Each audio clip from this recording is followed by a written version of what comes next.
It's been so long. Maybe the Eye of Twilight has already turned into ruins.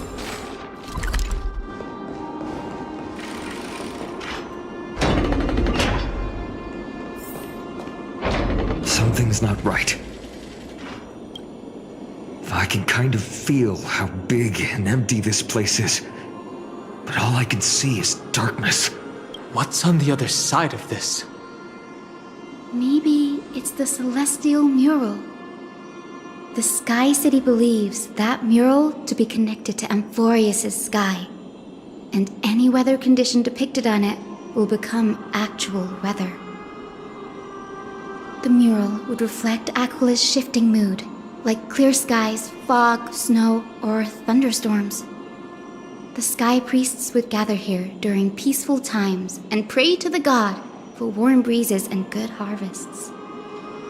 To put it in words that Gray and Danny would understand, just think of it as a massive screen. In any case, exploring in the dark is never a good option. If we could light up the mural, it might just provide us with the light needed to move forward.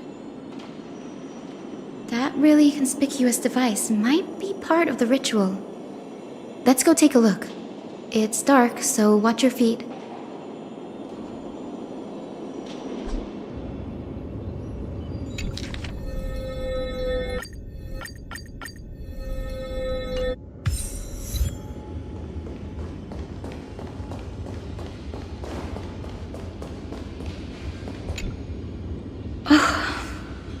How about it?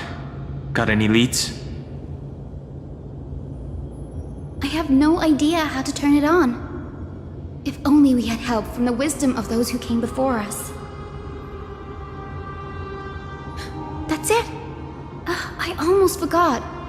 Gray, Memi, can I borrow your powers? Got it!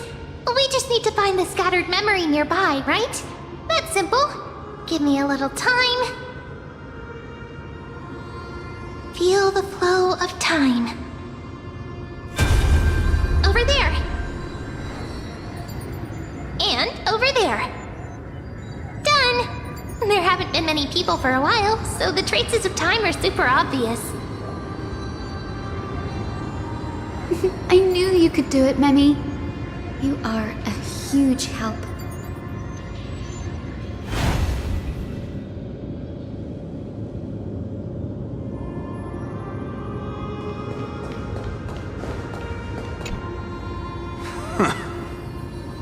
Foolish rain folk. The great Aquila has already left a mark of their manifestation on the golden clouds. The gods' choice is clear. Only we, the Sunborn, are the true heirs of the sky. This war is destined to end in the victory of the Sunfolk. May the Eye of Twilight never close. May eternal daylight embrace the land! Left a mark among the golden clouds. Is this referring to the celestial mural? But we can't see anything right now.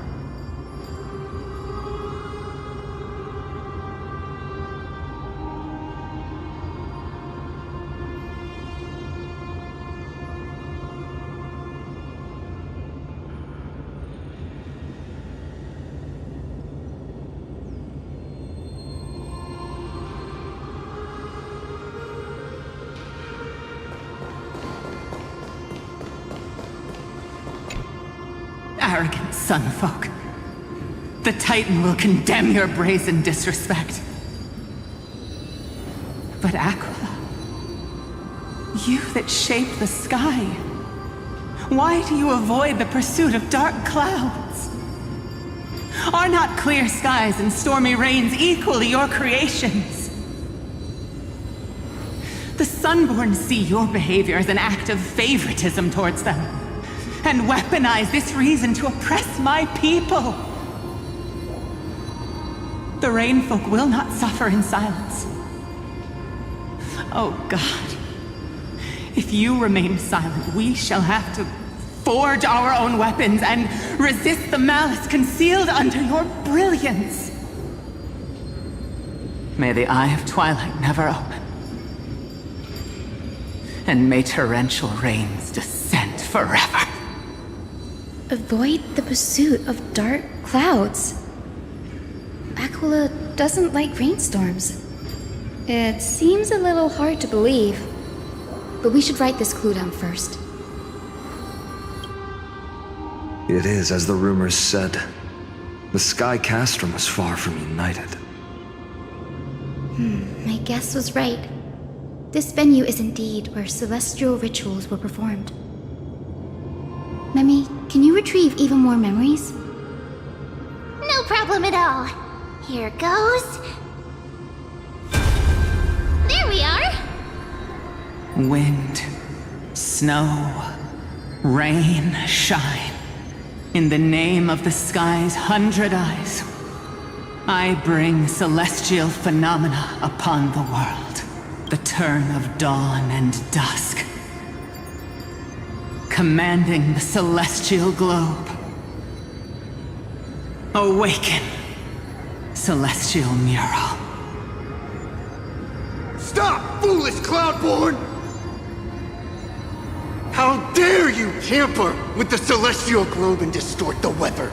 This is blasphemy! The Titan bequeathed the celestial globe to our ancestors, so that we could divide the light and dark equally between day and night, so that all things could grow beneath the celestial phenomenon they preferred. But the Sunborn have asserted control over the celestial mural. And now the days are endless, subjecting the land to drought and burning. And you have the gall to accuse the Rainfolk, who you've oppressed! The land? It is our eternal nemesis! How can storm clouds and rain, unloved by Aquila, lead the Skyfolk to victory in the Chrysos War? Your character is as weak as your faith. Go seek out a corner untouched by the sun and weep solitary tears in the shadows. Huh. That's all you lot know how to do anyway. Cry in silence. Then let us show you what we are really made of. You? What are you?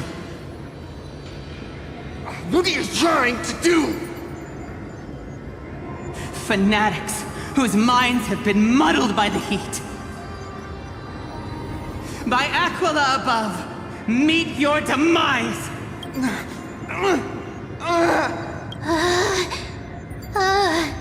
What a terrifying memory. The brutal internal strife is sad to see. It appears the Sky Cities didn't fall to external threats after all. The proud Sunfolk saw themselves as divinely chosen, exacting long-standing oppression on other tribes. And the Rainfolk suffering beneath them began resenting the divine and plotted their retaliation.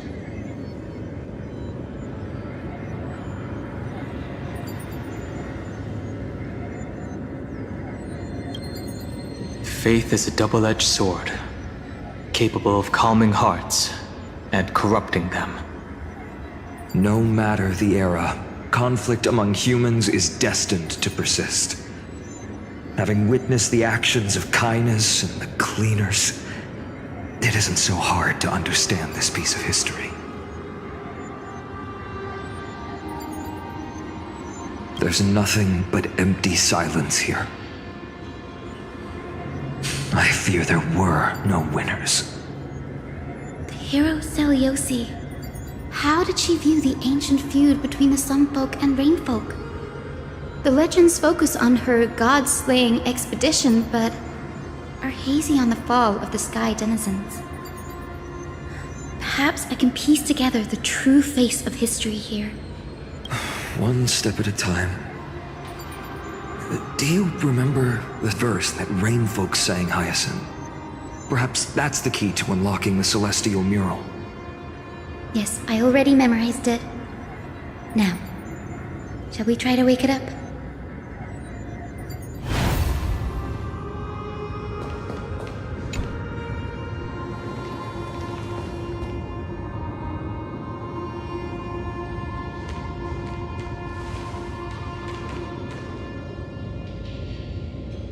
Wind, snow, rain, shine. In the name of the sky's 100 eyes, I bring celestial phenomena upon the world. The turn of dawn and dusk, commanding the celestial globe. Awaken, celestial mural!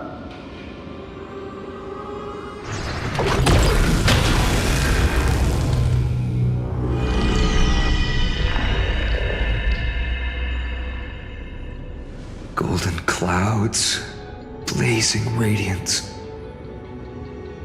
What a breathtaking scene. Look, the mark of their manifestation mentioned by the memory fragment.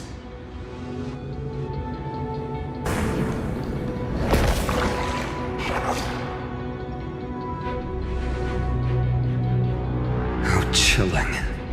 I wonder if Aquila is also watching us. I remember the Rainfolk mentioned the Titan dislikes overcast days. We might be able to use this to our advantage and change how the mark is behaving by changing the weather on the mural. Wouldn't this affect Akuma? Don't worry. The mural probably lost its original function ages ago. Akuma's light comes from the dawn device shouldered by Kefali anyway. That being said, there's no power in this device anymore.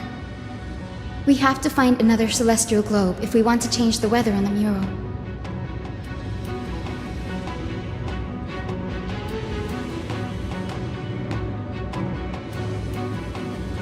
There! That circular device. I'm quite familiar with it. That's a west wind compass of the Twilight Courtyard. We can use it to create a miniature rainbow bridge to walk on. Who knows? It might even lead us to other areas of the Eye of Twilight. Technology passed down from the Golden Age is finally proving useful. Let's go. Leave the adjustments and calibrations to me.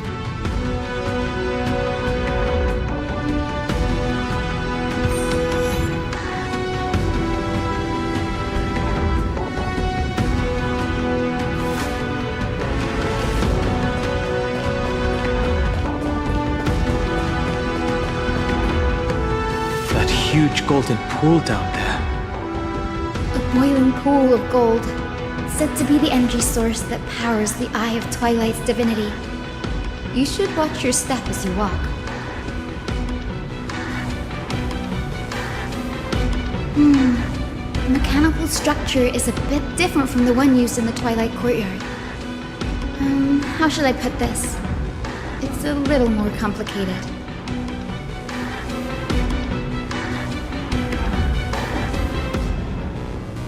Can you handle it, Hyacinth? This might take a while, but I think I can manage.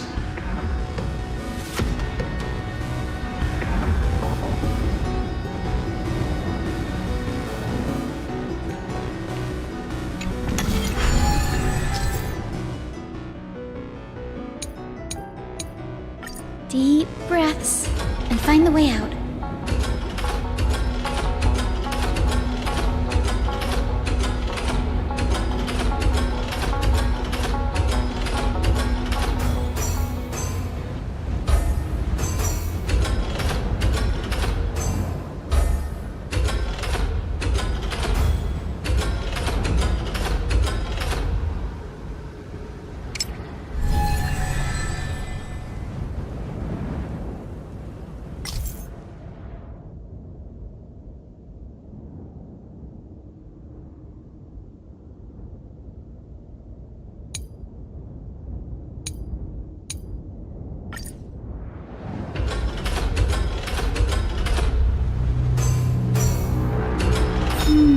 I think this should be right.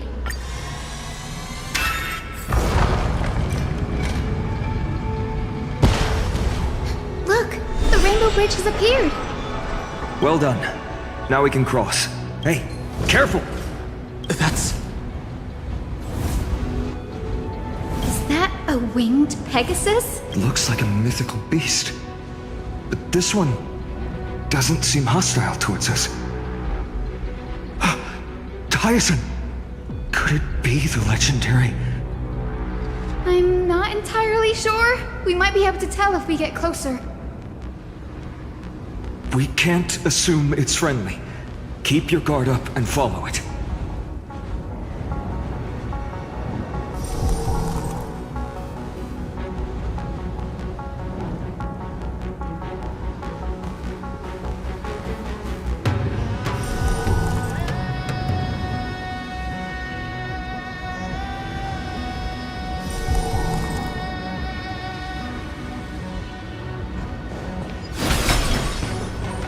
Legend has it that the hero Celiosi was always flanked by two winged companions, Solibus and Lunibus. They were her steeds and comrades. It disappeared. An illusion? Or the memory dissipated? How strange. That Pegasus was different from the other memories. It was surrounded in an air of sorrow. Oh, it's so heavy that it's hard to breathe. Was that Lunibus's phantom? Did it appear here because it has unfinished business? If that's really the case, there must be a super strong obsession keeping it in one piece. Could it be some remaining bits of Celiosi's will? We can't be sure of that yet. Let's take the elevator up to the Eye of Twilight's core first.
Lunibus?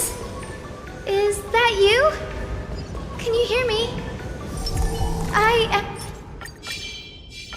am the descendant of the hero Celiosi. We have come to complete her mission.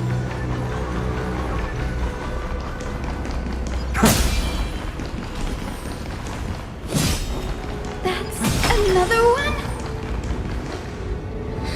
Careful! It's not a memory phantom! It looks like it's alive! But it's so twisted and very shadowy, like those black tide creatures! Tyson, watch out! So, you're Lady Lunibus, aren't you?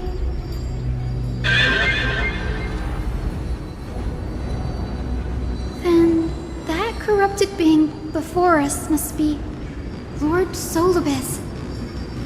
Did you lead us here so we can free your companion?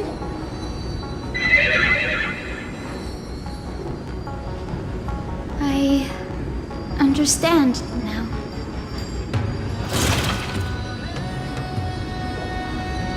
You must have been tormented by pain for so long. But you didn't give up. And you've held on to what little is left of your will with such tenacity. Don't be afraid. You're not alone anymore. I am Hyacinthia. the healer who inherited the hero's bloodline. Seliosi, the Day Thunder Knight, was once your comrade, wasn't she?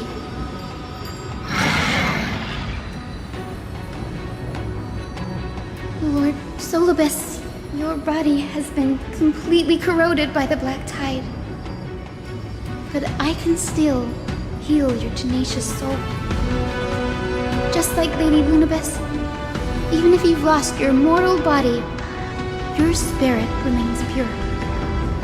Please, keep holding on to what's left of your will, and I will reawaken you as a heroic soul.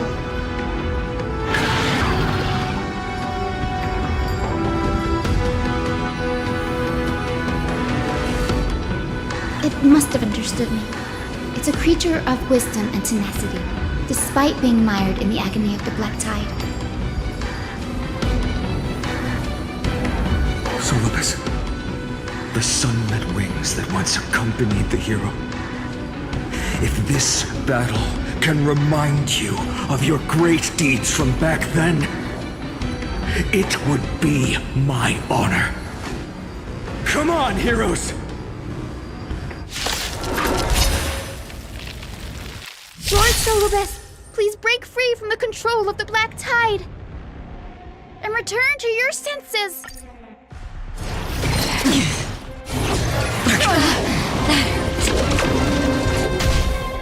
Don't get careless. That's better. Thank you. Again? I can still keep going. Just a little something. Think nothing of it. Don't worry. It's just a scrape. Life is not so as you wish. No other choice but forward tomorrow! I'm okay. How familiar. I will eventually rest from you. Stay with you a little longer. I'm fine. Naughty child. That's better. I shall remember this. I'm okay. Just a little something. Think nothing of it. Thank you. I can still Embrace keep a going. new life.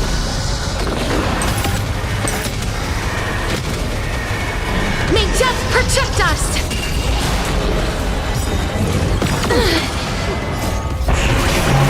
Core flames consume me. Sun, tear the sky!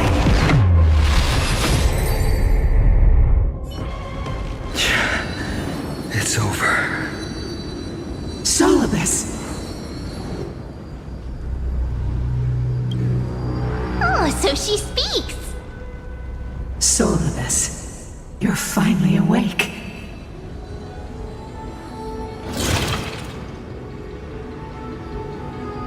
My consciousness has been lost for far too long. Finally, I have been released from the Black Tide's cage. Little girl, are you Celiosi's descendant? It is me, Lord Solibus. My name is Hyacinthia, and my companions call me Hyacinth. Hyacinthia, you don't have the scent of her on you. It's been 1,000 years. Celiosi's blood may have thinned in my veins, but the resolve of the Sky People has never been eroded by time. I've journeyed here to fulfill her dying wish. How much do you know about her dying wish? I know that in order to support the shattered sky, she merged herself with the divine body of the Titan. And I also know that she left behind a message, calling on future generations to one day ascend to the heavens again and reclaim the core flame of Aquila. Has the legend changed so much since your people fell to the earth? Girl, you said you're a doctor. You only know how to heal and tend to wounds with such a weak lot in life. How do you plan to challenge the embodiment of the heavens? With this long sword, heroic soul.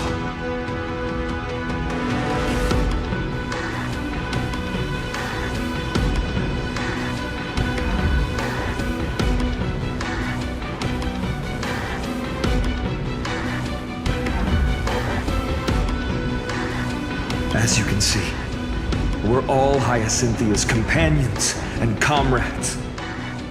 You've already witnessed our combined strength.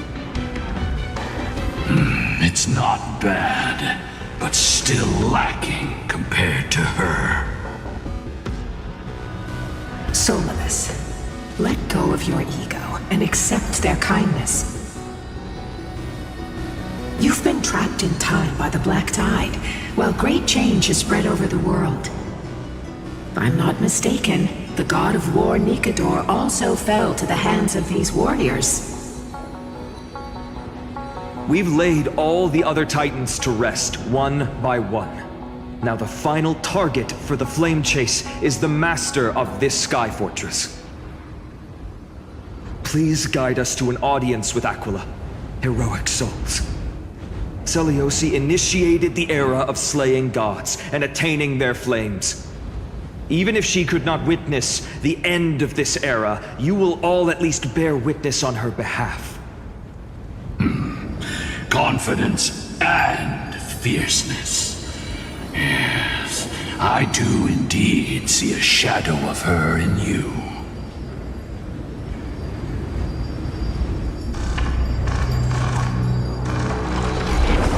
Aquila's mark flew away?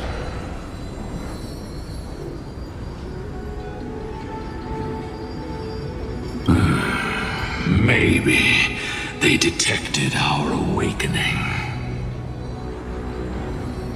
Well, perhaps our presence stirred memories of the fierce battle from 1,000 years ago. We learned from past memories that the Sky Titan fears dark clouds. Would you know more about this topic? What the memo sprite said is true, but you all still need a guide. Follow me, Hyacinthia and fellow warriors. Let the hunt for the gods start again. Is Lady Lunabis not going with us? I will be waiting for you all at the next destination, Hyacinth.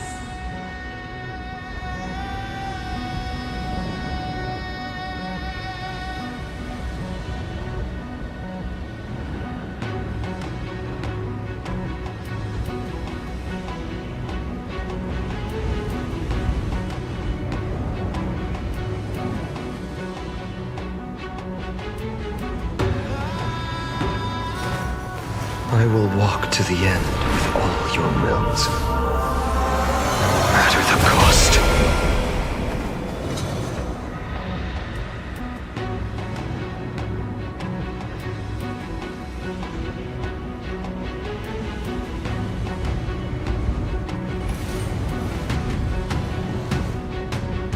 My childhood musings are so...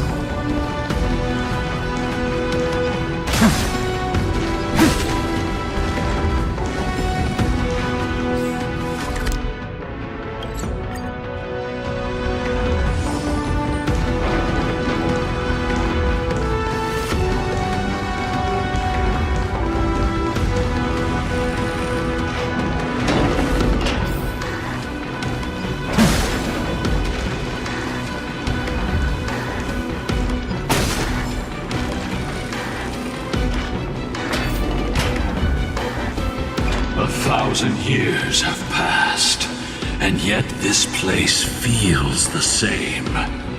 Just that there is no more human clamor. This is the Hall of the Sunfolk, where the Sunborn once held grand ceremonies to give thanks for Aquila's gifts. So, did the Sky Titan really take the side of the Sunfolk? Everyone thought so until Celiosi's spear pierced through Aquila's wrath.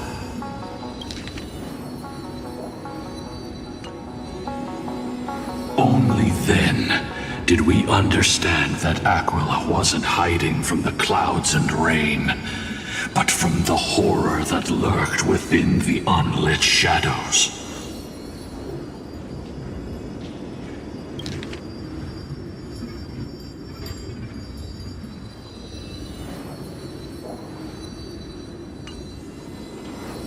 The Black Tide's threat has forced the Chrysos heirs to complete our flame chase journey, heading toward the prophecy's miracle of Genesis.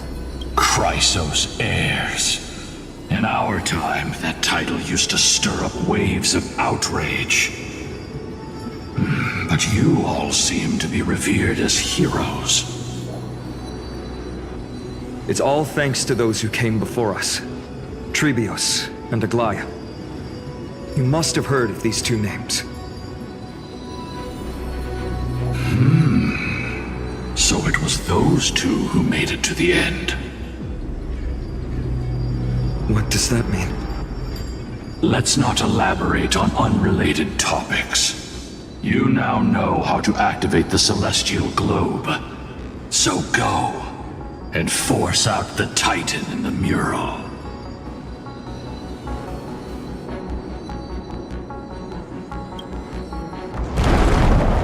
The road got sucked away by the wind fan? Did Aquila do that? You have nothing to fear. We can use the power of time to rewind it if we have to.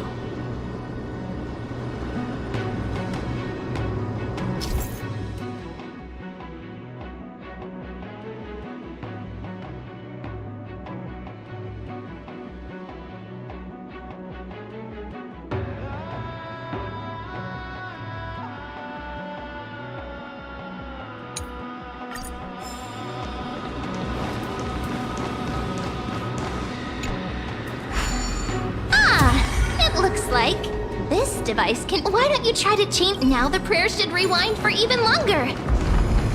Let's try to control the wind's direction with this thing, partner. Celestial globe is right ahead. Let's go and force Aquila to come out. The turn of dawn and dusk, commanding the celestial globe. Change, celestial mural. Celestial shift didn't work? Perhaps the device has been damaged during these long, merciless years. Do you see those two giant circuits on either side of the hall? Maybe we should try fixing them.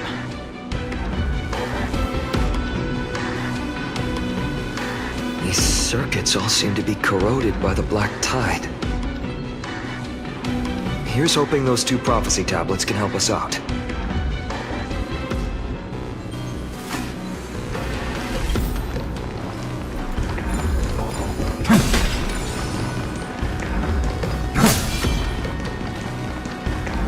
Light up the dawn.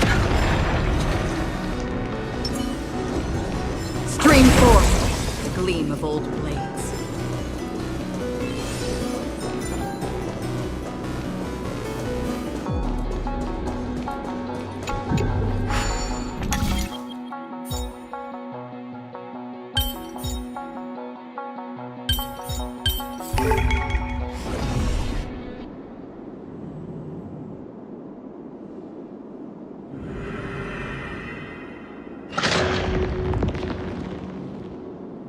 Smooth sailing so far.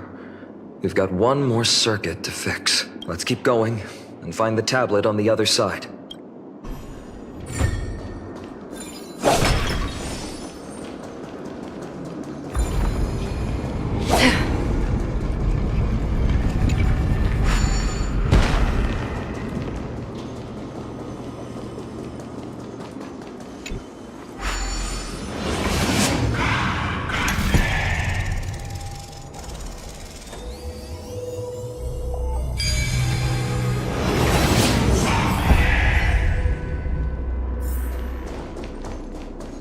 The tablet is right ahead. We finally made it. Hopefully, this is enough to fix the celestial globe.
Life is a puzzle in and of itself.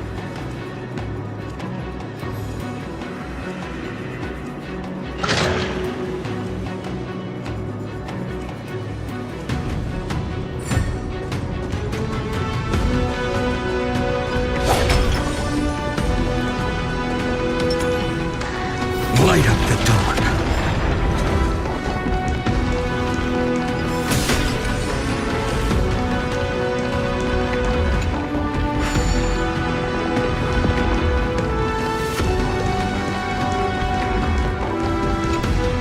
The turn of dawn and dusk, commanding the celestial globe. Change, celestial mural.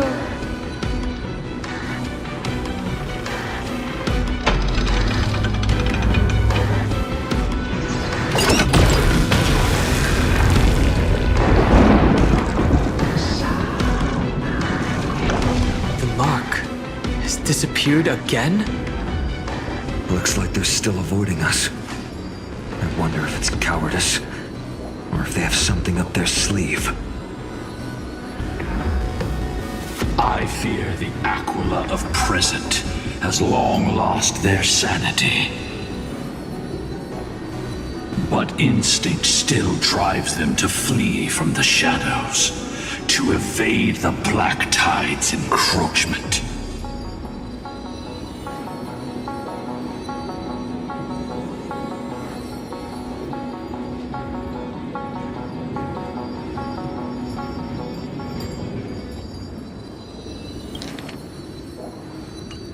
Do not mistake their behavior for weakness, warrior. I have faced down the tyrant of the sky. It is no hyperbole that their raging fire is capable of melting the firmament. Amphorius's heavens exist because of their authority. It is time to leave this place. Lunibus awaits you at the next stop. A moment, please, Lord Solibus. I have one more thing I wish to do. What is it, girl? To honor the pact with Celiosi. Her descendants spent a millennium looking up at the sky. I believe my countless ancestors who lived for that purpose deserve to know the truth behind her legend. If you don't mind us knocking on the gates of the past, maybe I can peek into this place's history.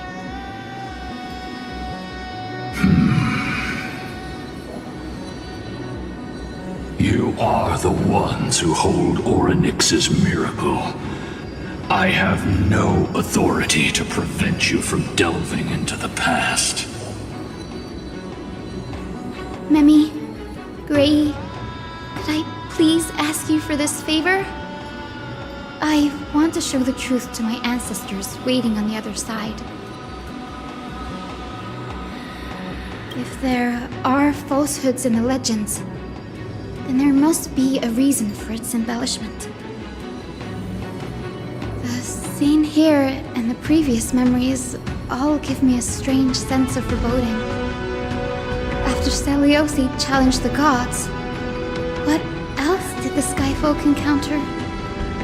I must unveil the true nature of the legend, so that my ancestors' souls may rest in peace. Hyacinth, you're such a good child. Don't worry, I'm here. The memories surging here are even more intense than at the entrance. I'll gather them up now, and mold them, and mold them. All done! Thank you, Memi. Everyone, please, witness history with me.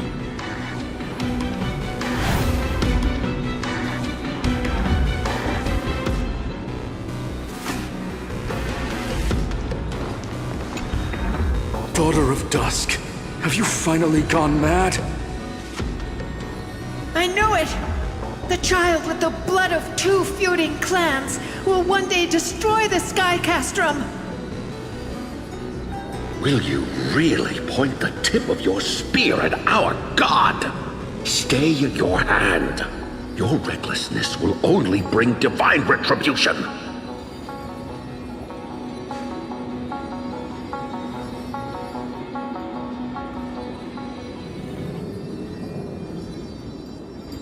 Divine retribution? Those innocent children of the earth were sentenced to total annihilation by the god above, while they had nothing more than mere curiosity for things that lie beyond the sky.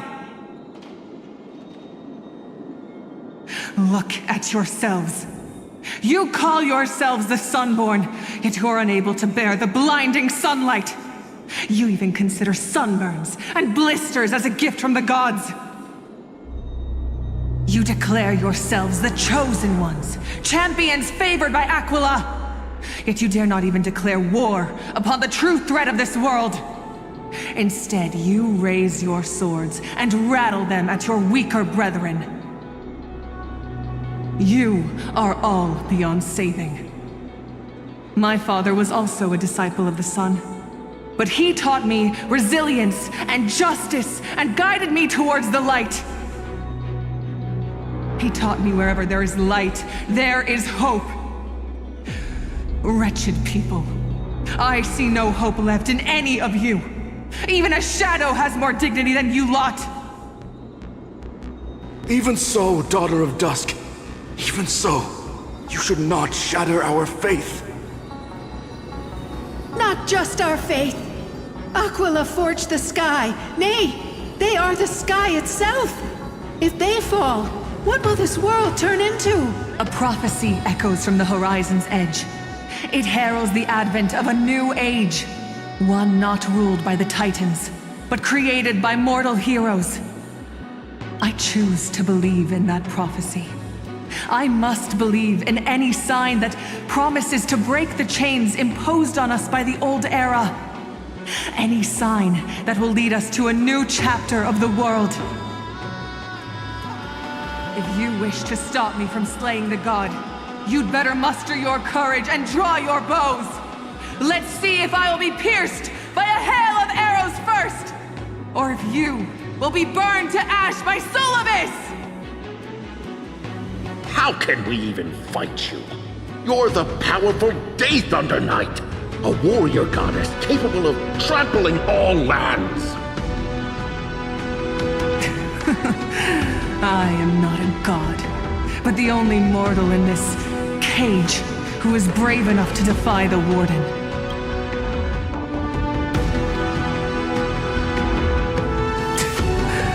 See, you are all truly weak beyond measure. The hunting ground beckons. Come, Solibus! The hero Seliosi, disillusioned by the Sunfolk's deeds, decided to sever the source of it all. The god they so blindly placed their faith in. She was brimming with compassion at that time. Her words were bursting with anger, but her heart had nothing but mercy for the children of humanity. At that time, We should get going, Hyacinthia.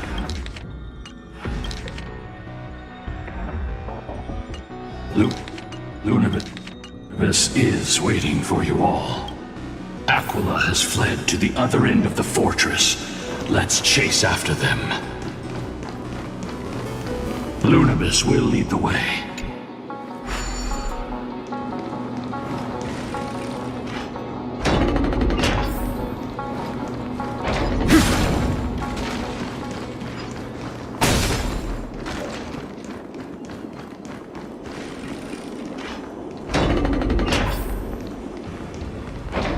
Lady Lunabis, we're here. Aquila. Even though they had been corrupted by the Black Tide, they still maintain a connection with their kin in this fortress. They're behind us as well. Maintain formation, and don't get surrounded. You think to hinder us, imprisoned Titan? Then we will make you understand that resistance is futile!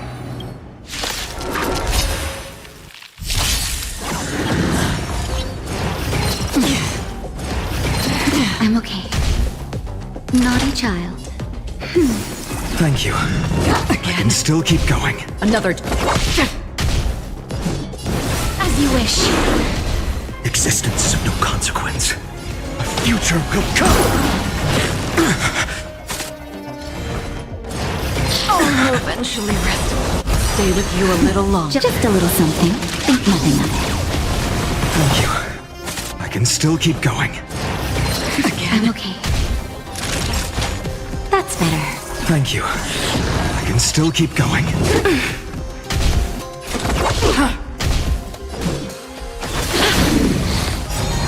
How familiar. Corruptions consume me. Soon tear the sky!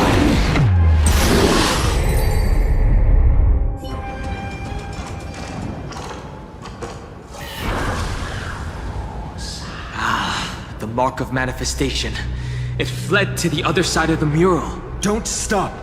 Follow it to the Titan. Even if plunged into madness, Aquila is still the Sky Titan. We mustn't let our guard down. Heroes, over here. Let's keep going. And aim for the next West Wind compass.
Look, the Rainbow Bridge is leading us to our next destination.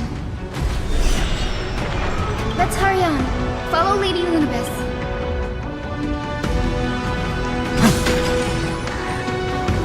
Miss Hyson, how are you so certain that you could free Solus from suffering? My apologies, Lady Lunabis. I was not all that certain. But if even the healer loses hope, then how will the patients repossess their hope for life? What a kind answer.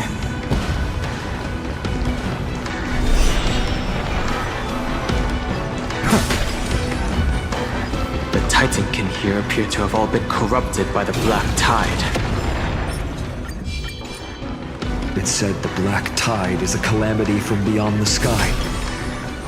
If that's true, the sky's defenses would naturally be the first to be breached.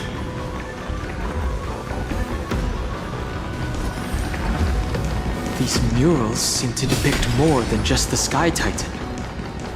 Shall we stop them? Now, I shall lead you into the Rain Folk's Hall.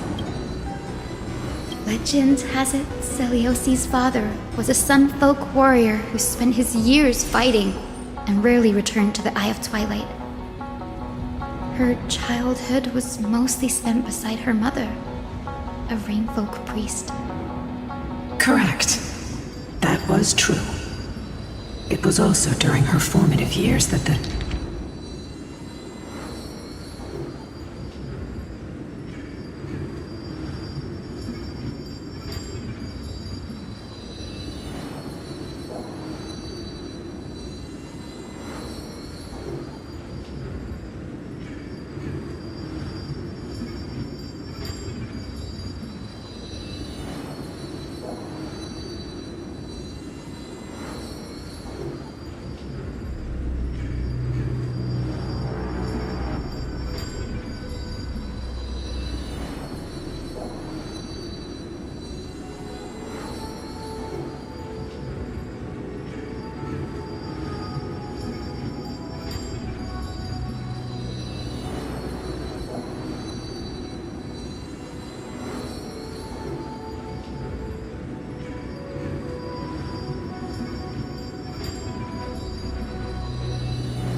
Conflict between the two tribes began.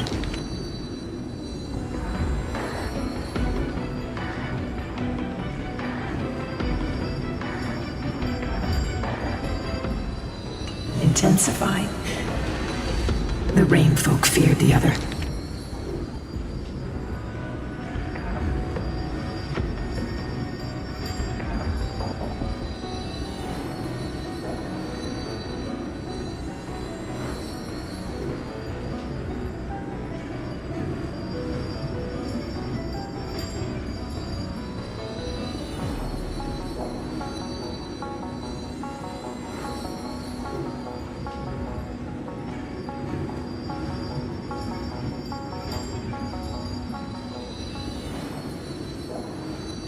half of Celiosi's bloodline, and never truly saw her as one of their own.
bore no hatred for her people, and still grew into a passionate young lady.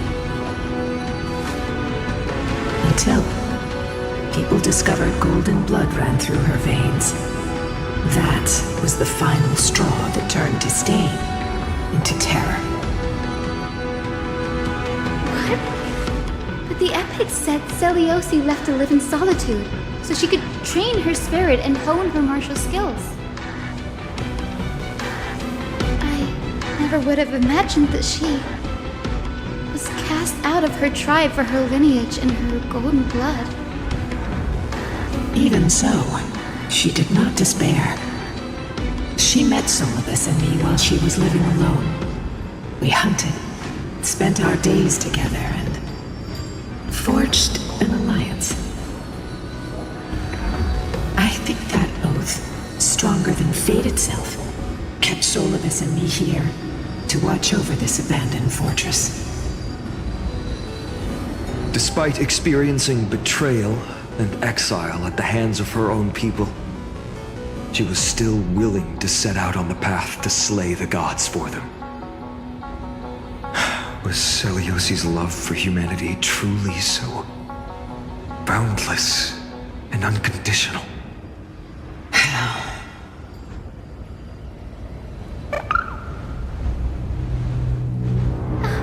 Little Ika, why did you run out on your own? This little one.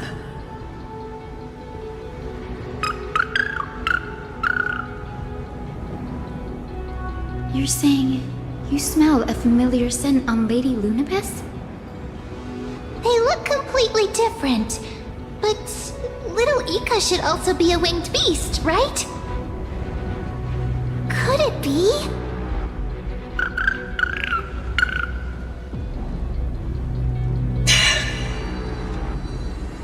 Truly, a miracle of fate.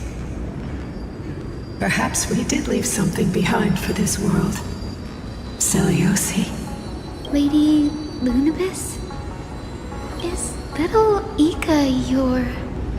Please press on, flame-chasing heroes. I can sense it. The radiance of Aquila shines ever brighter.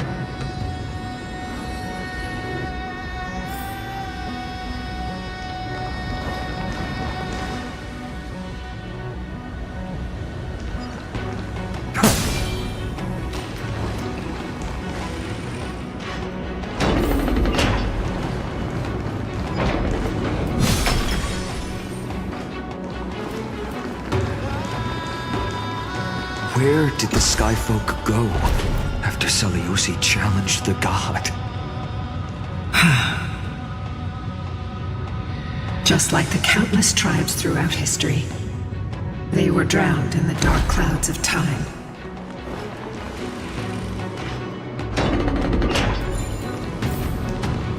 Aquila, they are indeed here. The celestial globe is right ahead. But there are black tide creatures guarding it. Looks like we can't skip this fight. Let's go get them.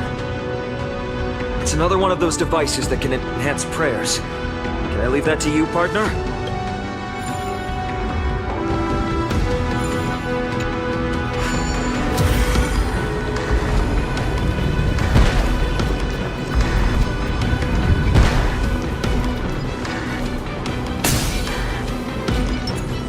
Watch this. A titankin that was corroded by the black tide. It seems stronger than before. Before it was consumed by madness, it must have also faithfully served the Titan, don't you think? No healer can heal all, especially faced with souls that are trapped deeply in the clutches of pain. Granting it a dignified end may be the most compassionate act of all.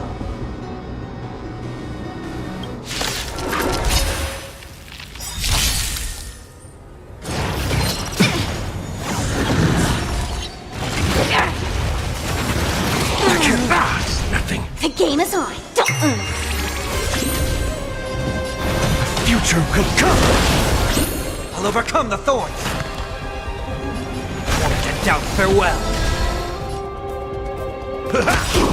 Life psychic, my friends. Indulge yourselves!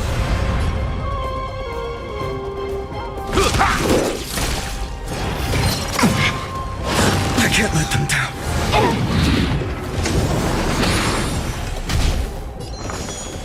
Feeling spiffy? I've heard the call. Serenity is before me. Let's play. Can you find the answer? This more watch over you and guide you on your path. Corpulence consume me. Hail the new dawn.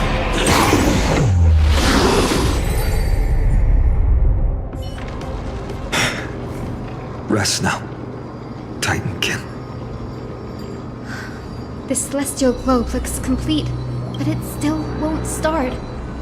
Is there something wrong internally? Maybe it's not damaged, but it's missing an energy source. Look there. Those massive objects that look like hard drives. Hard drives? Sorry. Let me rephrase. Do you see the two structures that are glowing blue on both sides? Some of them are protruding out, not fully inserted into the slots. My intuition tells me that they have something to do with the energy source of the celestial globe. Your intuition has always been good. Let's look around and see if there are any mechanisms.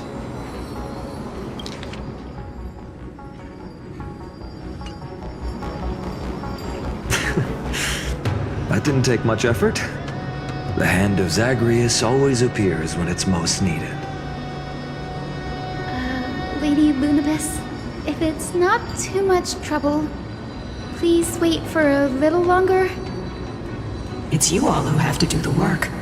I've wandered around here for 1,000 years, so this brief moment hardly qualifies as waiting.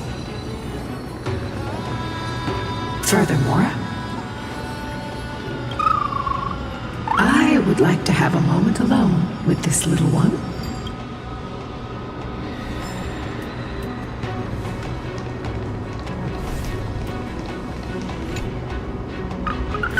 Your parents and their parents, have they always been by the Skyfolk side?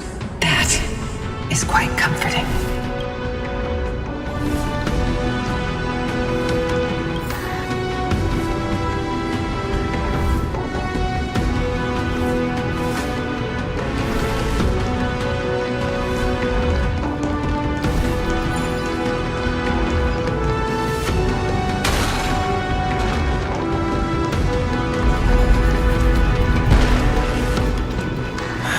Maybe the hand of Zagreus can help us to put the hard drive back to where it's meant to be.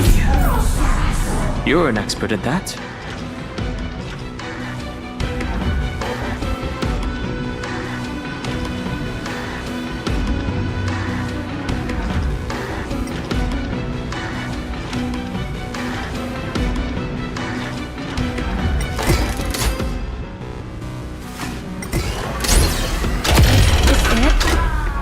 Certainly pretty crude and simple. Should we go look for the next one? All good. Let's keep going.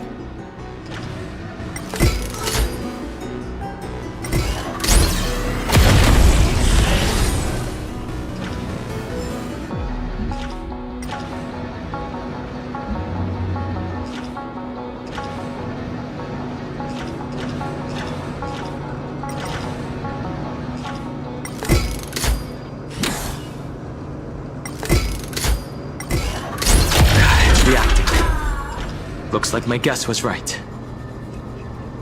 As expected, Grady is getting more and more skilled at handling the hand of Zagreus. Let's go. We should return and check on the celestial globe.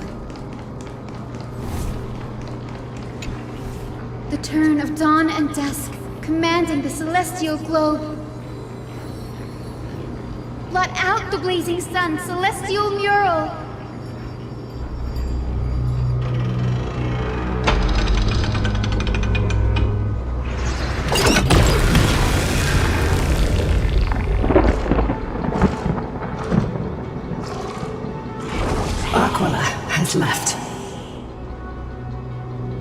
They've already changed 2 scenes on the mural. Where else can they go? In the direction that the denizens of the sky have prayed to their whole lives. Upward. Will they fly beyond the clouds to heights that are beyond our reach? As far as we know, it was Aquila that placed the curse on this world, preventing Amphorians from ever reaching the realm beyond the sky. A curse that fell from the sky. I can't verify the truth of this claim. When Seliosi fought Aquila, the Titan's incarnation did ascend into the skies, but they never attempted to break through the sky's veil to escape our pursuit.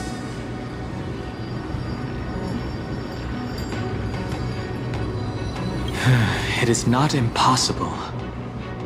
Perhaps the interpretation of the myth is inaccurate.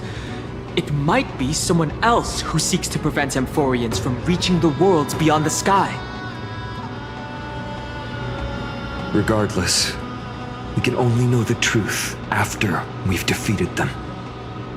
Before we press on, partner, Mem, let's unveil the history for Hyacinth. The true story behind the legend is yet to be fully revealed. Okay, leave it to me. Flowing, gathering, recollection, reveal!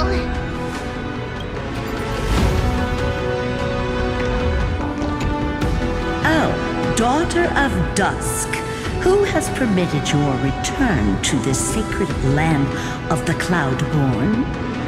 Bearing the blood of heresy and curse of gold, exile is your eternal sentence.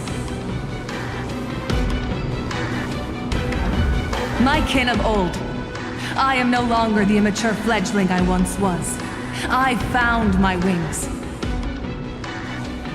The shackles you bound me with have rusted away, and I shall decide which direction I'll fly.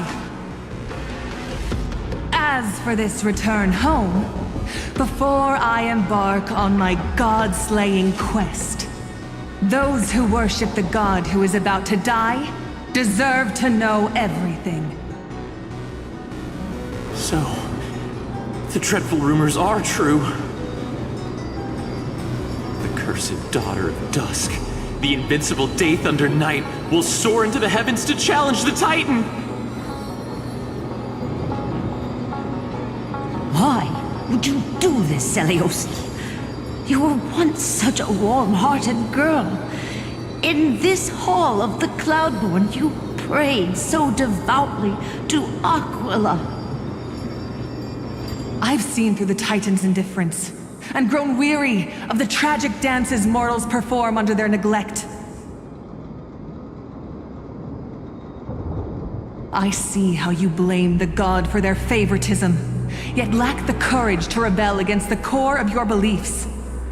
You're quick to turn your blades on your kin, but you never dare to confront the true source of your hatred. I feel sorry for you. I grew up among you, and once saw myself as part of this tribe. The persecution you've suffered runs deep. For that, I understand your hatred towards me. And I forgive you for casting me out.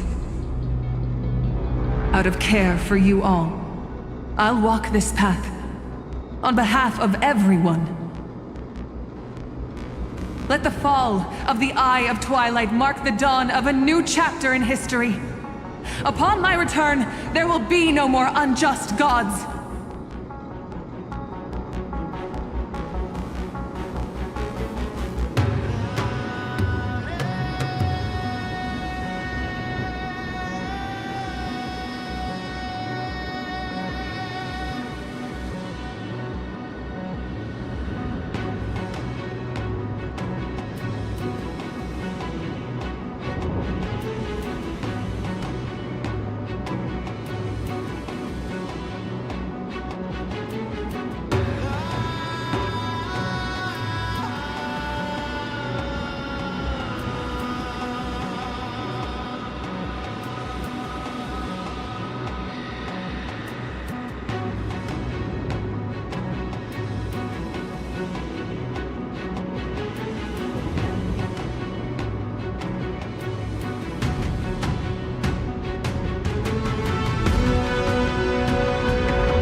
broken faith finally disappears, the children of humanity will be reborn. The skies will mend, and the divide between day and night will fade away. You are so naive, daughter of dusk. So powerful, yet so innocent.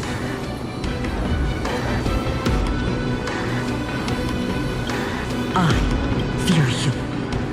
I can't imagine how twisted you may become when you realize that shallow and fragile mortals can't bear the immense weight of your boundless love.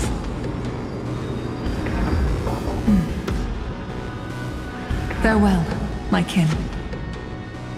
I'll always remember the tenderness you once showed me. Meager, but refreshing. Like gentle rain. Fly, Lunabis. Lady Celiosi's resolve to slay the Titan was as firm as her farewell to her people was dismal.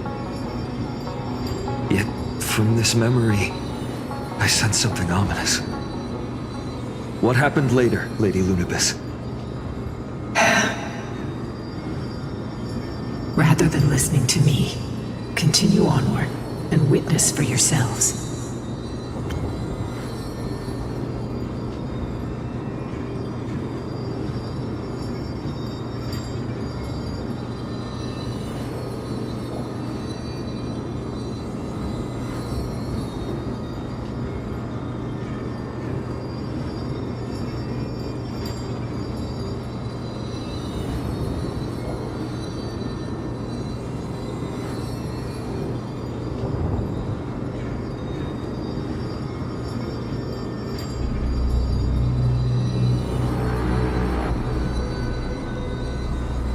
Follow the trail Aquila has left, heroes. This time, I will guide you alongside Solibus.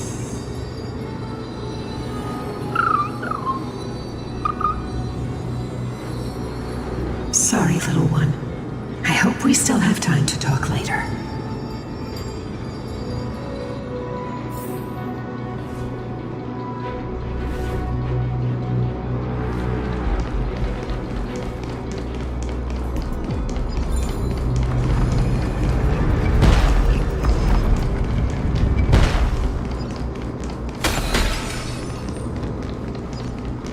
Celiosi is such a mighty hero. Yet her partner, who must have walked with her to pass on her bloodline, was completely unrecorded in legend. Was he also a warrior? Or perhaps... You will soon have your answer, Miss Hyacinth.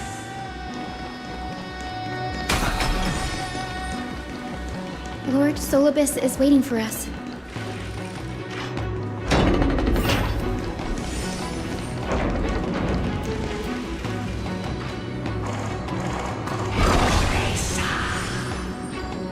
They soared toward the mural's dome. I remember that place. I remember too, Solibus.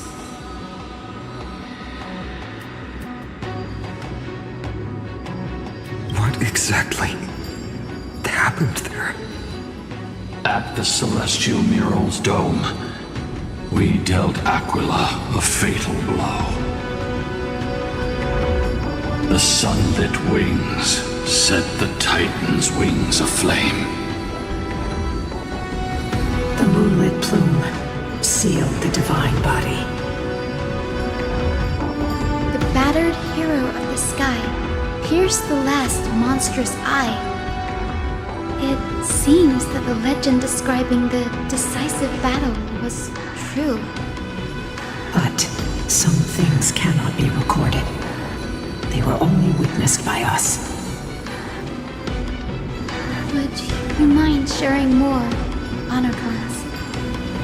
After Aquila's defeated scream, we looked to the ground. The people who watched us fight. We saw the expressions on their faces. Old and young, adults and children alike. They all shared the same expression. Pure, unshakable terror. Our victory brought no cheers or celebrations. The terrified crowd became chaotic, screaming and trampling each other. When they realized that their centuries-old faith had been overturned by a cursed child of two clans. They regressed into senseless beasts that devoured their own kin. No, that would be an insult to beasts. So, listen, and I have never witnessed such madness. Not even in the wildest corners of Amphorius.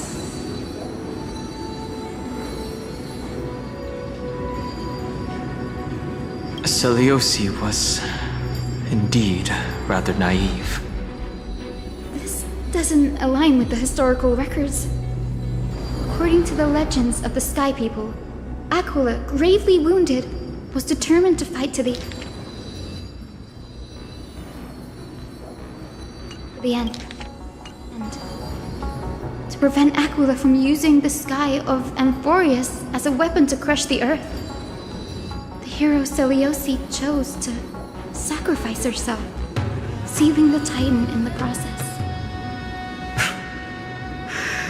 Legends and epics have always erased the cruelty, the bloodshed, and the cries of the commoners, while glorifying the heroes and their triumphs. You'll witness a side of the legend that's never been told, young Hyacinthia, with a truth hidden for a millennium before you. Can you still walk with the same conviction? It will be a harsh truth. One that is bound to shake your beliefs.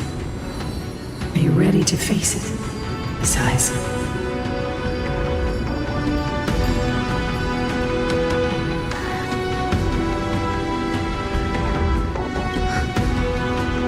I am ready, honored ones. No matter what the hidden history holds, the spirits of my ancestors will urge me to make the right choice. This mission is far more important than my personal feelings or biases. If what I'm facing is a distorted history, a lie that's lasted for 1,000 years, I have to believe the one who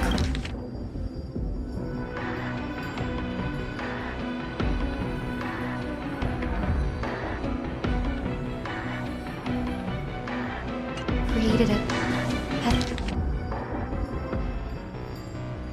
at their reasons and struggles. And as for those reasons, I choose to believe they came from a place of goodwill. That's how I see the world. Since you've made your decision, keep moving forward. I've called forth the Rainbow Bridge. Proceed along its path to the Dome, where the entwined fates of humanity and the Titan must be resolved.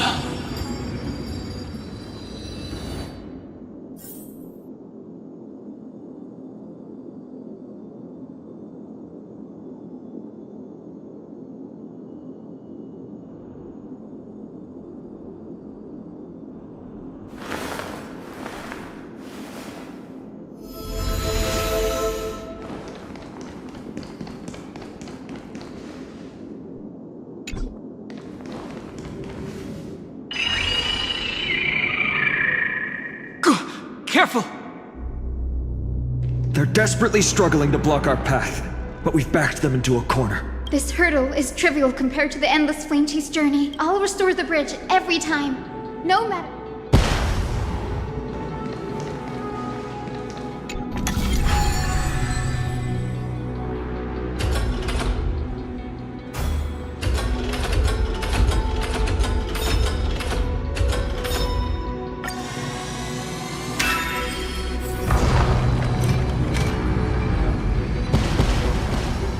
the miracle she never stopped dreaming of. reality. Honored ones, how did Lady Seliosi become so powerful? Talent and rigorous training. Those sound like essential traits for every successful individual. She is special. Her resolve goes beyond mere stubbornness. Continue forward along the Rainbow Bridge, heroes.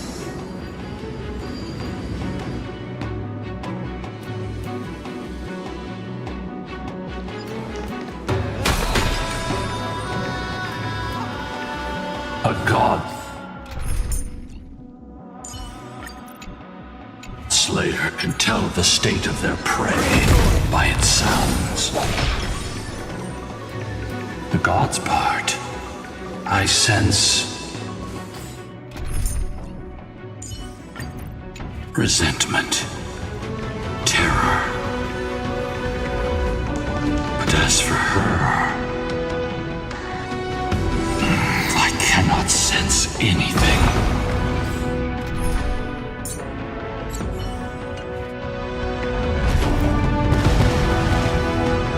Aquila already seems aware of their fate.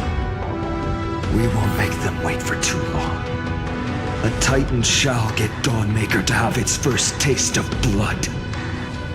That sword you wield, it seems familiar. Are you sure about that? This is only recently forged.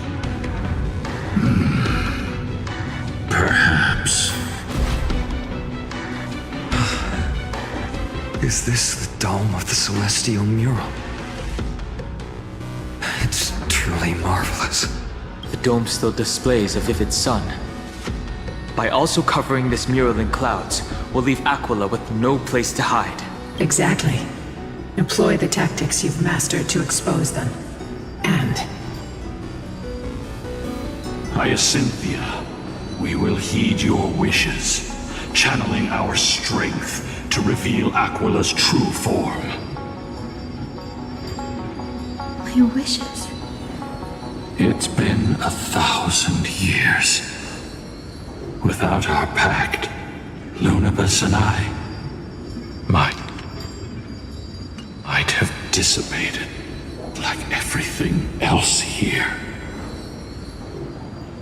our pact requires us to await the return of the Skyfolk to their ancestral lands, to complete the mission of reclaiming the Titan's core flame. We will carry out your will, Miss Hyacinth, as faithfully as we kept our promise to Seliosi. But first, we shall reveal the whole truth of history. We will reveal all that befell the Skyfolk after Seliosi initiated the Flame Chase journey. As it should be. Be careful. There are multiple threats. Soldiers tainted by the Black Tide. Do they continue to defend the realm of the Sky Titan after all this time? Perhaps they are protecting the truth slumbering here. Aside from the descendants of the Sky named in the Pact, no one else is entitled to access the memories here. I'm increasingly intrigued by what happened next. Let's deal with these fallen guards first, then. Embark on this final lesson in history! Dawnmaker feels lighter in my hands. I feel that I can do more than just cut down evil with this blade.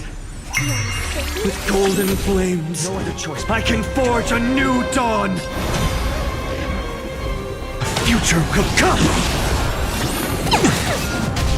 I'll overcome the Thor Court and doubt farewell. Existence is of no consequence. I can't let them down.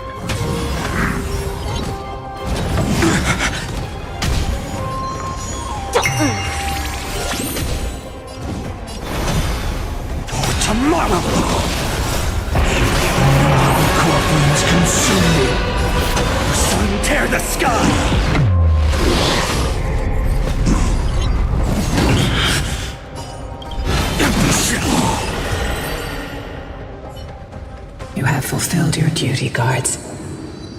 Rest now. God of the sky, we are here. Your resentment and terror will soon end. Lady Celiosi, do you still have your humanity after merging with the Titan? I hope you can witness the harvest of the seeds you once sowed. Now, only the final steps remain. Something's off. I can feel the memories here churning. It's as if countless emotions have lingered through the ages, refusing to fade away. The wandering memories here seem to be pleading for something, heavy with pain and like ghosts lingering by the river of souls. Are you ready, Aizen? Yes. The Flame Chase journey is reaching its final chapter. No matter how cruel the truth may be, nothing will sway my determination to finish this mission. The true history buried in time must come to light. The fates of mortals shouldn't be lost beneath polished myths. We're on the same page, Lord Finan. Go to the celestial globe, Hyacinth. The forgotten past will reveal itself to you, one fragment at a time. Hold fast to your resolve. You'll need it to face what lies ahead.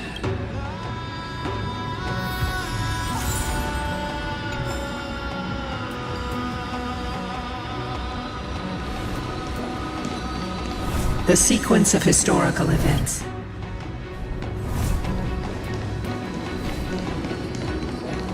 Reveal its truth.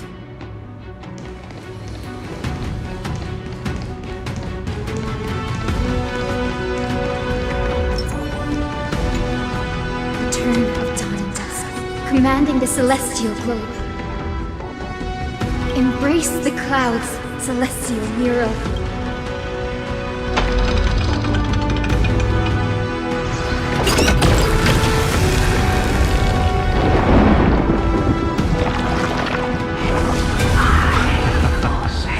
Look who we've caught. An old-fashioned disciple of the ancient god. The frail Titan was conquered long ago by the mighty warrior goddess. Now, they're nothing more than rusted scrap, left in the forge to decay over countless years. Surrender to us, relic of a bygone era. We'll reshape your clouded mind and grant you a place alongside your kin in Celiosi's glory. Your so-called reshaping is nothing more than torment, both in body and mind. No. I'd rather die than give in to hypocrites like you, hiding behind empty faith and wielding power as you please.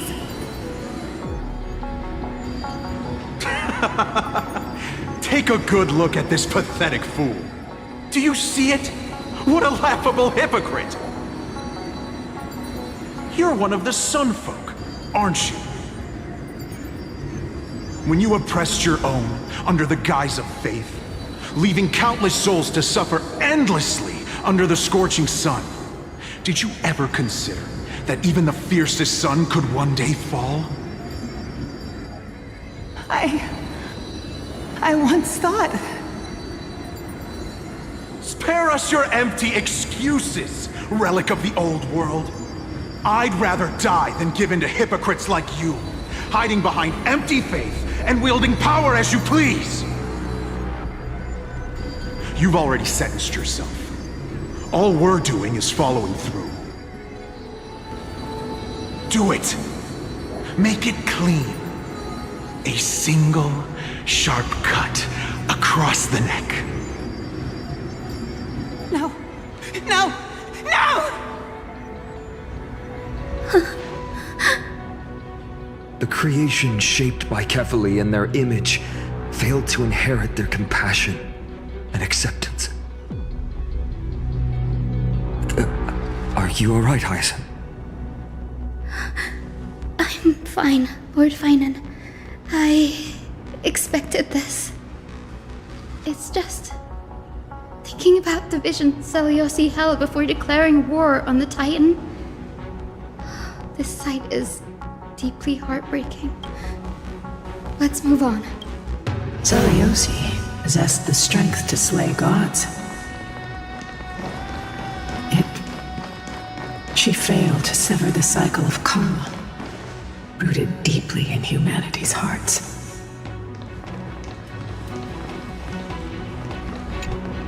The turn of dawn and dusk drive out the gods.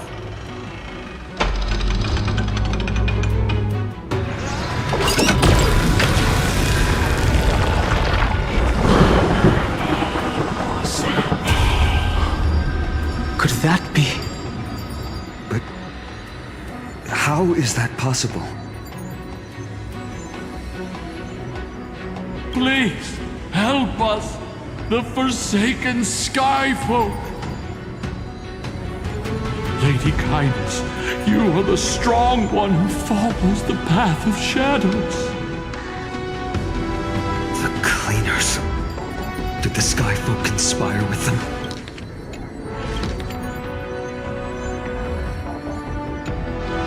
Word has it you hunt those with golden blood, all in your quest to cleanse the world of the filth of those cursed offspring. Delivered justice for us.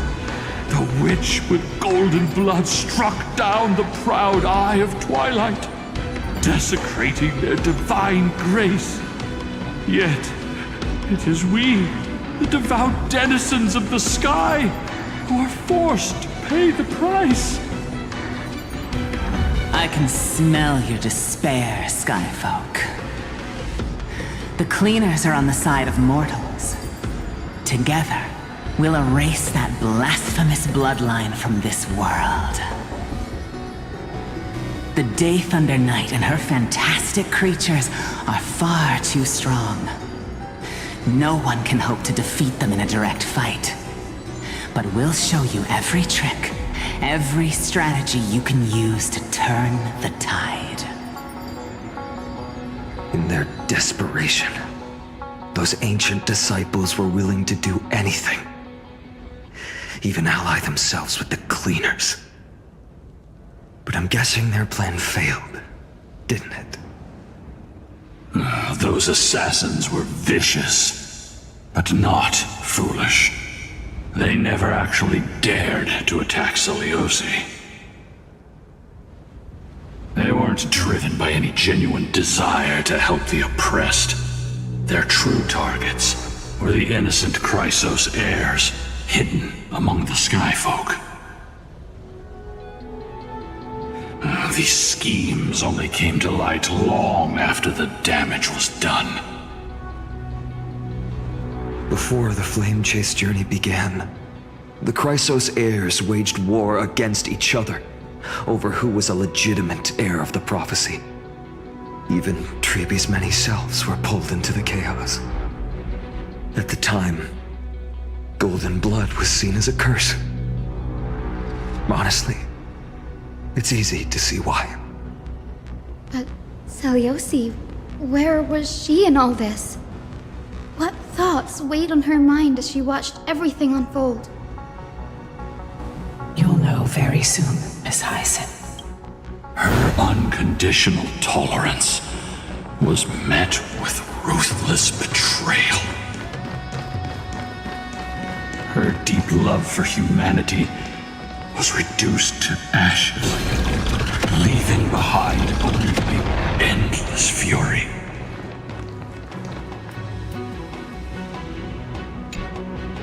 The turn of dawn revealed the history.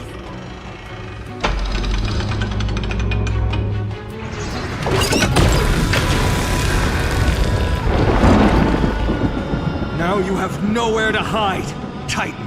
Look, everyone! Over there! Are those Lady Lunabis and Lord Solibus? Yes.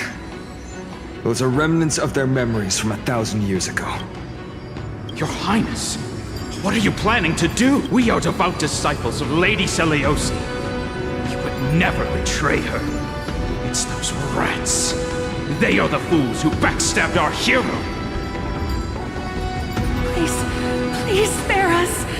We were blinded by hatred and misled by those people clothed in black. Punish them, Your Highness.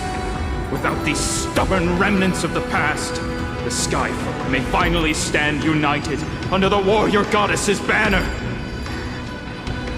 The strong crush the weak, twisting faith into a tool for oppression. The weak rise to power, yet the cycle of hatred endures, unbroken through time. Seliosi has made her judgment. The corruption within humanity is a sickness beyond cure. Yet she once loved us with such fierce devotion. Has she given up on us? Seliosi touched the core flame and gained the vision of the Titan. She saw what the god fears, rooted in the darkness, spawning from the edge of the world, the black tide. It devours all. They flee from the clouds, not out of favoritism toward the scorching sun, but merely out of fear of that boundless shadow. Yet humanity misinterpreted the gods' intentions, forging them into weapons for fratricide. This history, brewed from sorrow and tragedy, shall end here. In the name of the warrior goddess. What kind of fate has she woven for us? We are here to deliver the message Seliosi left for mortals. To my once beloved, yet now unsavable kin. With golden divine blood coursing through me, even the tyrant of the sky bends to my unyielding light. My light burns far brighter than before, and the fog clouding my mind has finally lifted. I gaze upon this fragile earth through the god's 100 eyes, and resolution fills me. A hero's instinct drives me forward, compelling me to deliver your final judgment. Your future flows between the boiling streams of the golden pool at your feet. Rejoice, for as everyone's flesh and blood merge with liquid gold, you will finally understand what true unity means. I've long seen this day coming. This isn't your fault, Seliosi. Your only mistake was placing far too much hope in humanity. Lunabeth. Solabeth. You... Yes. We acted as Seliosi's executioners. that day, countless skyfolk fell from the dome of the Eye of Twilight. Swallowed by golden lava, they spent their entire lives praying to the sky. Yet their devotion never earned them wings to escape their fate. After learning about everything she went through, I can only feel regret. But I can't condemn her choice. This is the true history. Was Seliosi's fusion with Aquila truly meant to save humanity from ruin? By touching the core flame, Seliosi gained insight into the Titans' fear, and glimpsed their cold indifference. Aquila never yearned for mortal devotion. The establishment of the Sky civilization was merely the result of humanity's own doing. The celestial globe, said to be gifted by the Titan to the Skyfolk in the myths, was in truth a creation of mortals.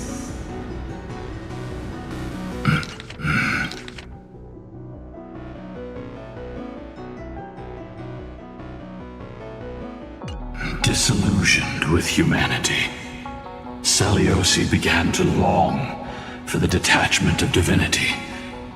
She sent Lunabis and me to the Earth in search of a forbidden art said to fuse human and Titan souls. Professor Anax's alchemy already achieved such power 1,000 years ago? Seliosi, who passed fatal judgment on the Skyfolk, had turned her back on humanity. If this was the path she chose, then whose wish have my ancestors and I been guarding all this time? The final fragment of history lies just ahead. Go and claim it, Miss Hyacinth, just as Seliosi once did.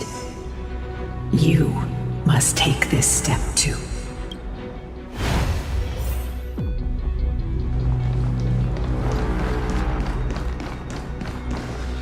Seliosi had abandoned her humanity.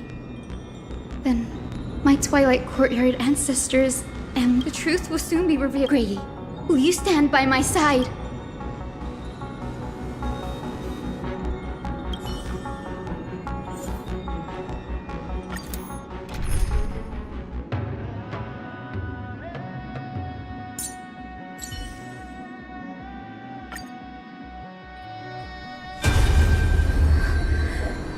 Is that... Great Seliosi, I beg you, spare this humble life. I've never harmed anyone. The punishment you deliver out of rage is far too harsh for someone innocent like me. The time has come, mortal. It's time to face your destiny. Wait! Please! Let me speak with Her Highness, the warrior goddess. Look! Can you see it? Golden blood is spilling from my wounds. I am a Chrysos heir too, chosen by the prophecy, just like Lady Seliosi. She isn't lying. Seliosi, what will you do with one of your own? A Chrysos heir. You are no different from the rest. You were once one of the Sunborn. Did you ever rise to defend the weak? When your kin oppressed others under the guise of the Titan's favor? I did not. What? You abandoned your old faith and made me your new god after Aquila's fall. Did you offer your help when your comrades turned their blades on the faithful who refused to convert? I did not. When the prophecy of Genesis reached all beings, calling the Chrysos heirs to become heroes of this fractured world, did you overcome your inner weakness and heed its urgent call? I failed to do so. Look, Chrysos heir. You are no different from the rest. My judgment is just. Only burning gold can purify your sins. Wait, Lady Seliosi. Please, grant me a moment to explain my cowardice. Your divinity indeed casts our mediocrity in a harsh and unflattering light. Humanity has walked this earth for many ages, enduring life's struggles and witnessing its shameful imperfections. Yet, despite everything, we built great city-states and thriving civilizations. Even when trapped in the mud of malice, we continued to struggle and push forward. Because beyond our flaws, the virtue that we all share is tenacity. Even if it means risking everything I have and everything I have yet to gain. I must kneel before you, begging for a chance at life. I need to prove that mortals are capable of redemption. To admit your weakness in such a righteous manner, it seems you have completely abandoned your dignity. You say you're willing to risk everything you've yet to gain. Tell me, what kind of miraculous bet is that? It's simple, Lady Celiosi. Should you grant me a chance at life, I will ensure that your epic is passed down through generations, sung by my descendants, until the end times buries all civilizations and legends. Should the prophecy of deliverance we've heard hold even the slightest chance of becoming reality, then my descendants will return here one day to prove to you that even the flawed and imperfect mortals you disdain can bear the weight of the world. Interesting. Release her, Solibus, Lunibus. From now on, she and her descendants will carry both the sky's blessings and the curse of their history. No matter how long it takes, I will wait for the one who is destined to arrive. When that time comes, I'll take pleasure in mocking these mortal children on how their progenitress sold their unborn lives. The truth of the legend is finally clear. Hyacinthia. Am I the descendant of that nameless Chrysos heir? Our lineage wasn't from the hero, but from a nameless Chrysos heir who begged for mercy before her. My whole clan's fragile mortal life was simply spared on Celiosi's whim.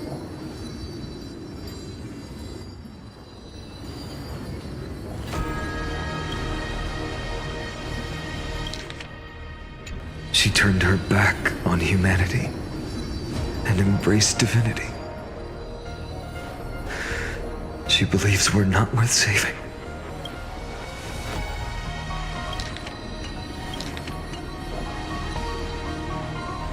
Lord Solibus, Lady Lunibus, tell me, did you wait for 1,000 years at the Eye of Twilight just to witness that Chrysos heir's child coming back to receive punishment? Time alters everything, child. Once upon a time, we had not yet learned to read the complexities of human nature. And Celiosi's perspective was our only window into understanding humanity. Her words were everything to us. Our guide, comfort, command, and admonition. It wasn't until she fell silent that we learned to perceive humanity through our senses. During our resistance against the Black Tide, we watched over the Earth, observing the progress of the Flame Chase journey. We saw heroes embarking on a mission of deliverance from which they could not return. The unity and hope Celiosi couldn't see, we've witnessed in her place. We've changed, young Hyacinthia. Our watch isn't about proving humanity's weaknesses anymore. It's about waiting for the return of the light.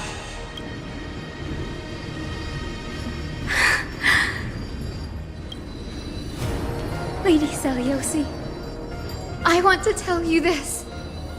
Doesn't matter if you can hear me or not. I want you to know that I am glad to be born as the child of a nameless and ordinary mortal. Only then can I prove to you that tenacious hope, buried in the deepest part of the human soul, has not been lost to time. It's just waiting to heal and grow, and then it will shine once more. Even the most cowardly individual harbors a seed within. Perhaps in your era, the light on the horizon was too dim for it to sprout. But do you see it now? 1,000 years later, the path you forged is now walked by many brilliant heroes. They love the people of this world unreservedly, willing to sacrifice themselves to shine a light upon the children of humanity. The light they leave behind and will inspire the seeds within people to sprout, grow, and thrive, nurturing them every step of the way, until the barren land is reborn as a thriving forest, growing endlessly, and one day, reaching for the sky once again. That twilight, still capable of being healed and protected in the end times, is the reason we choose to bear the weight of humanity's flaws. History has proven once again, the Flame Chase journey itself is a miracle. It began with a whitewashed lie, but it laid down a path of deliverance for humanity over thousands of years. Seleuci, we have honored the promise made by that nameless Chrysos heir and returned here. We also bring you the answer to your question. Mortals are capable of change, and humanity is worth saving. Our people, forging through the trials of the end times, deserve a second chance. We are worthy of a new dawn.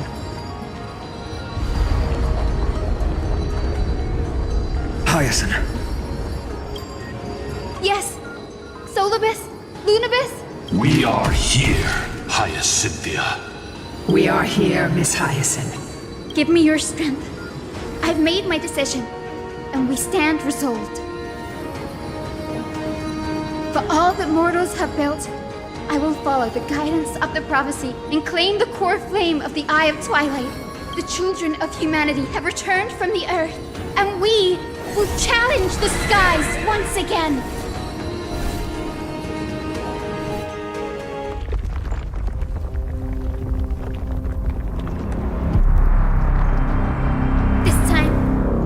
Not be overwhelmed by the darkness of humanity. Face us, Avatar of Sky!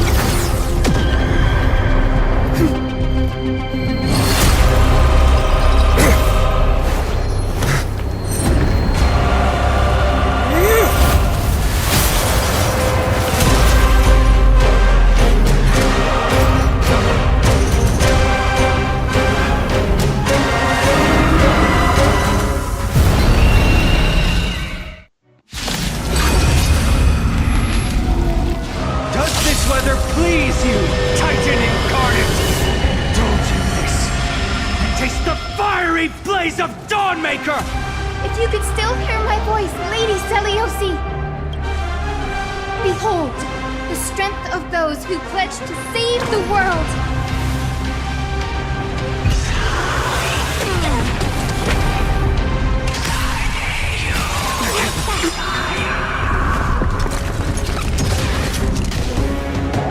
Humanity's tenacity takes all of it together! I can't thank you enough. Why don't you don't move, okay?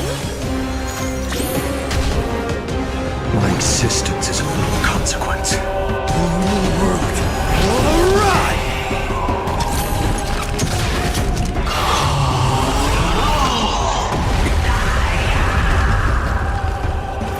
Play hide and seek.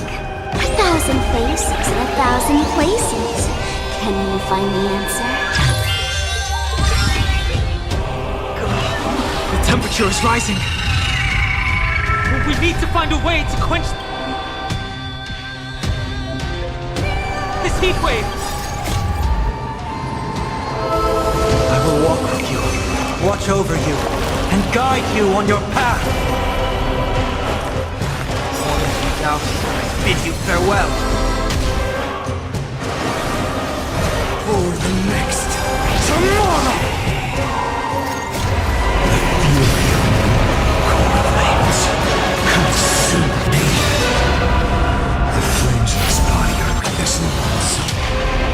Tear open the sky!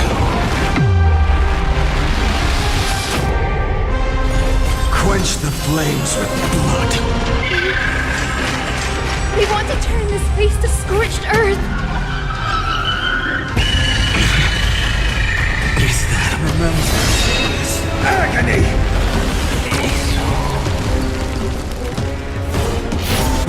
Sun's embers. Hail the new world's dawn!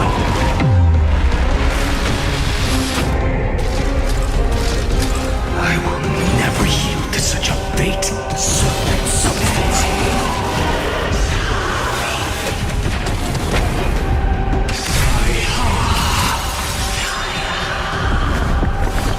Empty shell. The scorching headless sun. Tear open the sky! Give us the core flame. At least we can soothe the world's pain.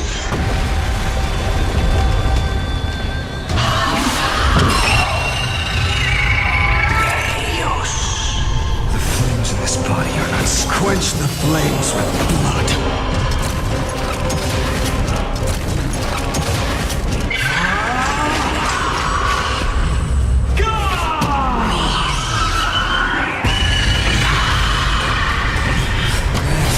Strife's name!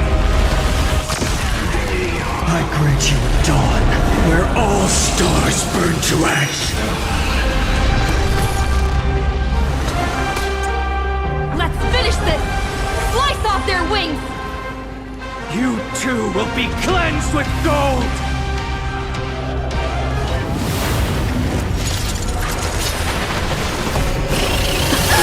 Quick, behind me!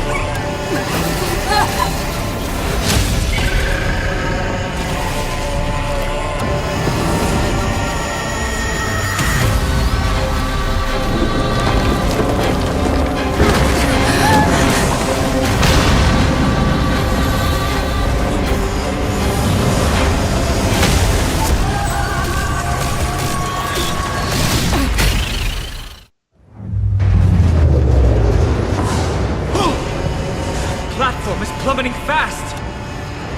Stand firm! It's a long way down. Let's end them before we crash into the pool of gold!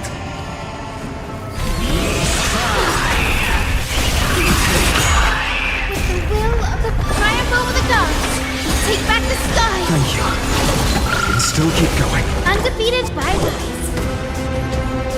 Protect life! Thank you. And still keep going. You're spiffy? No other choice for tomorrow! Cold flames consume me. The sun tear the sky!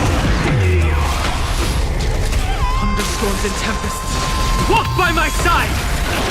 Storm clouds are gathering. Are you ready to sever the lightning? Quench the flames of blood! Thunder and lightning are the cries of their fury!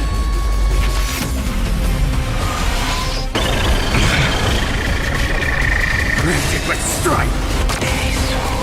Hail the new dawn!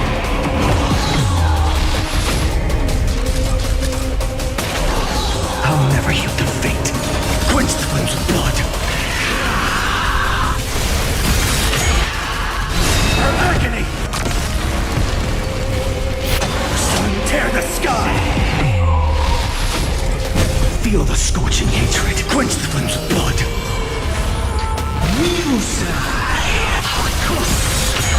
Classic with strife! The world sun's embers. Hail the new world's dawn! There is another world waiting to be saved.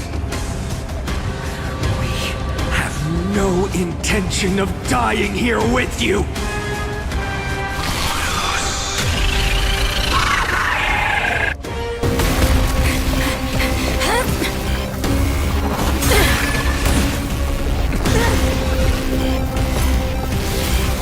Titan!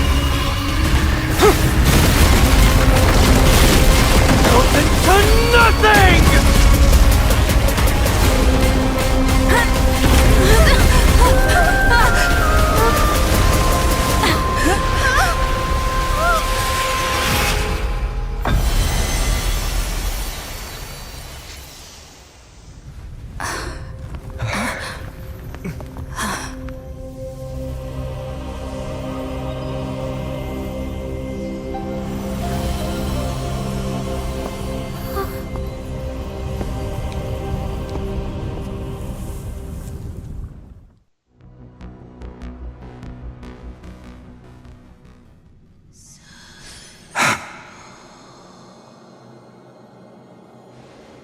Aglaya?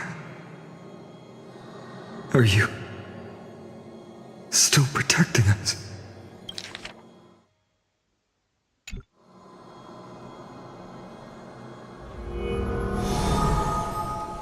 Look! Aquila's core flame! Is it all over now? Seliosi condemned humanity, casting them into the pool of gold.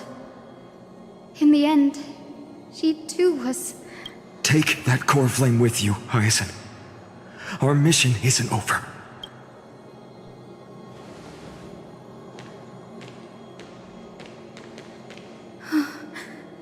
Core flame of the sky, come with me. It's a strange feeling. It's so warm and powerful.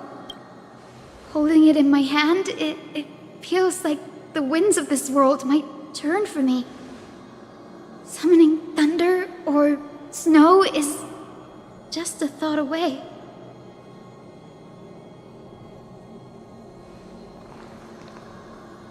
I understand how you feel, but right now, this platform is on the brink of collapse. Who knows how much longer it can hold? We need to find a way to leave. Look, over there. Huh. A Time Priest's instrument. Does it still have any divine power left? No idea, but we have to take a gamble. If the prayer can rewind the shattered platform, then we might ride it back to the entrance. And also retrieve Aglaya's amulet. We can't delay any longer. Everyone, move quickly! Is the sky castrum collapsing because of Aquila's fall?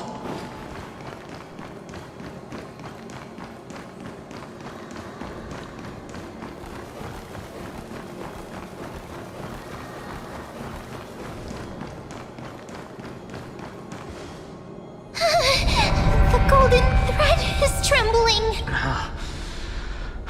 This device is too old. It might not work. We're out of time. We have to retrieve it. Partner, quickly!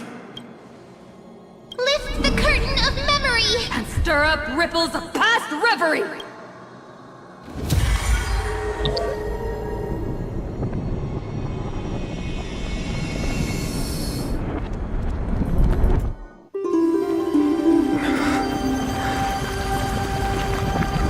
This is bad. The prayer's power! No!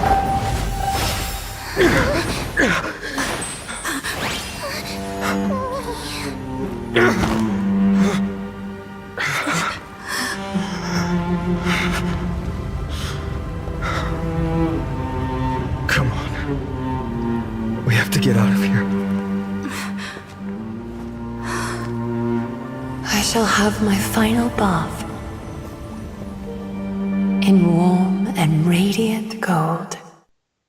From here on, Finan, you shall embark on a journey with no return. Light fades, only to await the sun's rise. One day you will step forward, not out of fear, but to return the dawn to this world. It's right in front of us. The platform has reset above us. We need to find a way up. This way, behind.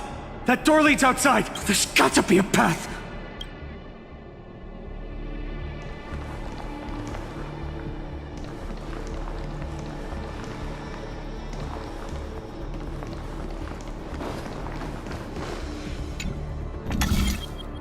It worked!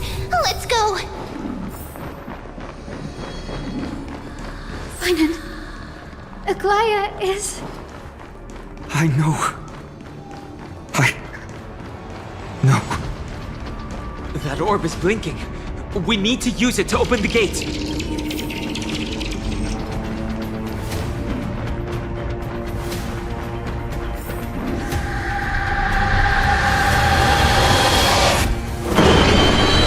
Lightning and thunder.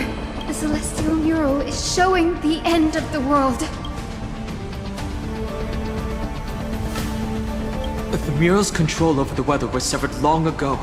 Whatever happens here shouldn't affect the world below. Or so I hope. We're so close to achieving the miracle. Humanity will finally take control of its fate. As long as we can make it out of here.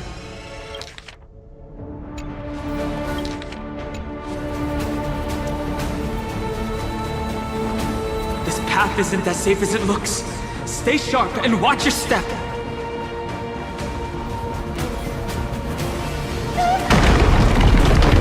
Watch out! Everything is collapsing, and a misstep could lead to a fall. Thor's frame is coming down! Partner, give us a hand!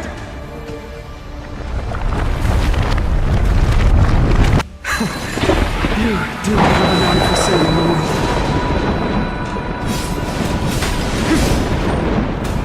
It's getting worse. Stay close to them! Don't fall behind!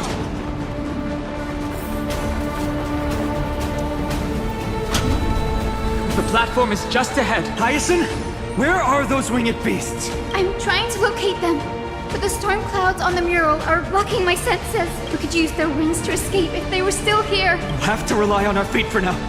Keep moving! We're not safe yet.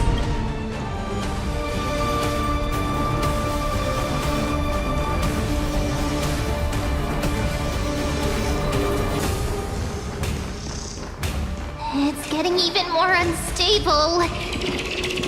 Make sure you get the timing right. We're almost there. The end is just ahead. All we need is a rainbow bridge.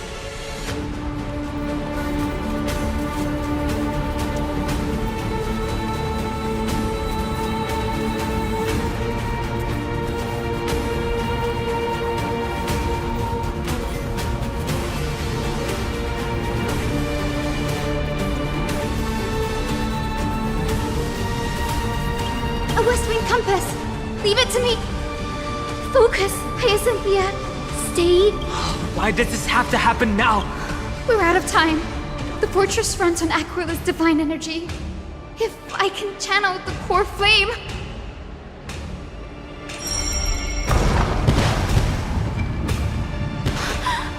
It worked! The core flame responded. Everyone, let's get out of here!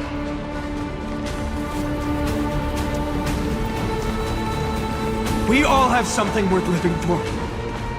And we all want to see Akima's second dawn.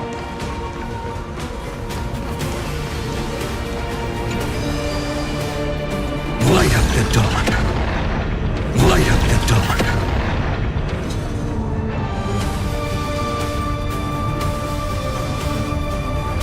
Wait, what was that sound? Everyone, once the platform stops, we make a break for the exit. Don't hesitate. Not even for a second.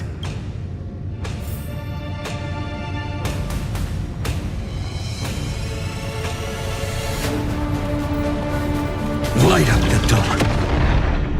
Everyone, hold on tight! Isn't that sound?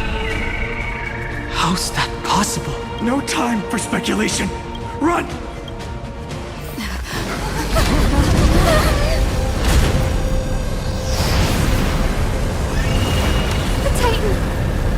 Their core flame has already... Could this be Saliosi?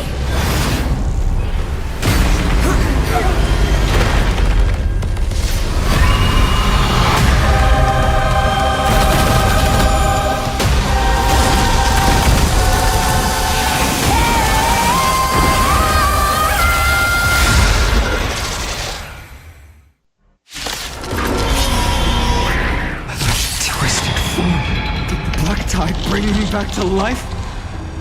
The core flame has been taken, yet they still move. Lady Celiosi, is that you?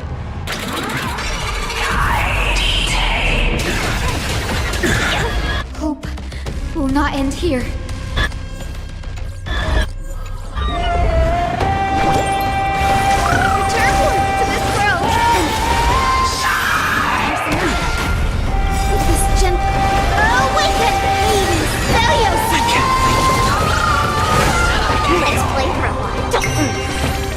Existence is no more tomorrow.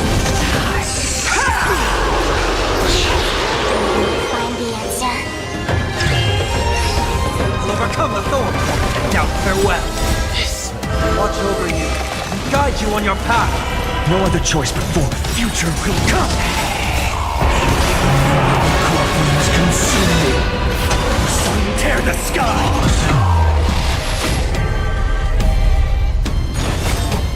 Quench the flames of blood. We hear the echo of the apocalypse. Stop, Lady Celiosi!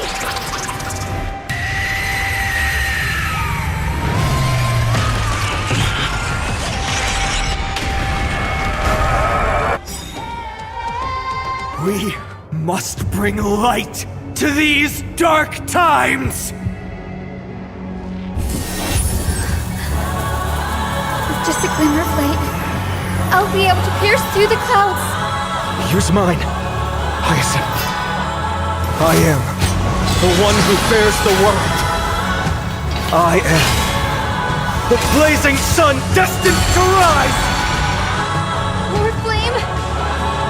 Bestow upon us the healing rainbow!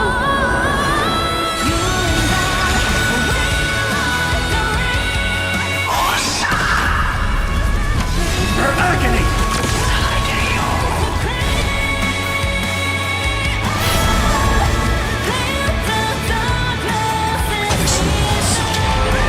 Tear open the sky! I'll never yield to fate.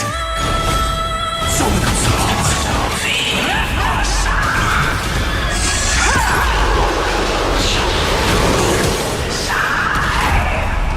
feel the scale the new dawn. Curse ends here! But by this, the mind demo.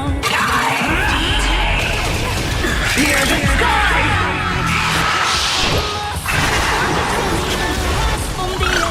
There's no hiding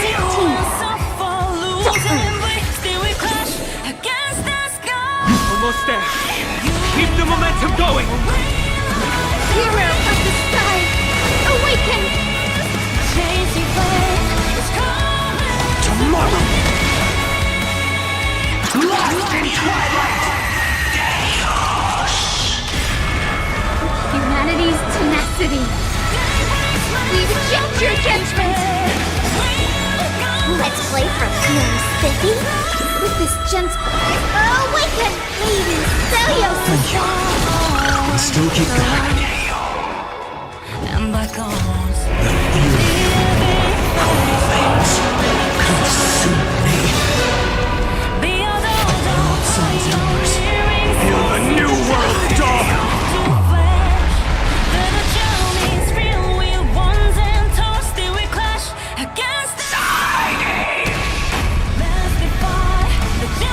Celestial fury!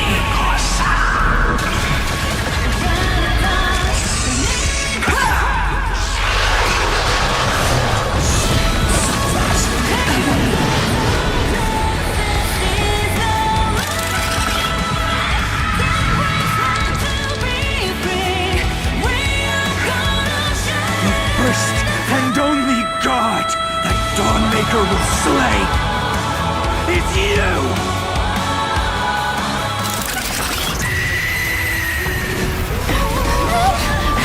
We must stop them! Heroes, help us!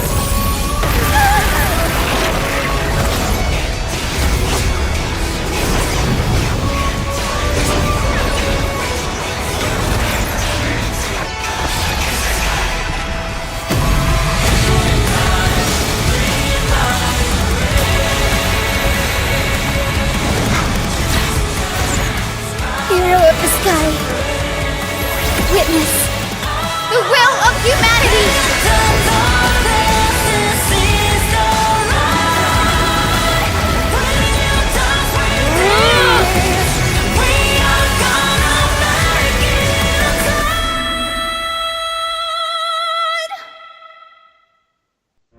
Children of humanity, you have overturned the judgment I once cast in disillusionment, beginning with a lie disguised as a heroic legend, passed down for millennia. A grand epic of creation has been written. You are worthy of a new dawn.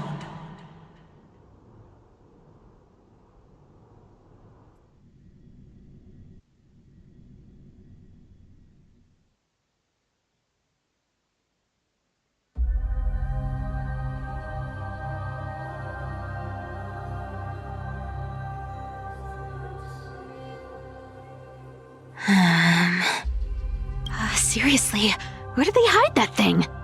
Trash. Just trash. What is this? Never mind. I'll take it anyway. I finally found it! It must be this. The gem of all worlds that the chaplain secretly stashed away. Said to be a fragment peeled from the Dawn device. I can already catch the sweet scent of treasure seeping from this little box. So much for the chaplain's devotion to faith. It turns out he's just been padding his secret stash. I've been lurking in the priestly court for over half a year just for this little trinket. Day after day, listening to those stiff priest apprentices drone on with their prayers. I thought I was going to lose my mind. Good thing persistence pays off.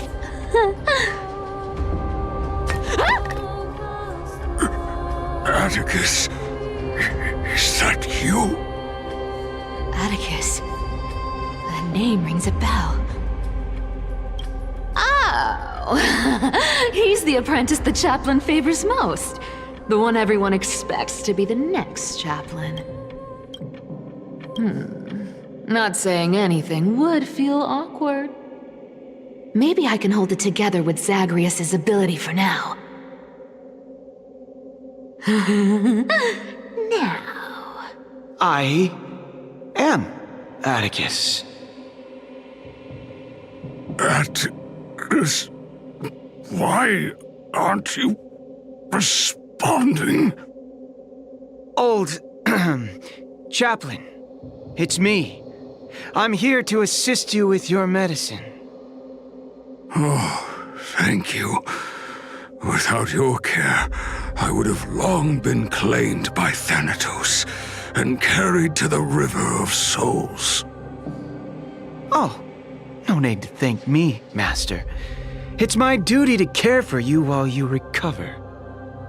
This old man is way sicker than I thought. Looks like the priests are deliberately hiding how bad it really is. Atticus, I can feel my life slipping away, fading faster with every moment. I don't know when eternal sleep will claim me. There's one last thing I must tell you. One last thing. Wait. Is he hiding more treasures? Holy coin of whimsy, today might just be my lucky day. Calm down, Cyphera. Just breathe. Stay strong, Chaplain. Keep your spirits up, and don't lose hope. If there's anything important you need to say, I'm all ears. It's so disgraceful that it fills me with shame. Yet I must speak, for it concerns the fate of our holy city below my feet. What? The fate of the city's people. Is it that serious? I must find out more. The omniscient Sky Father carefully. Before they fell silent, I heard their last words at Dawn Cloud. They announced the prophecy has arrived.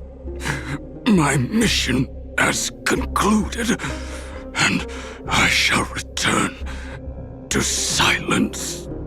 The prophecy of Genesis. The Titan turned to stone. Heard it 1,000 times. Old news.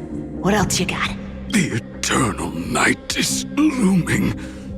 But over the next 300 years, the Dawn device will safeguard the holy city, poised for the children of humanity with golden blood to create miracles.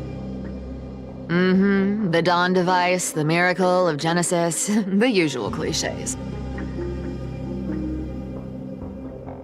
Wait, did he just say the next 300 years? I have concealed the deadline the Sky Father set for everyone. I lacked the courage to carve the countdown to the city's new dawn into the hearts of its people. Atticus, you are 100 times more courageous than I am. Can you accomplish what I could not? Will you share this harsh truth with all the citizens of Akima? Atticus. Rest easy, Master. I will shoulder this heavy burden for you. I'll address the fallout of your indecision. Is that right, seamstress? Everyone in this world is unique in their own way. My moment to be a hero has finally arrived. And that was my stint as a priest at Dawn Cloud. Sure, the story's been slightly embellished, but every word of it is true. These are secrets that must remain undisclosed. I've never shared them with anyone. Not even Bartolos. You should feel incredibly honored to be the first to hear this. Unfortunately, you can't clap or comment right now. But that's beside the point. Getting to spill the secret I've been holding in for 1,000 years feels amazing right now. Honestly, I'm surprised at your persistence. I merely staged a slip-up for you to witness the switch of the core flame. Who'd have thought you'd follow me all the way to the Nether Shore? That Deliverer kid was spot on. You rejects, shunned by the Akamans, have no choice but to keep moving down this dark path. 1, 2, 3, 4. Wait, what's going on? Your leader Kindness isn't here. Oh, could she be plotting something else? Such a hassle. Well,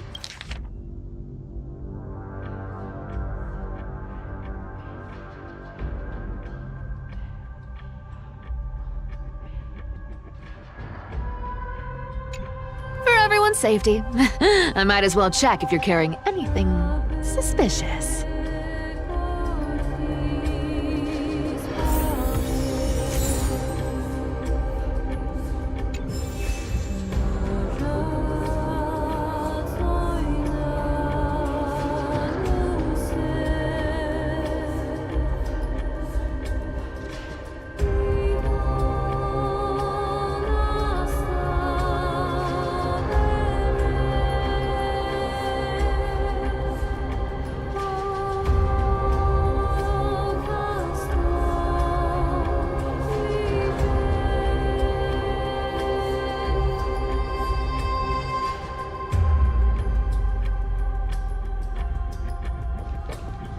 Let me take a look at what's hidden under that mask. Huh. Your face looks innocent enough. Who would have guessed that such a pretty face would hide a heart full of darkness. Appearances can be deceiving. It's a fool's game to judge someone's character just by their looks. It's amazing what the seamstress can do with her divine authority. She sees right through people with that golden thread of hers, beyond whatever facade they put up. As for using divine powers, I'm no slouch myself.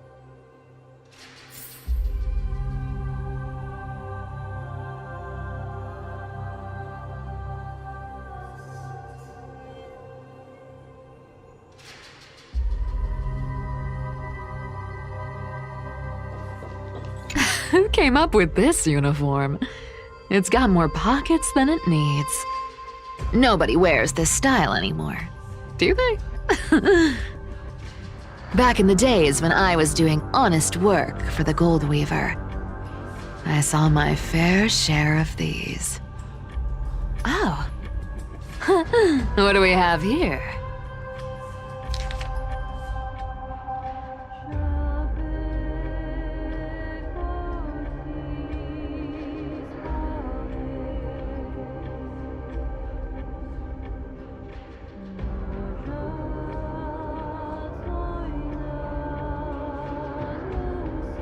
A paper note.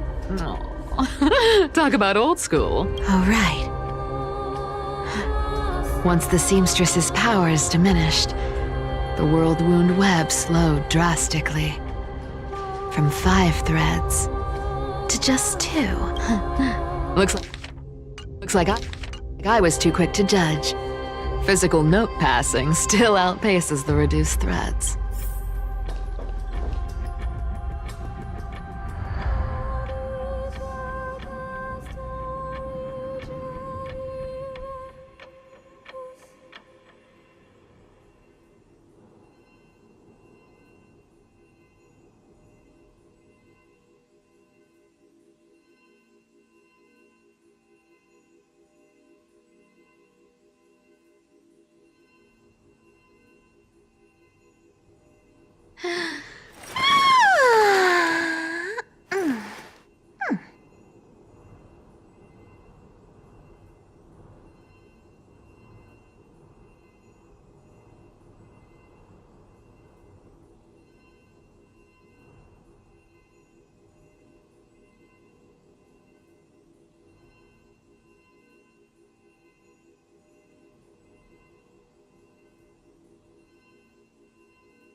Not a good sign to be empty-handed.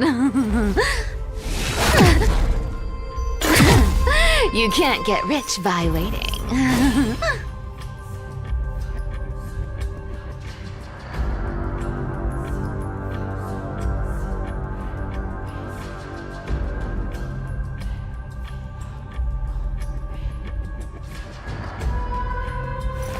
Not a good sign to be empty-handed. This dagger's got a nice look to it. Let's see it. Wow. It's crafted from Kremnoan steel. These people are well equipped. By any standard, you all are quite capable. Had you not strayed, you could have been guarding Akama, securing a stable income. Such a pity. In your next life, remember to choose a safer path and stay away from dangerous jobs like this. Huh. No trace of kindness. Is she hiding too well? Huh. Or has she given up? Well, I've done everything I could. Now it's in the hands of the Deliverer and his crew. Huh? What was that? The noise came from above. Could it be? Huh? It looks like they pulled it off. The deliverer is impressive, no doubt. But some of the credit should go to the gray mystery from beyond the sky. I've crossed paths with them before. They're a little quirky, but their power... absolutely terrifying. With the core flame of Aquila taken, the flame chase journey is down to its final threat. They're already here. Barely gave me a moment to catch my breath. All right then. Guess it's my turn to see what you've got.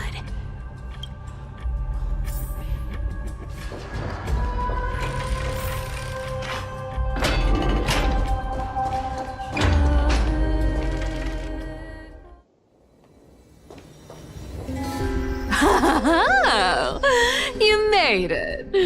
I've been waiting for you.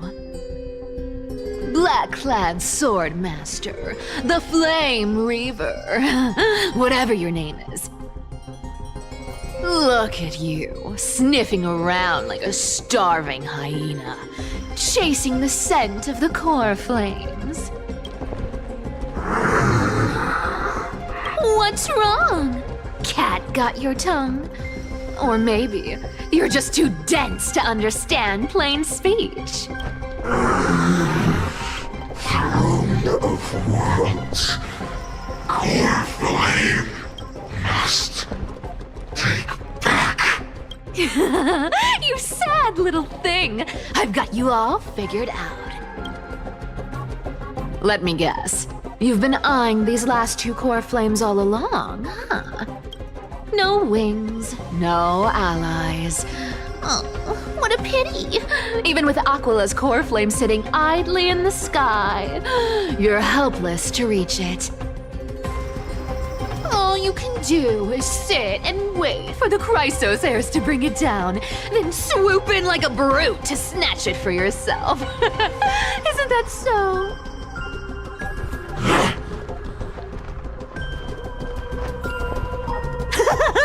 Struck a nerve, have I? I've seen you lingering on a cliff more than once, staring hopelessly at the sky. Pathetic. But hey, I'm feeling generous today. I've got a surprise just for you. That's right, I have Kefali's core flame. But if you think you can snatch it from my claws, you'll have to catch me. Fun fact, Dolos cats aren't just quick on their feet. They've got the stamina to match.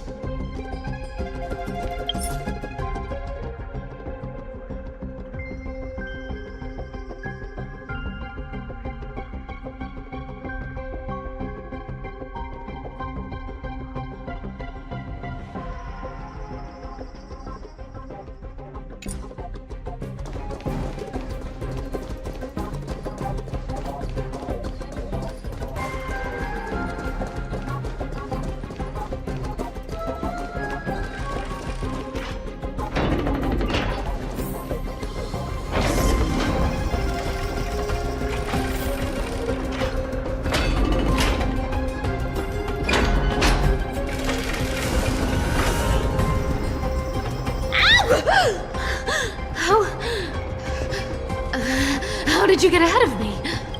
Whoa, whoa, whoa! Don't swing that thing! Easy there. You're after Kefali's core flame, aren't you? Fine, take it! The deliverer made me steal it. It's no use to me anyway. Look, since we've got the same taste in fashion, all black and sleek, how about you spare this poor cat's life?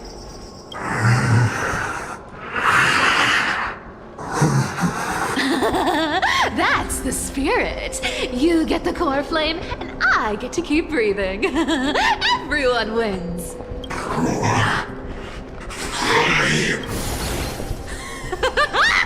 You really are a brainless mutt, aren't you? Woof woof. Come on! Come on! You're not gonna let a little setback like a lost bone stop you, are you? Well, look at that. They actually caught up with me. No one's ever managed that before.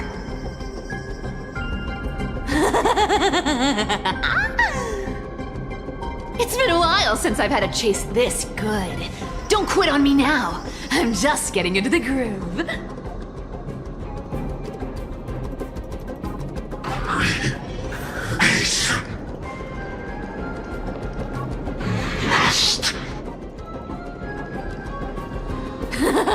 You sure stumble over your words, but you've got some speed on you. I'm going to speed up. Don't get left behind. Yeah, now's time!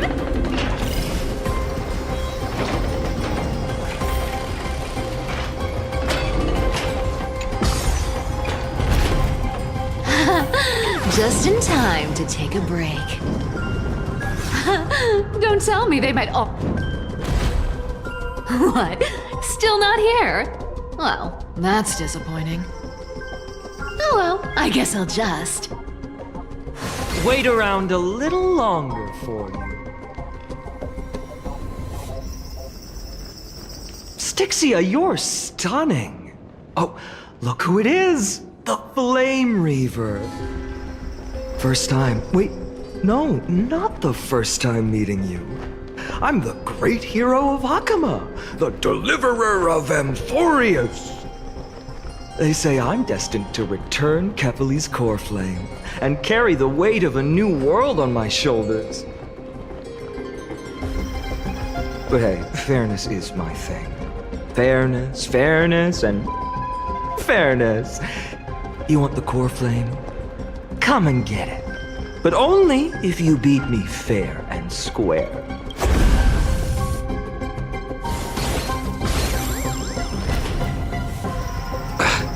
Boring. I was hoping you'd at least humor me for a little while. Stupid mutt! Fooled by the same trick twice!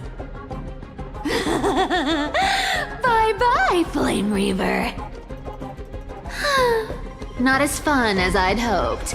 I guess a brainless brute isn't much fun when it comes to mind games. I seriously can't shake them off, huh? This is borderline impossible. They're not going to back off anytime soon. Well then. Guess I'll just have to lead it somewhere higher.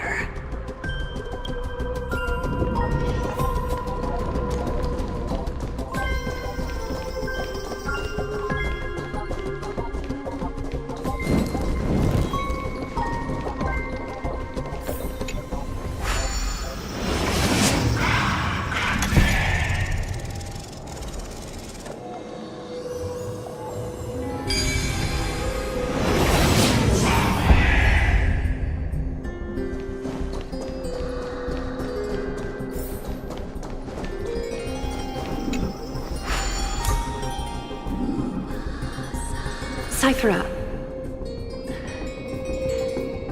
do you still plan to go to Dawncloud? I've made up my mind. Don't think about stopping me, seamstress. Is it for the gem of all worlds? Does it even matter? You'll never guess whether I'm lying or telling the truth. You're still wearing those golden boots I gave you. I hope you're not running from someone the next time you wear them. Glaya, did you see that? No one can catch up to me. I'm no longer running to escape anymore.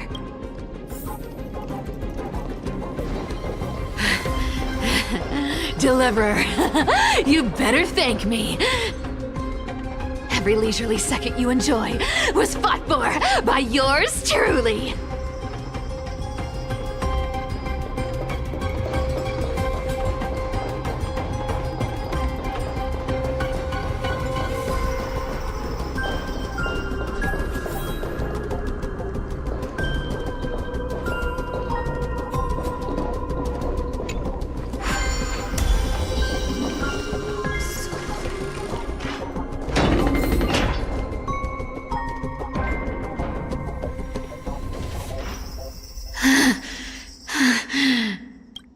just don't know when to quit, do you? Can't escape. This is fate. Fate? I always thought only privileged city dwellers like to toss that word around. As if they couldn't get by without using it as an excuse. Cycles can't be broken.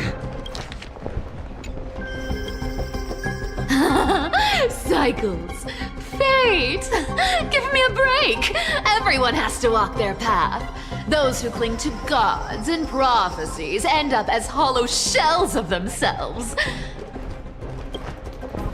Back then, I was nothing but a scoundrel. A cheat, clawing and scrambling just to survive in this messed up world. If I'd given up and played along, this place would have been nothing more than a lifeless wasteland by now. Fine. It has to be me.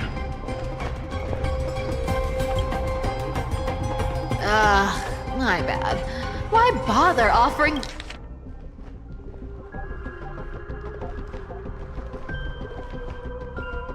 wisdom to a mad dog who wouldn't understand it anyway?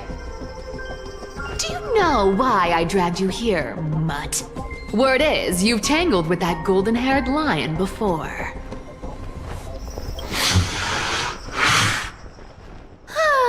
Looks like there's no getting away from you. And hey, that was a pretty good warm-up. Now, how about we spice things up with a bit of competition? As a fellow heir to the divine authority of Calamity, I've been a demigod for 1,000 years longer than the little lion. Now, let me see if you're worth your title, Flame Reaver. I've been around for over 1,000 years, and I've never met anyone who can match my speed. Until now. But speed isn't my only trick. Today, you're getting the full performance.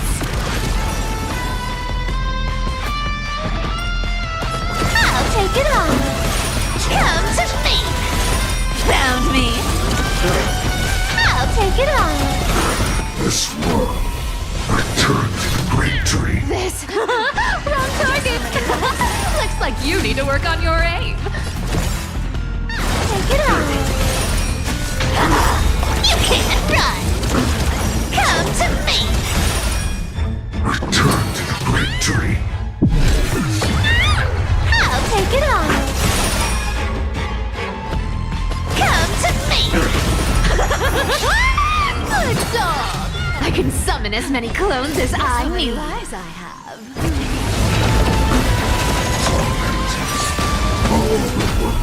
I'll take it on. Found me. Come to me. I'll take it on. Resisting is futile. I've played with you long enough. Time to retreat. See you around, bud.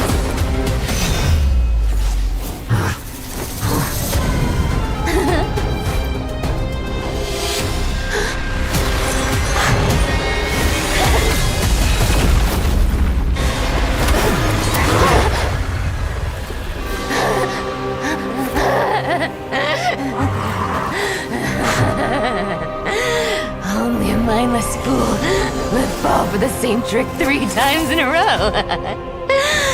Victory is mine, fiend.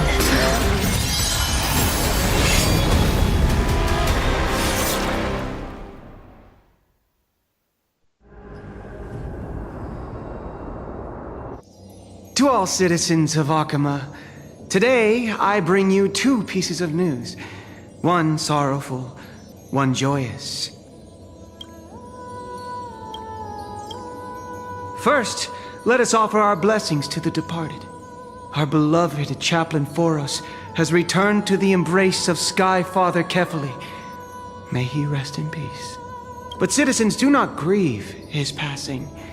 In his final moments, Chaplain Foros found peace. While he still had his wits, he heard the final words of the Sky Father.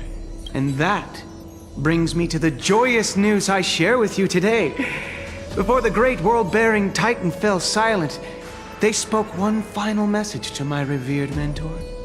And now, I shall share those words with every soul in Amphorius. They said, "The prophecy has arrived. My mission is complete, and now I shall fall into eternal silence. The eternal night is looming. The dawn device will safeguard the holy city, poised for the children of humanity to create miracles forever." Until forever? Skyfather's love transcends time itself, stretching across endless eons. Citizens, friends, as the newly appointed chaplain, I propose we host a grand 100-day celebration at Dawncloud. A feast in gratitude for the Sky Father's gift. Our mission is to transform the Sky Father's words into unshakable faith. For 100 dawns, through song and dance, every child of humanity within Amphorius will come to believe the light of the dawn device never fades. Kefali's protection has no end.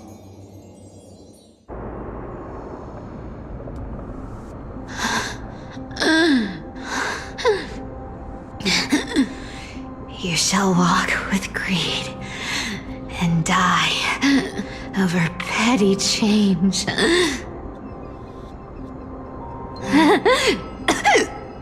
The prophecies, petty change, was quite literal after all.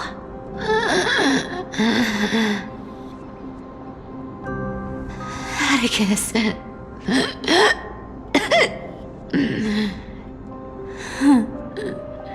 He's a good kid. I stole your identity. I owe you an apology.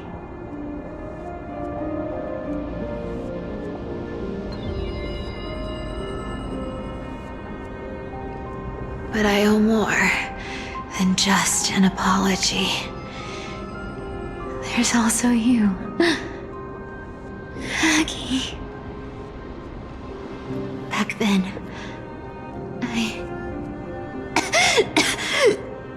You see, you were so good at breeding hearts. If I had stayed by your side, my fragile lies would have been exposed sooner or later.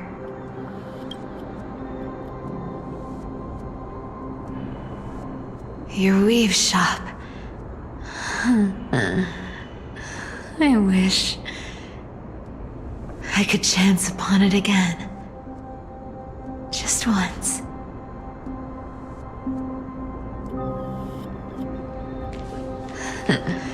To be scolded by you and Treeby.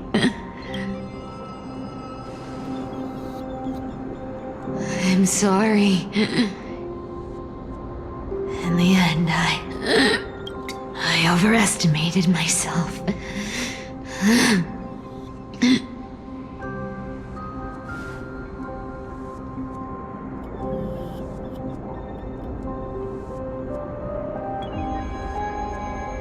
But at least there's one thing I did accomplish. Kefali's core flame is not here. It's safe. It's safe now.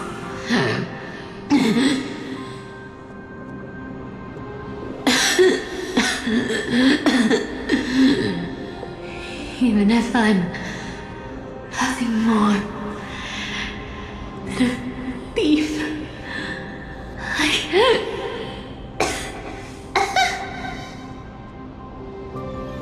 At least I did something for the flame chase. Aggie,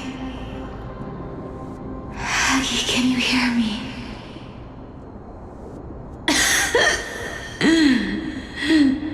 Say something. Please.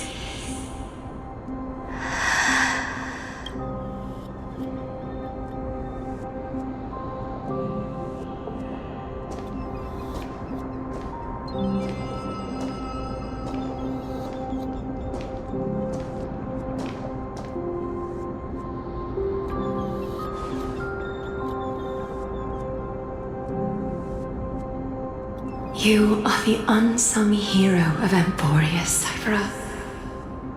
You saved us all. You betrayed the world, and in exchange, you earned humanity 1,000 more years of life.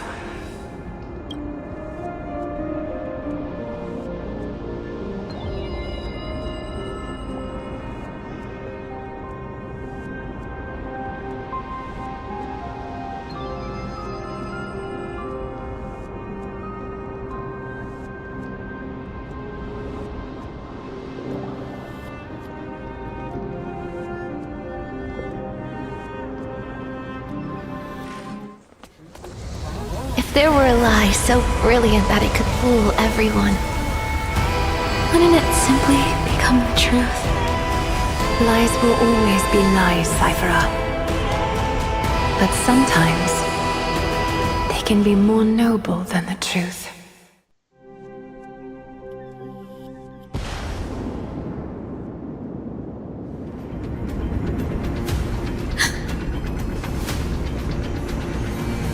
Hyacinth? What happened? The core flame in my hand. It's trembling. It's sending me a warning.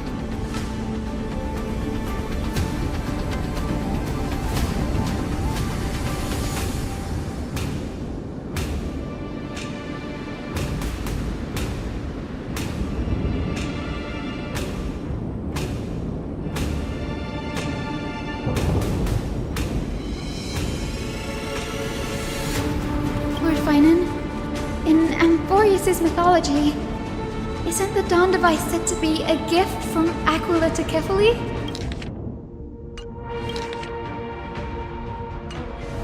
Why bring this up now? Let's focus on getting back down there. Lord Finan?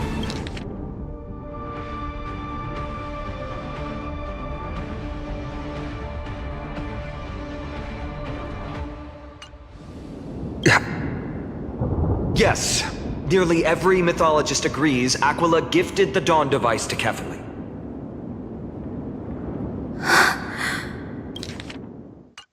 Everyone, calm down.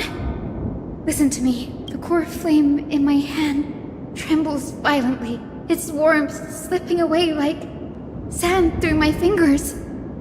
It burns through immense energy just to leave me with one message. The Dawn device is extinguished.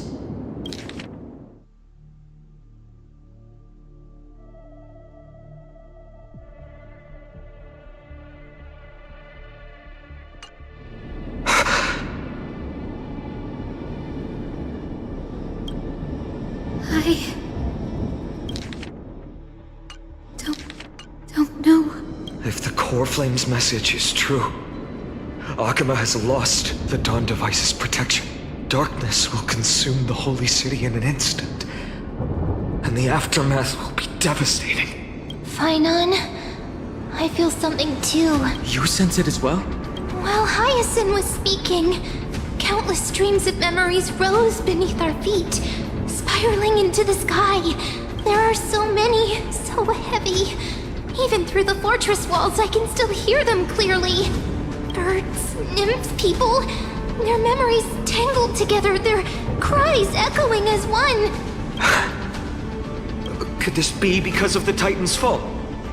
But that doesn't make any sense. There's no time to dwell on the cause. Without the light of the Dawn device, the holy city will be consumed by darkness, and countless lives will be cast adrift. Everyone, you must return and fulfill the mission of the Chrysos heirs. As for me, Denny, you're still carrying Fagusta's spirit water, aren't you? What? That was just a precaution. It's not the time. No. The time has come. Open the path to the vortex for me. There's still one thing I can do for the people down there. Return the core flame of Aquila and inherit their divine authority. I'll remain in the sky and cast my protection over the people. That might not be possible. The entrance serves as the exit. It's a one-way passage. You need to return to the Holy City and deliver Kefali's core flame. And an entrance created this way only has space for one person, doesn't it? Yeah. Danny, I'm counting on you. I understand. Under the raucous steps of their frenzied dance, the roar of celebration hides the world's heartbeat. Spirit water, reveal the way. At the end of the Rainbow Bridge, the Sky Folk will mend dusk and dawn.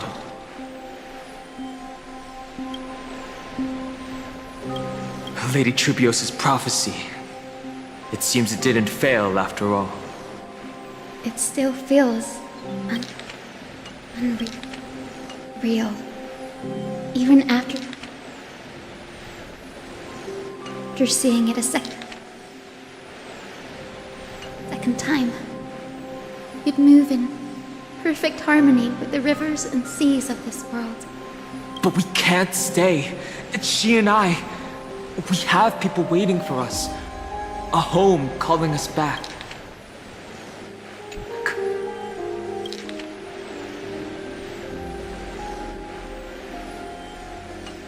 The Astral Express, isn't it? March 7th? The one you always mention. I'd like to meet her someday. I can almost see the three of you traveling together, laughing and sharing moments.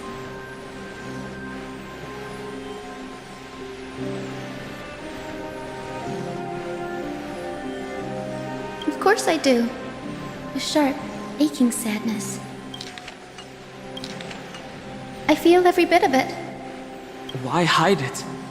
No one here would mock you for showing true vulnerability. As a healer from the Twilight Courtyard, Don Hung, it's my duty to stay composed in front of those suffering from illness. A sorrowful expression would only add to their burden. The world I love is the one suffering now. How could I face it with a frown? Goodbye, everyone. Please, become the heroes this world needs. And as for the final blank page of this epic, the lives and stories of ordinary mortals, I'll guard them until the very end.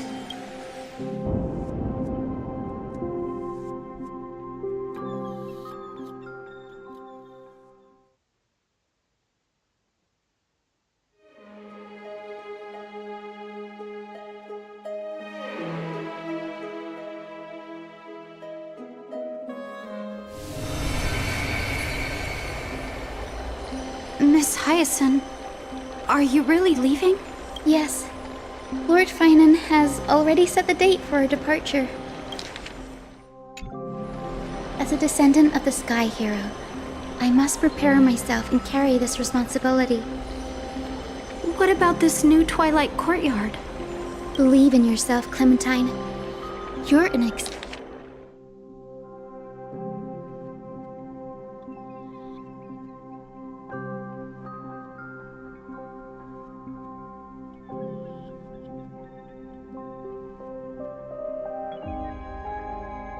exceptional healer, more than capable of handling things on your own. The patients trust you, and you've earned that trust. That's what matters, isn't it?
Miss Clementine's medical skill.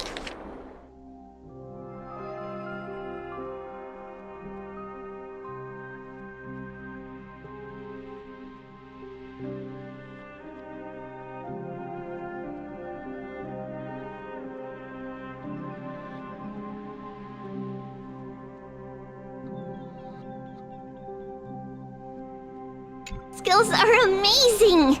We believe you'll make the Twilight Courtyard proud. Thank you, Lady Treeby. I'll do my best. I just...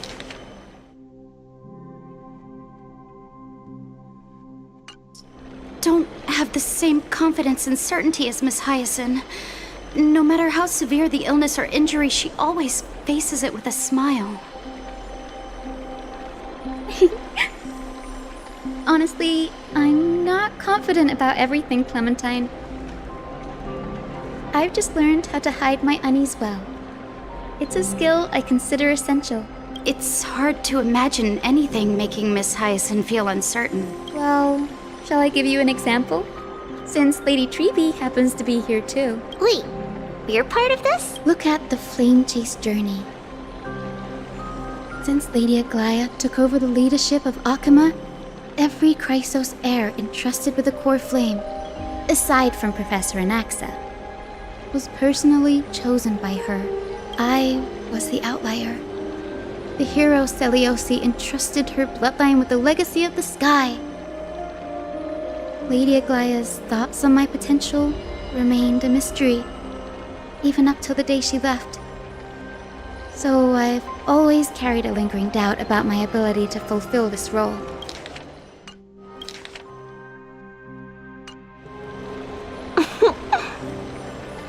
Lady Treeby, why are you laughing? The answer Cindy wants is simple. Just try looking at it from another perspective. Imagine this. Knowing Aggie's personality, if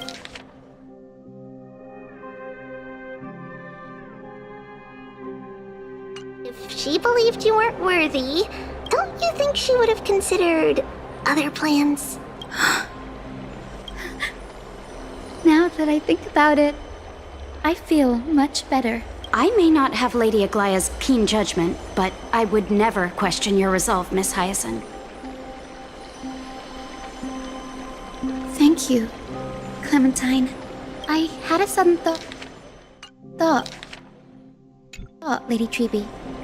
Before I depart, can you teach me the words for returning the core flame? I've always been at the Grove helping with lectures and never had the chance to come to Akama. The phrases everyone has memorized still feel unfamiliar to me. I don't want to embarrass myself in front of everyone when it's my turn to return the core flame. It's easy. We can teach you right now. Let's go. We will say a line, and you repeat after us.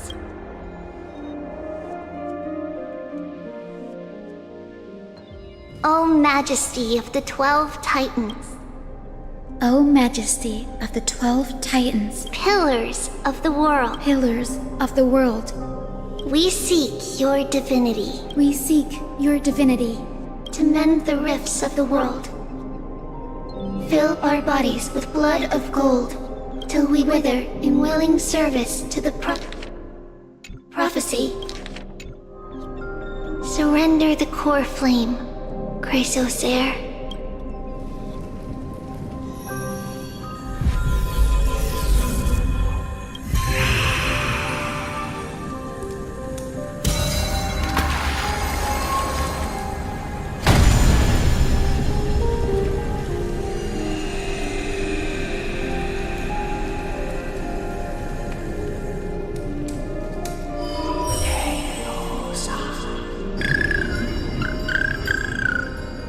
Cindy, are they?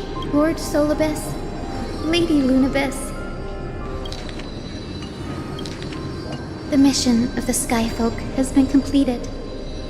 Your watch can finally come to an end. We thank you, Miss Hyacinth. Even though we were the source of that false legend, you still brought us freedom. Please, don't say that. Without your wings, we would have struggled to progress in the Eye of Twilight. Akama is on the brink, and I must quickly embrace the role of demigod to protect everyone with the power of the sky. Honored ones, please tell me, what trials lie ahead for me to complete? I think you've already done everything you were meant to, Miss Hyacinth. What do you think, Seliosi? The Sky Folk. Lady Seliosi? I see. After all these long years, your will has merged with the Titan's divinity. I deeply regret.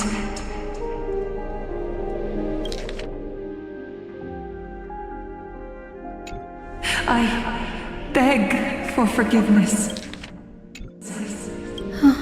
The darkness in the human heart clouded my judgment.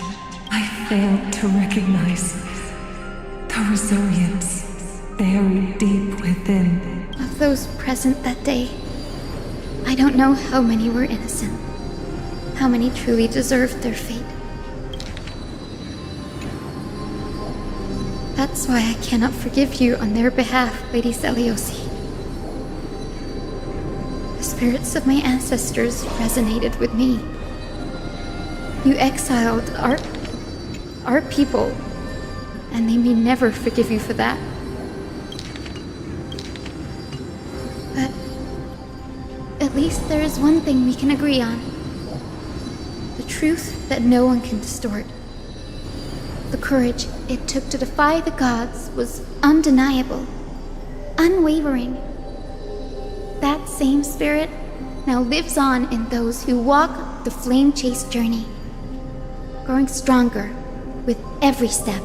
You were the spark that set this era in motion, Seliosi. An age where heroes rise and epic stories are told far and wide. An age where a flame of hope was preserved for the world.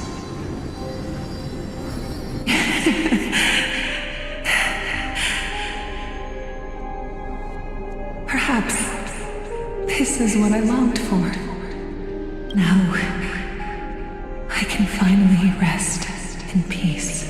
Even in that darkest moment, Lady Seliosi, you still held compassion for mortals, didn't you? Even with the Titan's power, you didn't punish the world by letting the sky fall.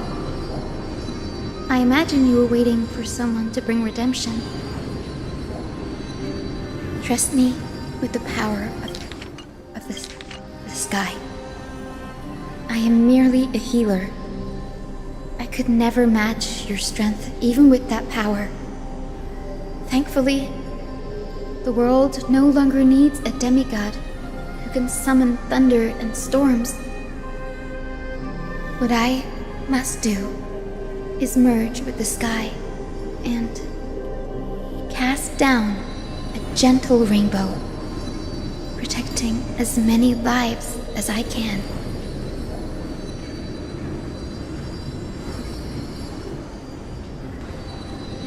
Professor Nexa, do you remember that in the end, I followed the path of my ancestors, returning to the sky? I didn't return to the earth to walk with the people, but even so, I still achieved my dream.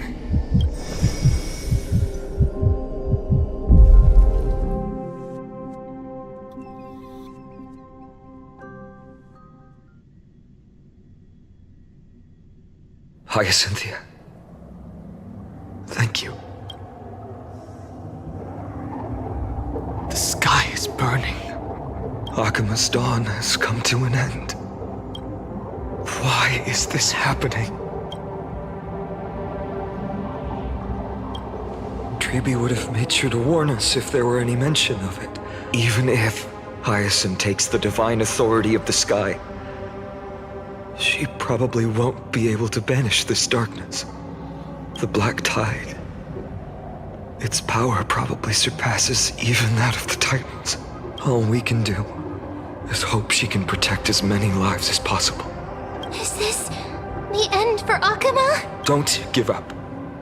We're the ones leading this journey, so we can't afford to lose our way. The unexpected is always part of our journey. We'll stay with Akuma until the end, no matter what. Over there, do you see it? The broken structures look like they've turned transparent. I've never seen anything like this before. Could the Black Tide be the cause? There are too many things we don't understand, and we don't have time to figure out. We can't delay any longer. Let's head down. Hopefully Kefali's core flame is still safe. I'm confident that Miss Cypher will do everything in her power to fulfill her duty.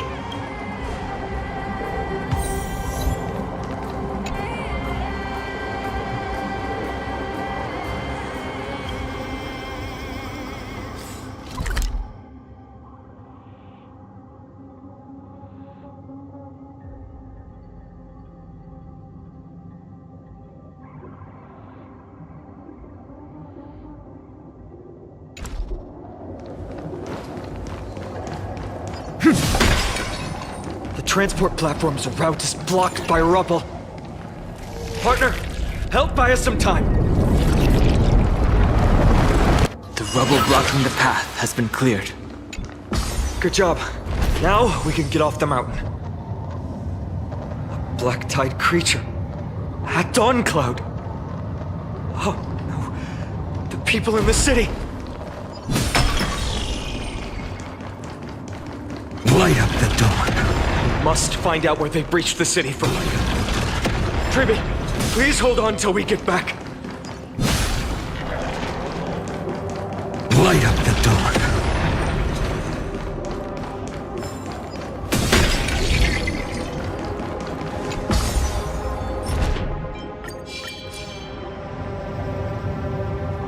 More enemies. It doesn't look great down there. Anyone who dares stand in our way will get a taste of Dawnmaker's edge.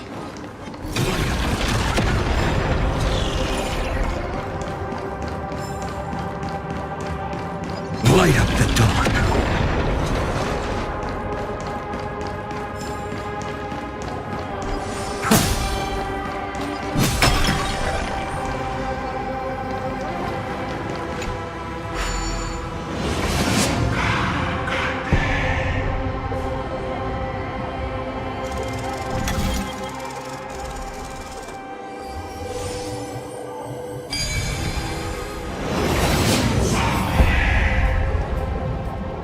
Over there! Kefali's core flame is being kept in the center of the council. We must retrieve it and bring it back to the vortex of Genesis. You mean? Right. Worst case scenario.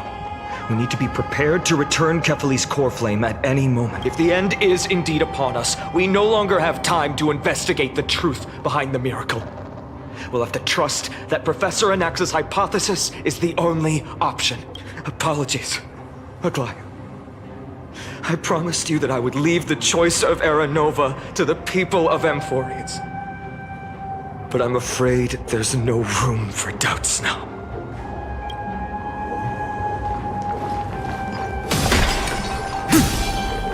Hyacinth. Did she make it? Her will to heal the world is so strong. We'll definitely sense it if she succeeds.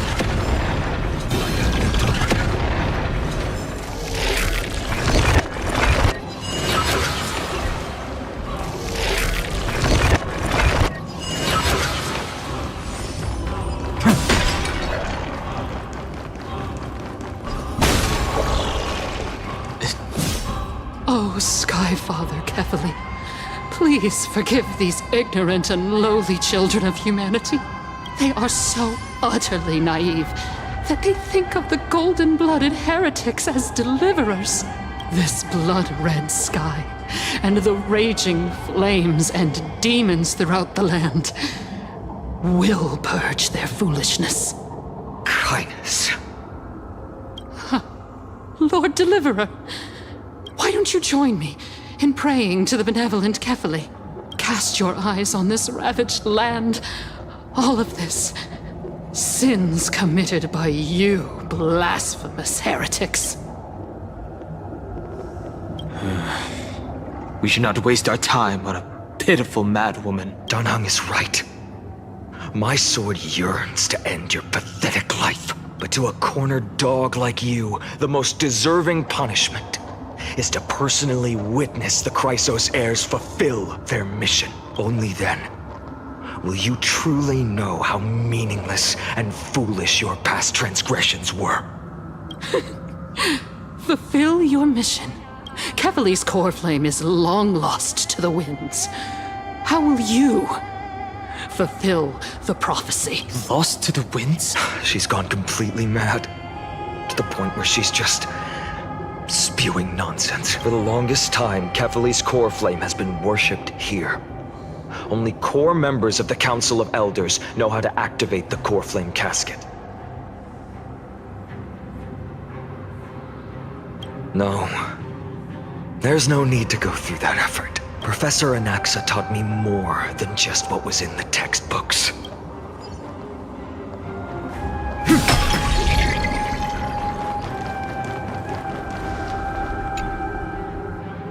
During his time at Dawn Cloud, Professor Anaxa conducted surveys in various areas. I still remember the words he used. I hope it works. All-knowing Father who bears the world, please share a glimpse of your merciful gaze with me. Cast down the Titan's fire that hangs at the pinnacle of the world, for your devout creations to behold.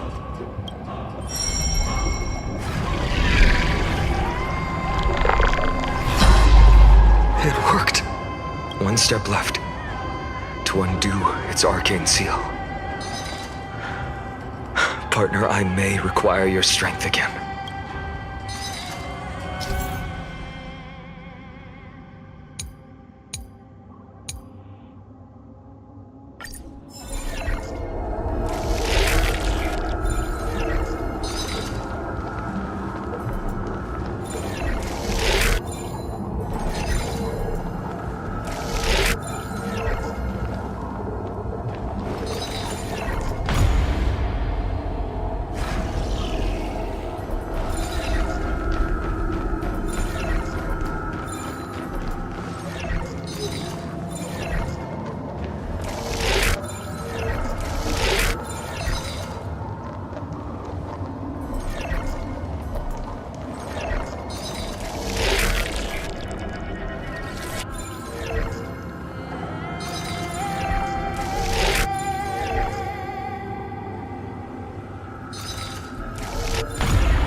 Did it! Take the... Danheng, can you use the spirit water art again? I've used up all the spirit water I brought. And just now, after we left the Eye of Twilight, I felt the waters of Amphorius severing their connection with me. Is this also a result of the Black Tide?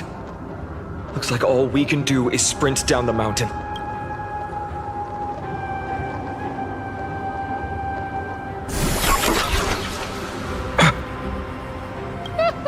You all thought I completely lost my mind. If the core flame was never tampered with and has always remained here untouched, you all think I wouldn't have the power to take it away?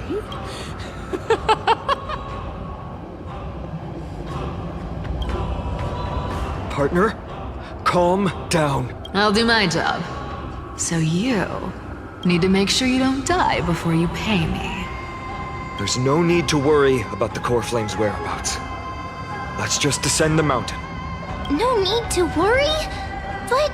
Before setting off to defeat Aquila, I entrusted Miss Cypher with the task of protecting Kefali's core flame while we were gone. By any means necessary. If the core flame isn't here, That means she must have done something to it. In other words, she fulfilled her duty using her own means. We just have to focus on getting to the vortex of Genesis, and Cypher will meet us there for sure. But if she wasn't successful... Friends, we have no choice other than to trust her. If the nearest ritual basin is 10,000 paces away, then what we have to do is to run in that direction and hope she meets us after 1,000 paces. If she doesn't show up, we will keep going and trust that we will see her at 2,000 paces, 3, 4, 5,000. I will keep hoping with the same resolve all the way until she shows up in front of us with her usual rebellious attitude. I understand. At least to this day. I don't recall any Chrysosaurs failing their mission for the Flame Chase journey. She will be no exception. But before that, we must survive and break through this siege.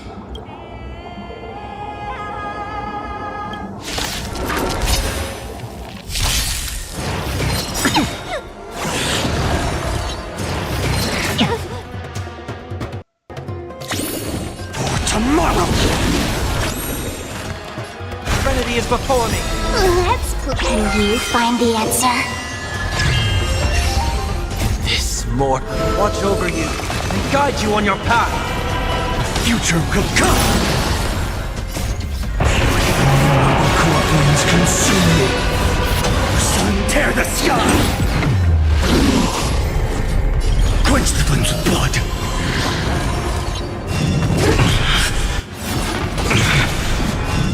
Is that all? Her agony! Hail the new dawn! Quench the flames with blood! Is that all? Branded with strife! So without substance!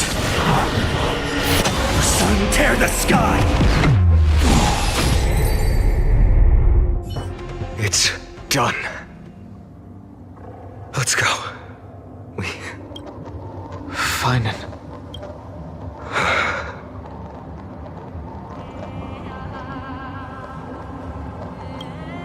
She may not have sought sympathy from others, but as a cleaner, she was willing to use forbidden arts to absorb a millennium of identities and memories for an objective that hasn't changed in that time.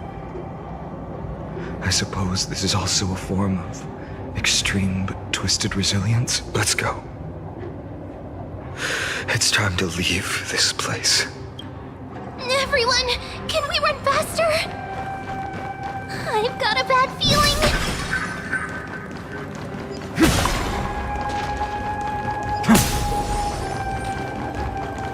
Light up the dawn.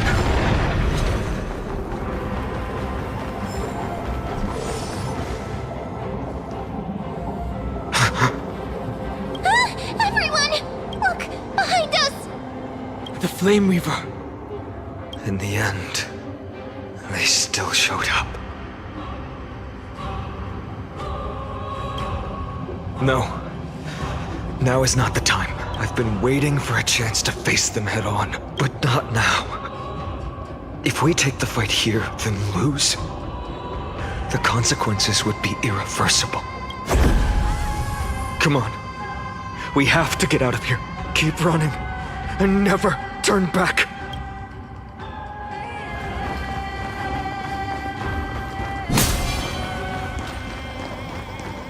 Yanis' hidden passage. We have to use it to cross the Theosphere Lake.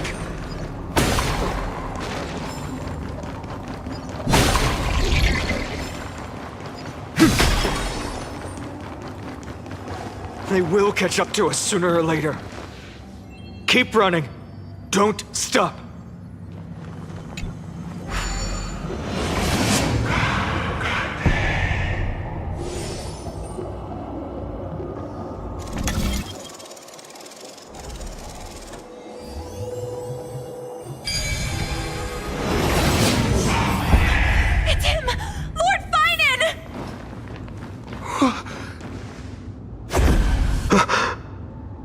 How did they... Dusk has descended as ordained. Clones, illusions. Nothing but cheap tricks to help you hide in the shadows. The sky has returned to its rightful place. This world must be reset. What are they talking about? The end you seek is also the miracle of Genesis. If so, you should be standing alongside the Chrysos heirs. Why do you hinder us, Flame Reaver? Dusk has descended as ordained. Must reset.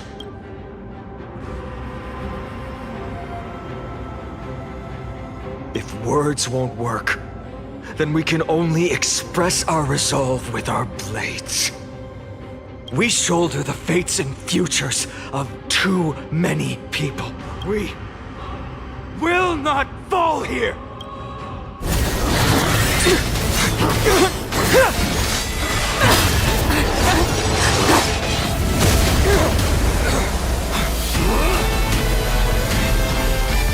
Leave this to Casters and me!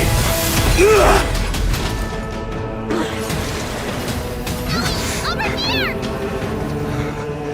Go!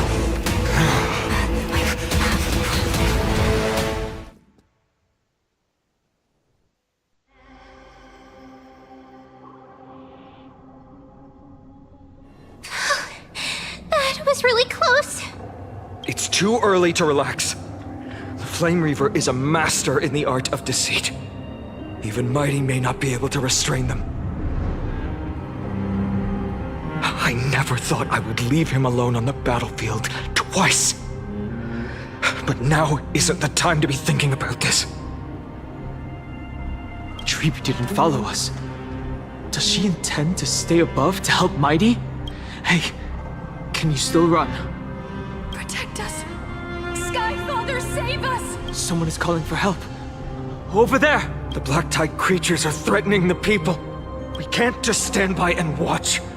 Let's end this quickly. That rainbow barrier. Is that Hyacinth power? Future could come. I'm fine. Wanted to doubt farewell. Existence is of no com.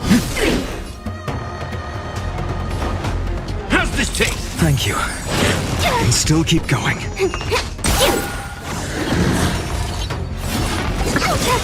Seeking you shall receive. Can you find the answer? Serenity is before me. No other choice but for war tomorrow. Core flames consume me. Hail the new dawn. Empty shell. Soul without substance.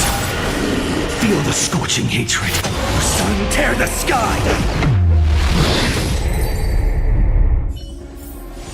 Amphorius will welcome the true dawn. Everyone, you're all safe. For now. Thank you, Lord Finan. It is someone else who deserves your thanks. Those Black Tide creatures just now couldn't breach this barrier. This energy feels familiar. Like the luminous arts that Hyacinth uses to treat people. But it is much more powerful. Looks like she did it. Citizens! My companions and I can't stay long. Before reinforcements arrive, please do not step out of this barrier.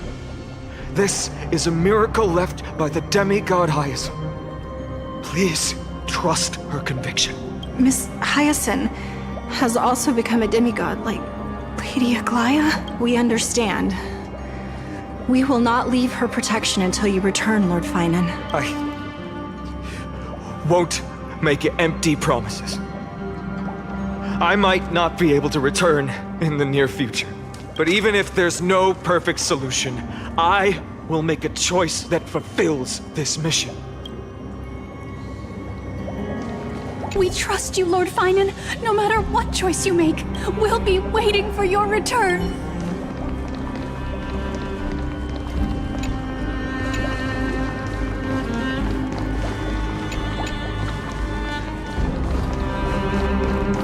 The people in the market must also be suffering. Cortonis! Quick! Let's go check on him! Cortonis! Hang in there! Returned, Finan. Burning the holy city is. To resist, I did all I could. You shouldn't be on the front line at your age, Grand Craftsman.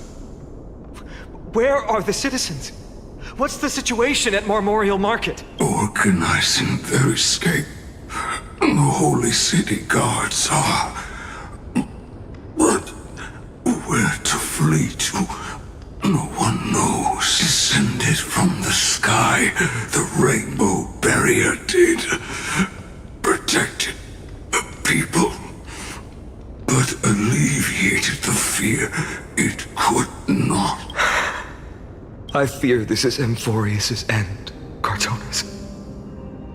There is only one way to save our home. Finally come true, the Sky Father's prophecy. Go, miracle created, deliverer you shall become. One more thing, there is waiting at the vortex of Genesis. Lady Trinan is. Kefali's cold flame is safe, she said. Trinan.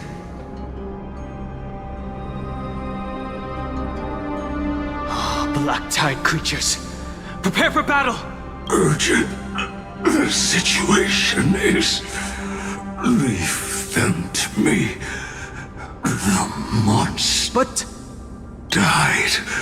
I should have kept me here. The power of the rainbow light did, but if destined, inescapable death is, why not leave behind some glory? You've been forging nothing but glory your entire life, old friend. For others, and for yourself. May you never see the slightest glimpse of war in the New World. Farewell, Grand Craftsman. Let us depart to the Chrysos Airspaths. For battle, these hands were not meant, but if to protect the holy city's future, they are needed to the final moment. I will fight!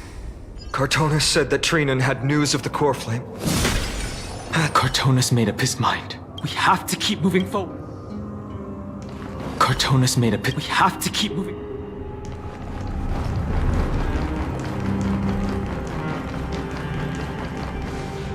The Chrysos Air's baths. Not a soul in here. Those translucent structures are here too. These buildings, I can feel it. Their memories are dissipating.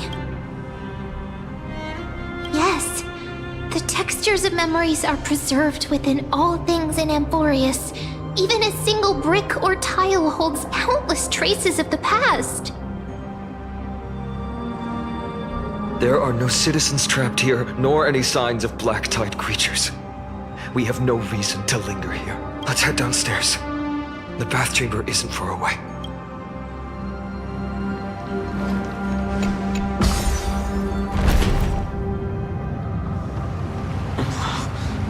The bath's waters are conveying sorrow and despair in ways I can barely comprehend.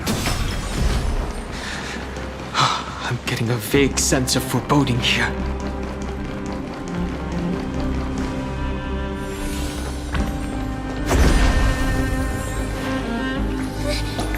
Caught up to me that mighty...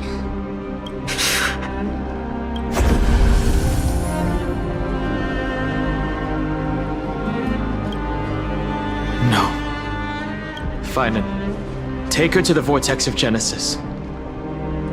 I will stay here and hold them off. Danhang, you... Don't hesitate, Finan. You still shoulder the mission of the Era Nova. We don't know if the Flame Reaver has any clones up ahead. My friend, stay close to Finan and keep him safe. Amphorians often speak of destiny. The destiny of the Trailblaze is to bind the life and death of every world to our own existence.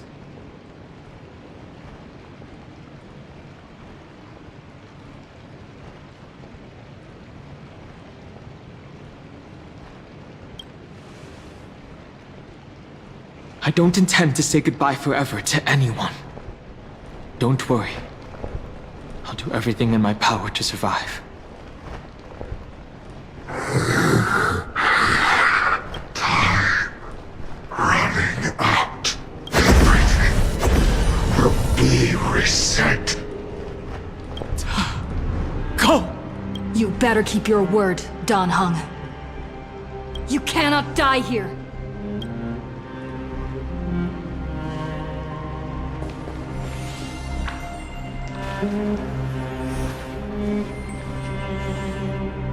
Wherever there's flowing water, I can harness its power to purge the filth. This power, unfamiliar. Who are you? Even if I were just a passing traveler, I would not hesitate to lay down my life and protect the unfamiliar world beneath my feet. This is the destined course that a trailblazer cannot escape. I am a nameless, and what I'm going to do is defend all the hopes that are on the verge of fading away. Follow me.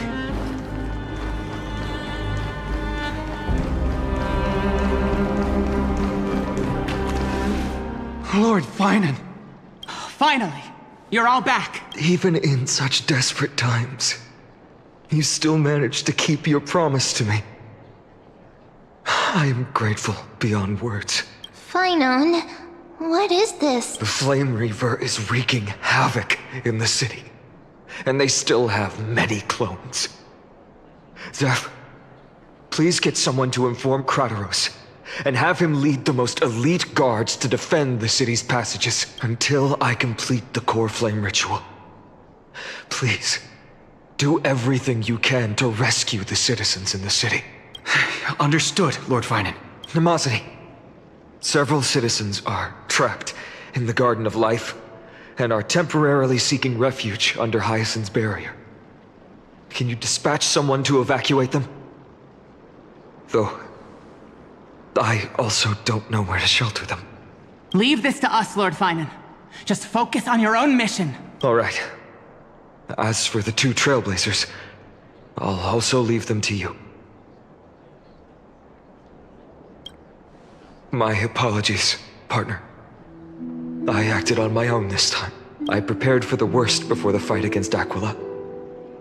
Even if there came a day when Akima was taken by the Black Tide, as long as we defeated Aquila, lifting the sky's curse, you and Dan Heng would at least have a chance to get home safely.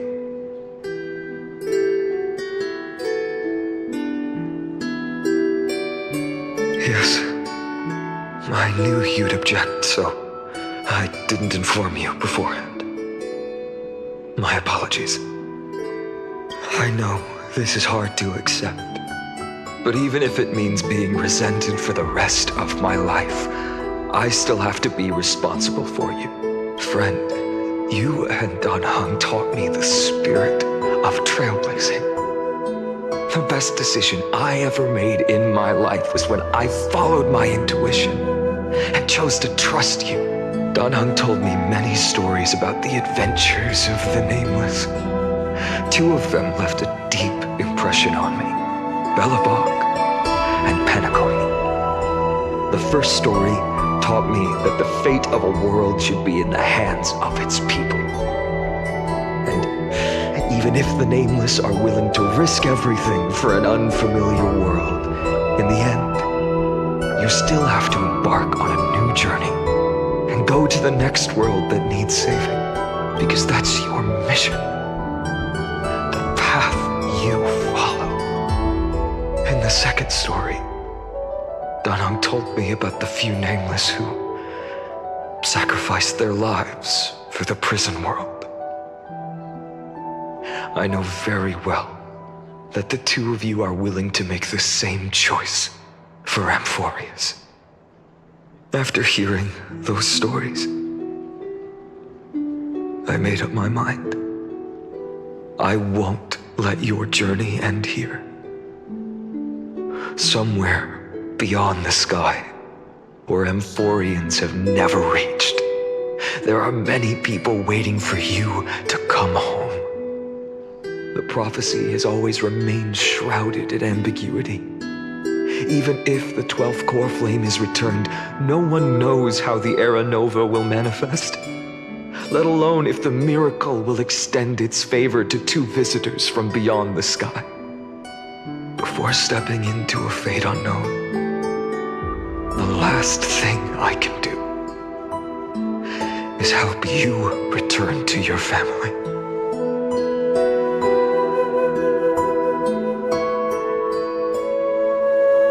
Please, don't worry. Lord Finan has already entrusted Elder Lygus to fix your transport. Lady Trinan's Sentry Gate is open on the main street outside Akima's walls. I'm sorry for making such an unreasonable request of you all. But we live in an imperfect age, where there is never a perfect choice.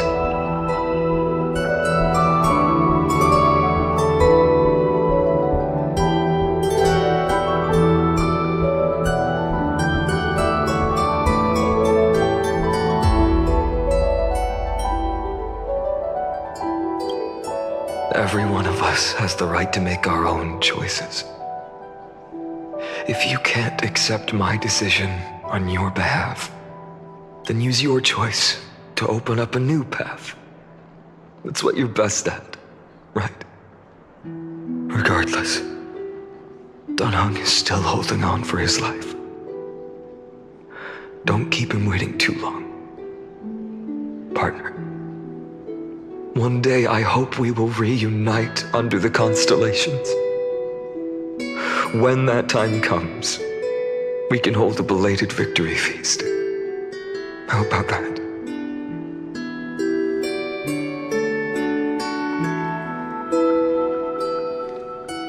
The spirit water has dried up. Blast. Why is nothing going right? Calm down. There might be another way in.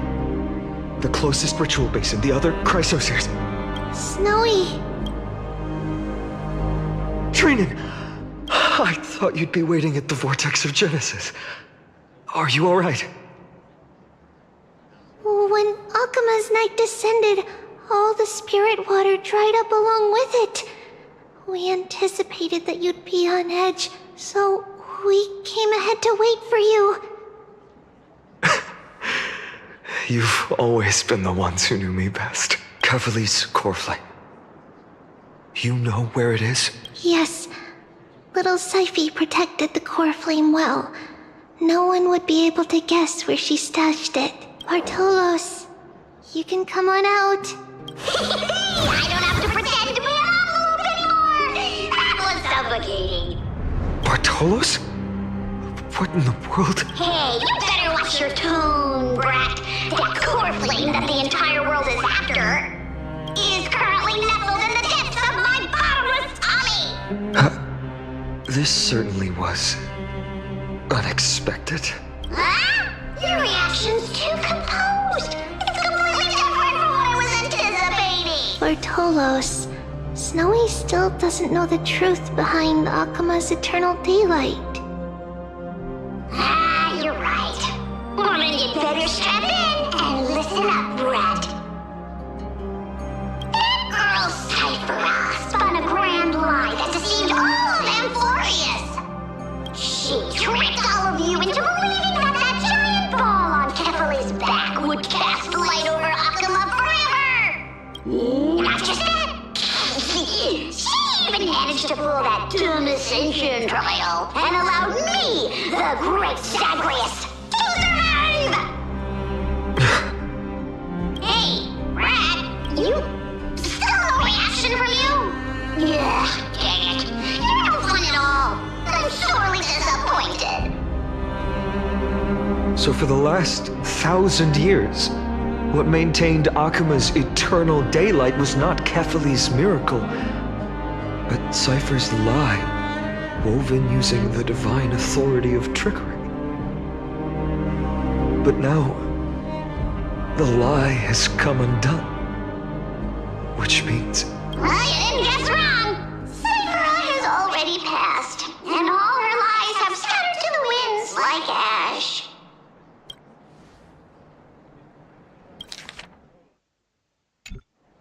But you just said you, Zagreus, relied on Cypher's lie to keep living. If she is already... Guess you're not as smart as I thought, Rat. Don't forget, I'm one of the 12 Titans of Amphorius. And this core flame in my belly, is it not the core that maintains a Titan's life and divinity?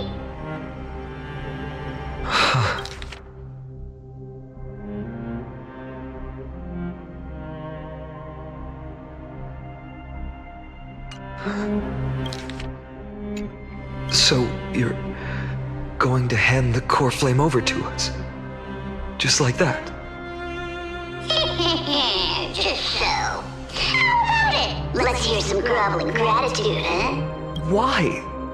In the myths, Zagreus was the most cowardly and shameful of the Titans. Hey, stop slandering me with those fabricated tales. My pursuits are far greater than one measly life.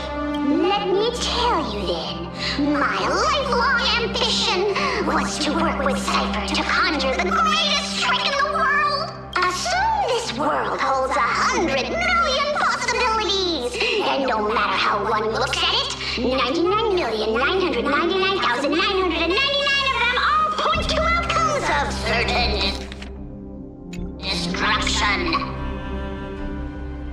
But with an exquisitely brilliant scheme, we fooled all the fools, villains, and disasters of this world, and achieved that 1 in 100 million possibility.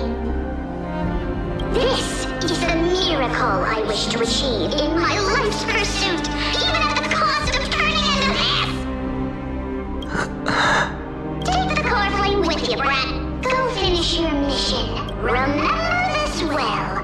What saved Amphorius wasn't the grace of that simpleton Kefali, nor was it the babbling of that child Oryx. It was the divine power of me, scorned by all, and the millennium-long lie of a cat-eared thief.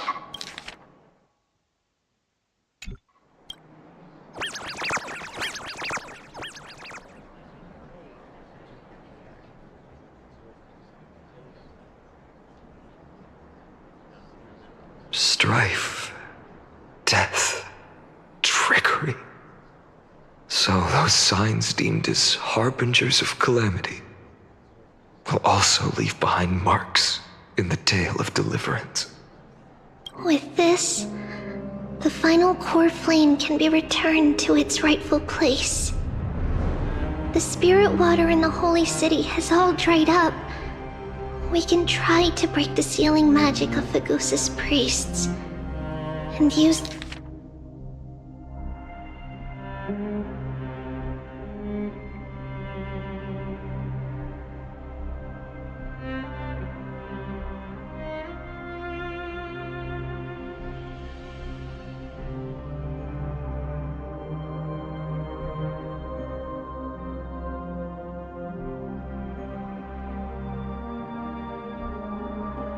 Use the Sentry Gate.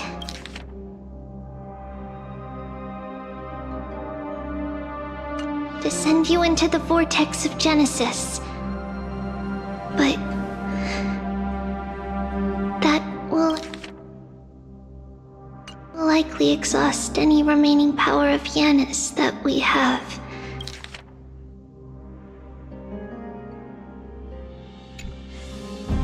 After that, the rest is up to you, Snowy. Farewells. I've almost grown numb to them at this point. Right now, I can't even utter a plain goodbye. Snowy. Don't worry, Trina. I'm no longer the empty shell that Aglaya brought back to Akama. For every companion who couldn't reach the end, their conviction to save the world became a part of me, piecing together the soul I once lost. I lost my home village, but you, Aglaya, and everyone else created a second home for me.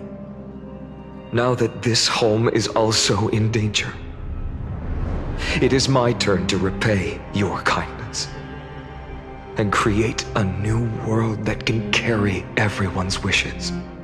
I hope that in that new world, a new sun will rise, bringing one dawn after another to all. Snowy, you've grown into the person Aggie always dreamed of. Indeed, we don't need to say goodbye here. Because even without the prophecy, we have the confidence to say you will become that rising sun. And all of us will see each other again tomorrow.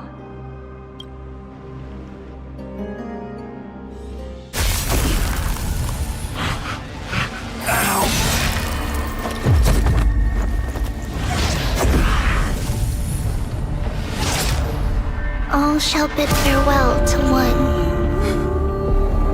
And that person alone will witness the miracle. Such is destiny. Become the dawn. Whoever.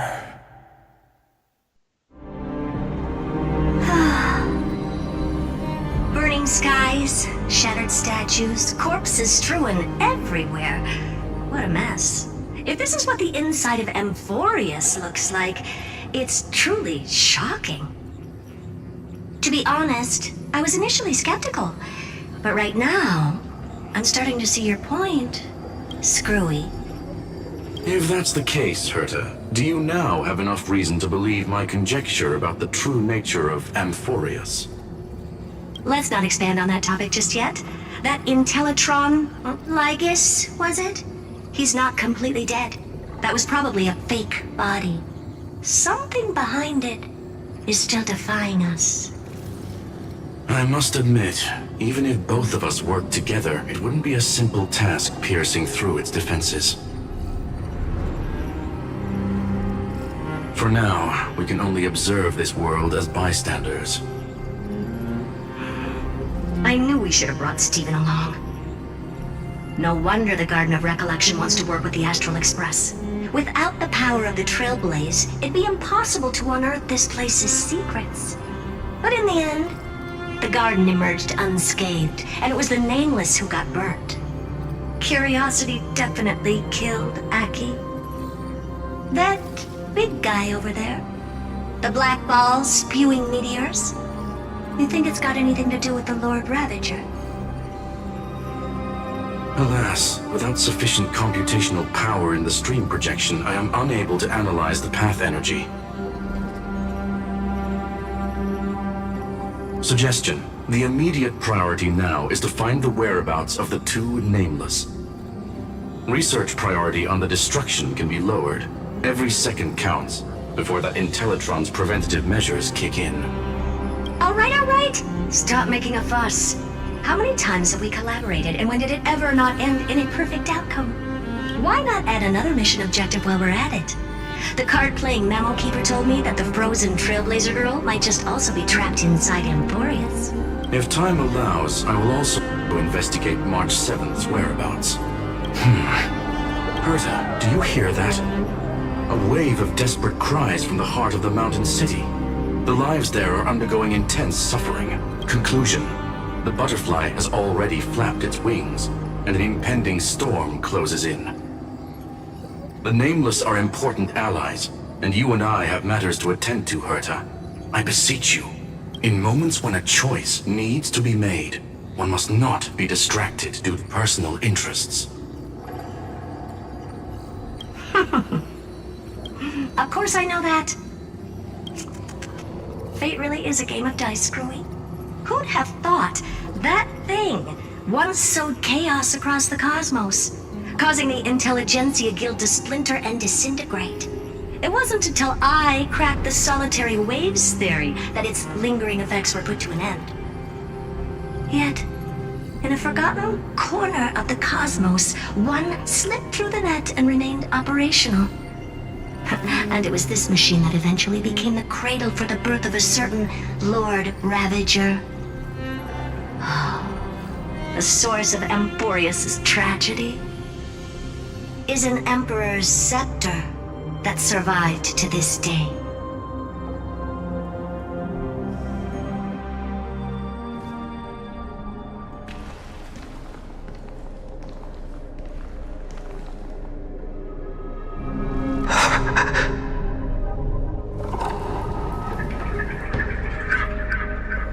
This is what the world looked like originally.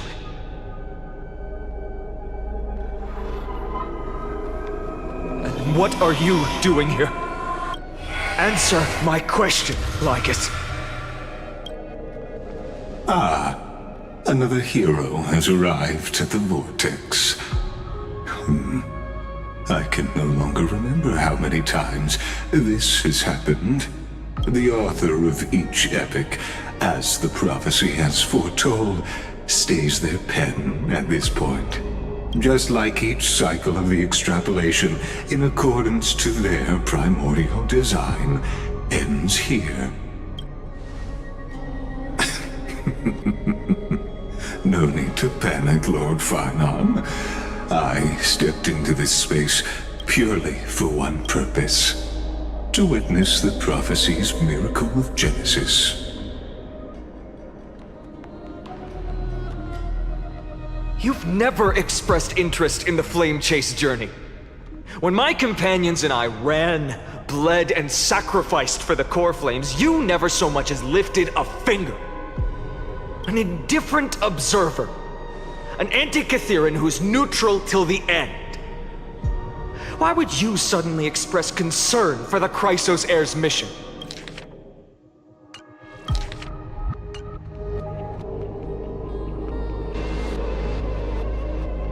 When that lone swordmaster left everything behind, plunging into a sea of madness, I was on the shore, listening. When that mighty lord shed his armor, filling the crevices of the earth with his iron bones, I was on the mountaintop, gazing down. Across 1,000 years of the Flame Chase journey, I have witnessed the ardor, resolve, division, and unity of the Chrysos heirs with mine own eyes. Just as you were all born to shoulder the guidance of the prophecy, I too have bathed in the gaze of distant stars, have seen the deepest, darkest of destinies. I will become the most loyal reader of the epics, a spectator voraciously consuming the valorous deeds of you heroes.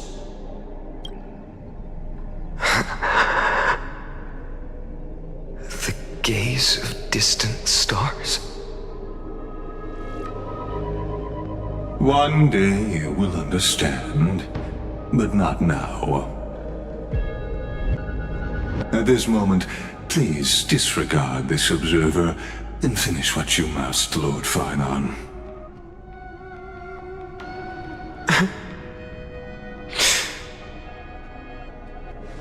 I once believed that as long as I chased the flames relentlessly, the fog before me would clear, and fate would reveal its truest form.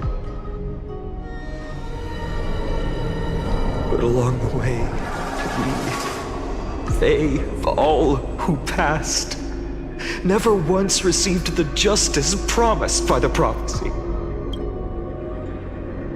I have perceived. Outside the vortex, the world is collapsing, and the children of humanity are crying. But you, Lord Finon, will bury the old world with that core flame, bringing all things into a gray unknown.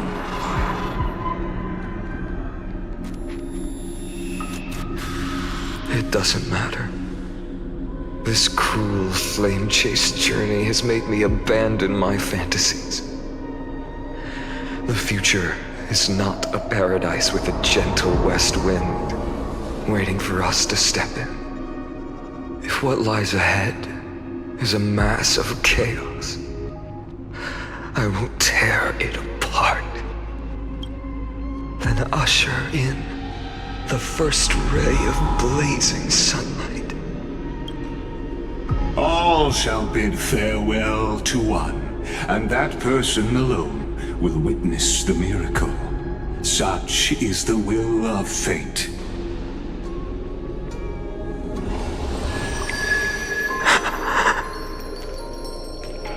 Yet this time, will an epic with endless cycles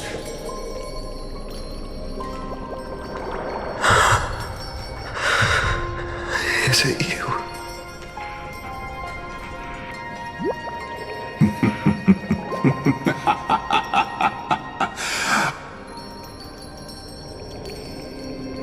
Turn a new page.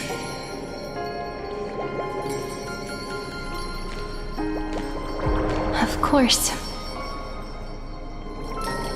This will be a romantic story like none that has come before. You think so too, right?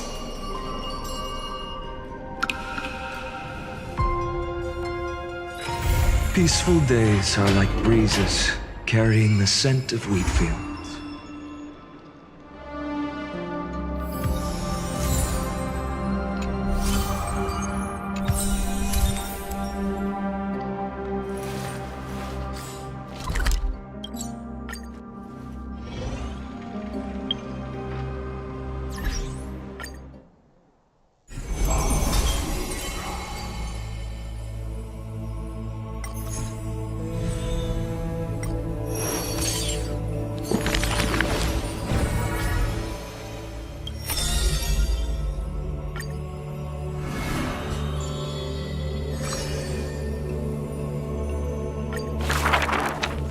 She can see the most delicate colors, the most distant contours.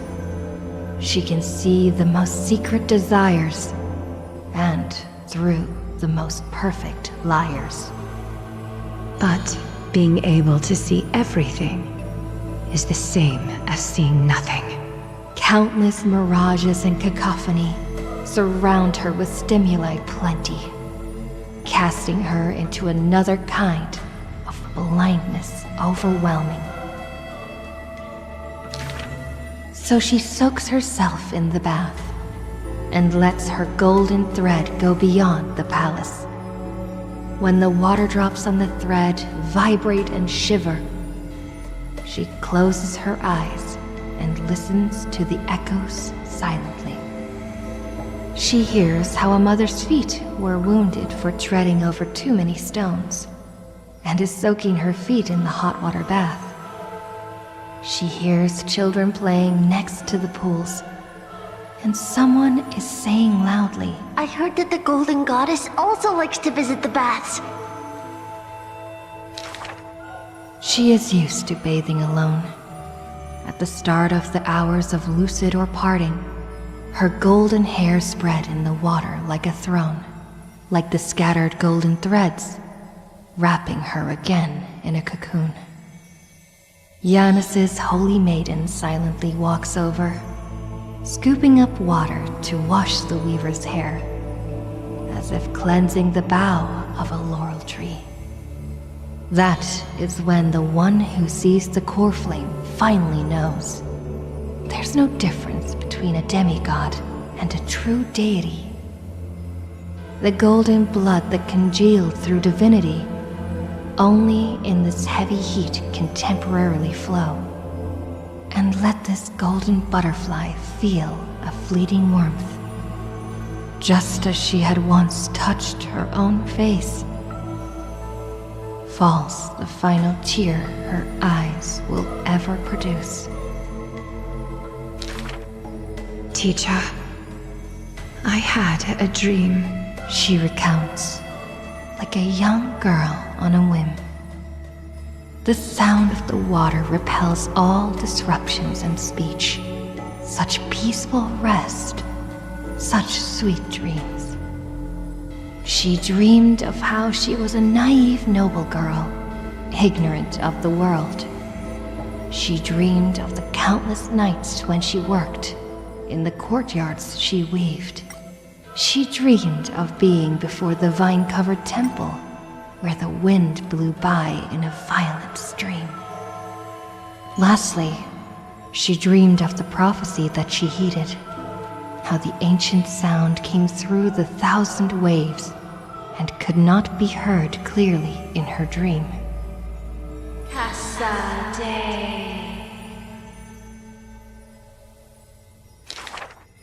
The dawn device is always glittering, and birds are always chittering. The children of Akuma like these kinds of songs. Why not trust in the promise of an era Chrysia unending, like how children believe in fairy tales, passed down unceasing? But will the dawn device truly shine forever?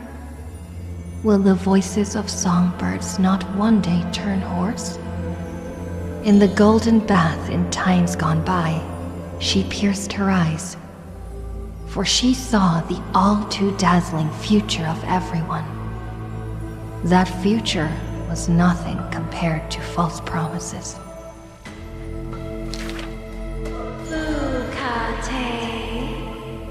The gods have already determined her destiny and her passing. She knew.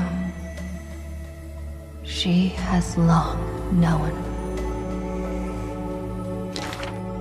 The red-haired child appears worried. You are aware of everyone's fate, yet never speak of your own future.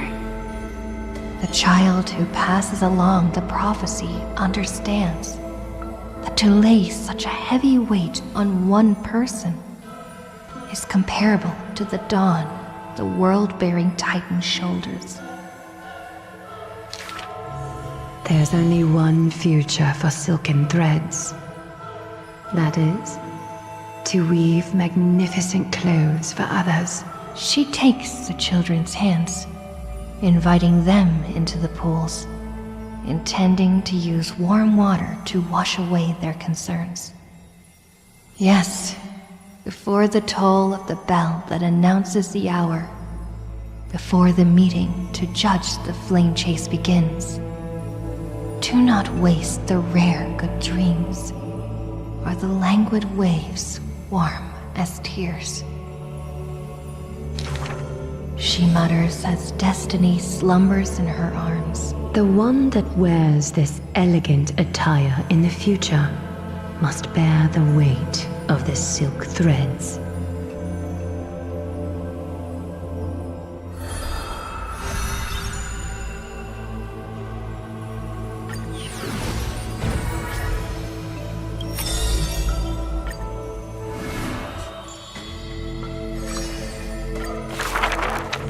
In Dolus' suburbs, in a tiny weaving workshop. The silk weaving old woman busies herself within, as her smart child wanders outside on a whim. The silk pours from the loom, some bright as the dawn, some dark as the night. The woman had lived her whole life in poverty, yet through her business, she never deceives.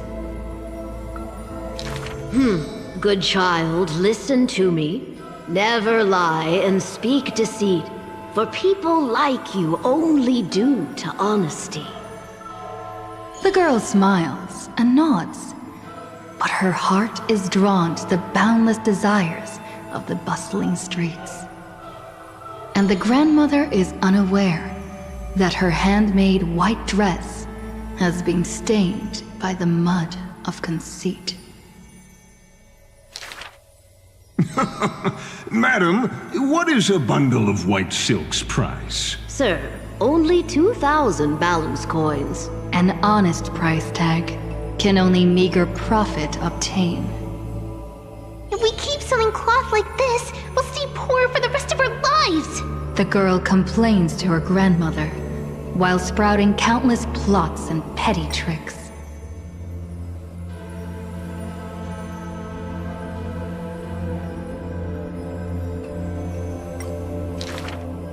The woman smiles and does not reply, only weaving with night-shaded silk a suave hooded robe for her little spark.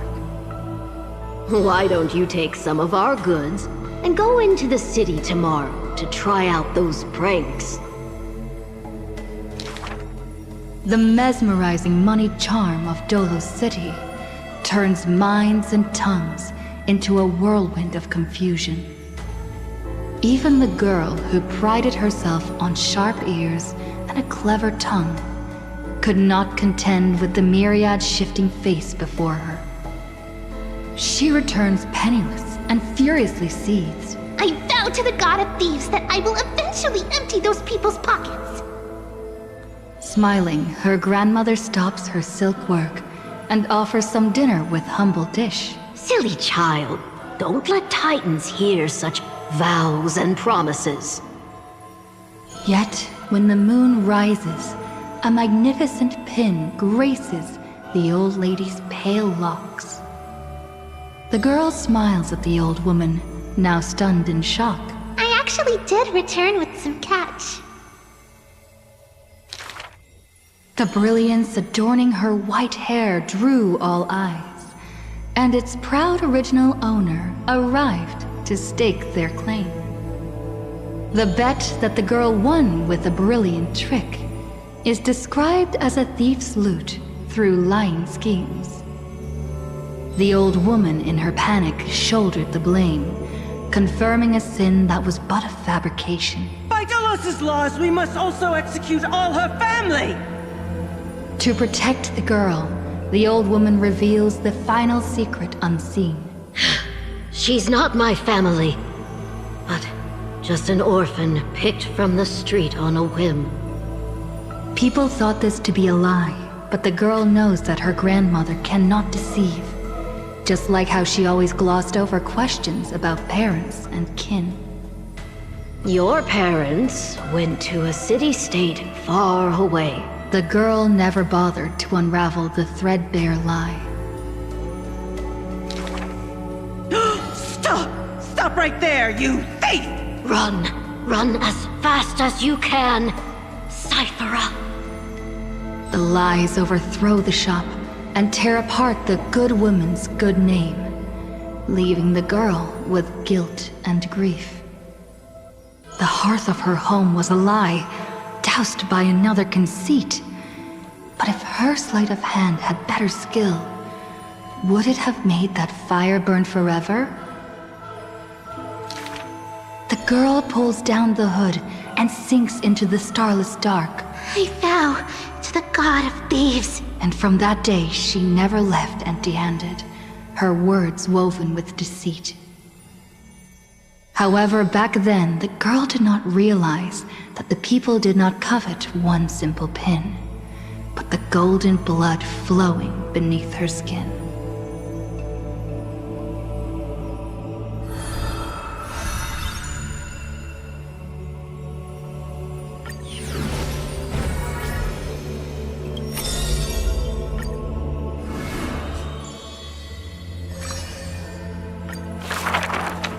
This world may contain thousands of ills, but the number of sufferers is countless, like ocean-going sails. The father and daughter who inherited the sky wander this land's paths, and throughout the cities, they heal the unwell.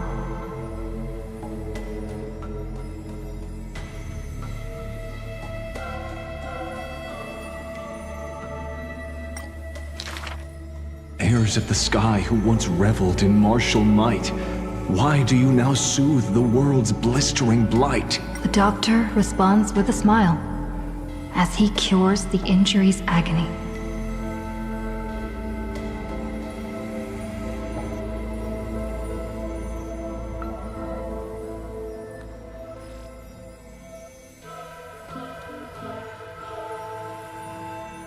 Father, why did our ancestors revel in warlike might? Because they only have a sorrowful past of lamenting wails. Then why are we here, soothing the blight?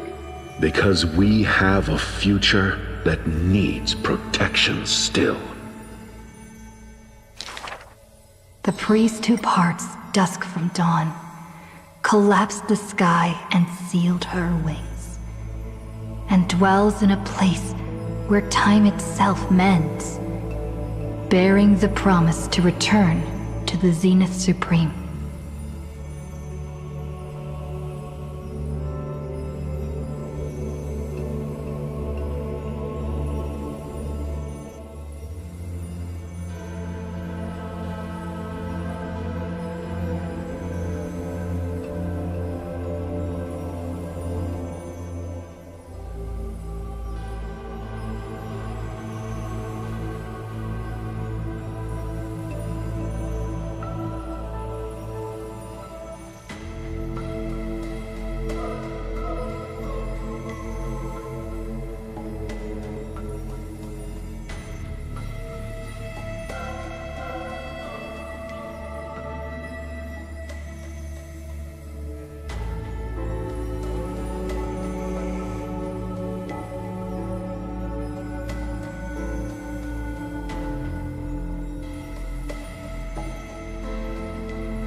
This is the Twilight Courtyard's story.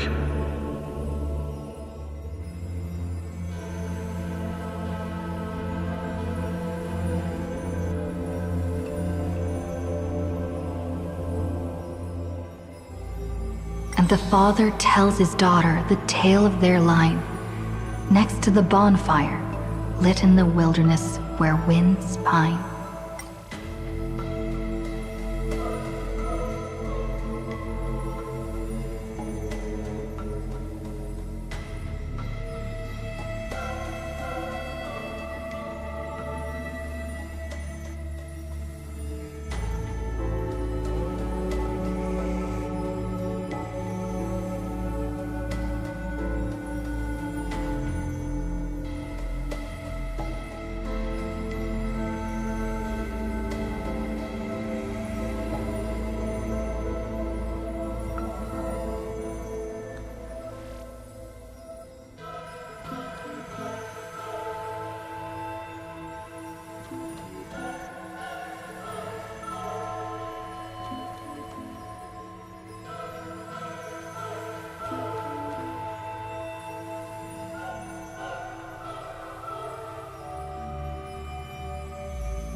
Though he had told the story many times before, a light in the girl's eyes still shines.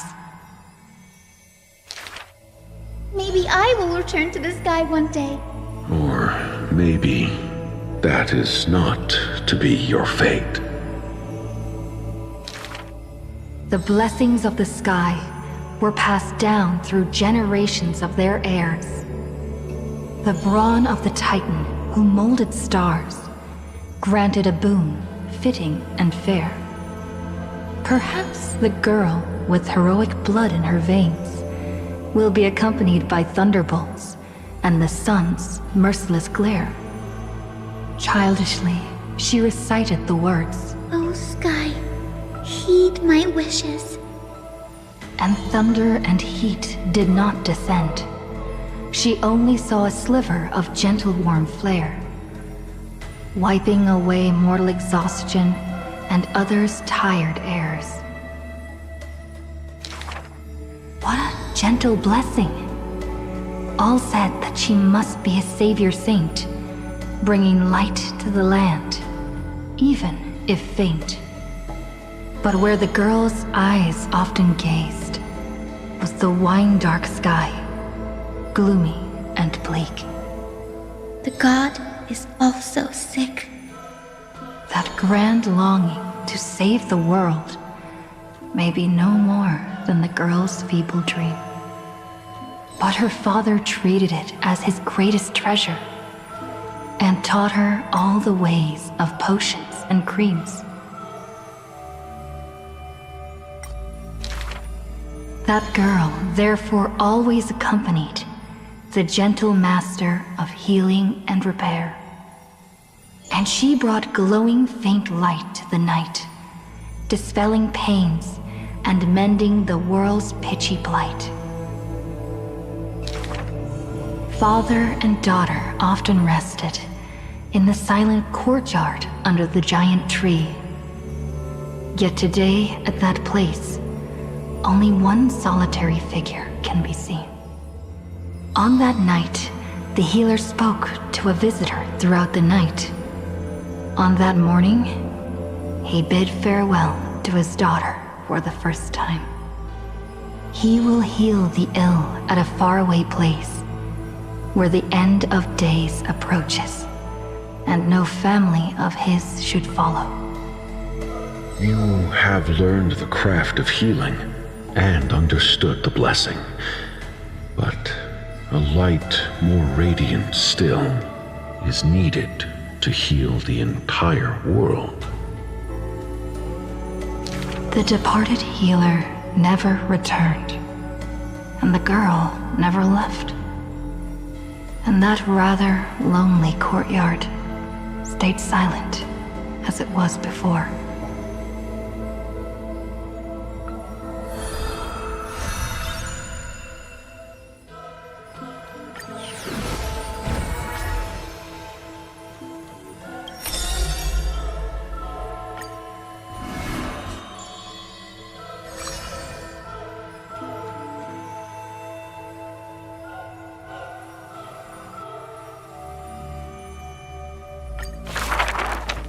There are no swords here, only farming tools. Facing the ambitious boy, the shopkeeper kindly explained.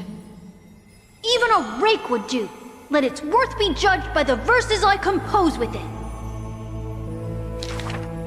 Many days later, the wounded child stood upon the scorched earth, and silently he buried the ruined tool. For that was his first sword. And on the day that the black tide came, he broke the shackles of fate with that weapon true. Let go of my beard, you white-haired rascal! No! Fine! You win, okay? That was the first victory claimed by the boy. A victory often mentioned in later years, and yet he never treated it with shame. I understood something thanks to his beard. The others hold their breath, waiting for his thoughts. But he only gives out one response. The victor must stay focused, and success will come when you work on nothing else. Those words became the foundation of his existence. Knowledge is also a power used to smite. While studying at the Grove of Epiphany, he etched this into his heart. So he devoured thousands of books, skimming through to glean the martial powers of might. But unenlightened wisdom is merely dust. And when the next calamity approaches, all he recalled is flight. Thus, his books are always worn into shreds, for each book was read endlessly, till he remembered every detail slight. When first arriving at the Holy City, he was no more skilled than a soldier, except his ambition. Even the deliverer from the sky must have their beginnings in the soil of the nations. The elders in the Holy City scorned, casting him into barracks in derision. But none expected this new recruit of unknown history made his name in one mission. Some asked him, which teacher caused such improvement? He answers with countless names, including the Inquirer's own. Only one who treats the world as their teacher can bear its eventual destiny. Those with golden blood are bound to succeed. The golden heroes are born as gods, beloved. Such words echo in the man's mind. Yet he knows glory is not where the journey begins. He misses the buried rake, worshipped the enemy with the long beard, mended his tattered books, and polished the barrack's dust-covered gear. What forges a hero is not destiny from above, but the long journey that follows. Now he stands here and looks back, and his past twists into a winding path. The long road to the sky stretches ahead, and towards the blazing white sun, he pens down Deliverance's name.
The solemn council is still filled with clamor. Future's destiny still whirls in discussions of candor. To discard the city and save oneself, or to chase the flames that waver. None know the choice that would lead them to a place better. I fear. How can mere mortals defy the gods? I worry. How can mortal bodies reforge the world anew? I suspect that the prophecy is simply a rumor. In the distant past, the Holy Maiden brought the first prophecy to all city-states. Hearken to the sounds that the doors whisper. In the name of God's proper hope, she will give to humanity. Though she falls into confusion, she will bring guidance to this world in vigor. Overthrow the gods, it declared. Of the previous journey, she will always remain aware.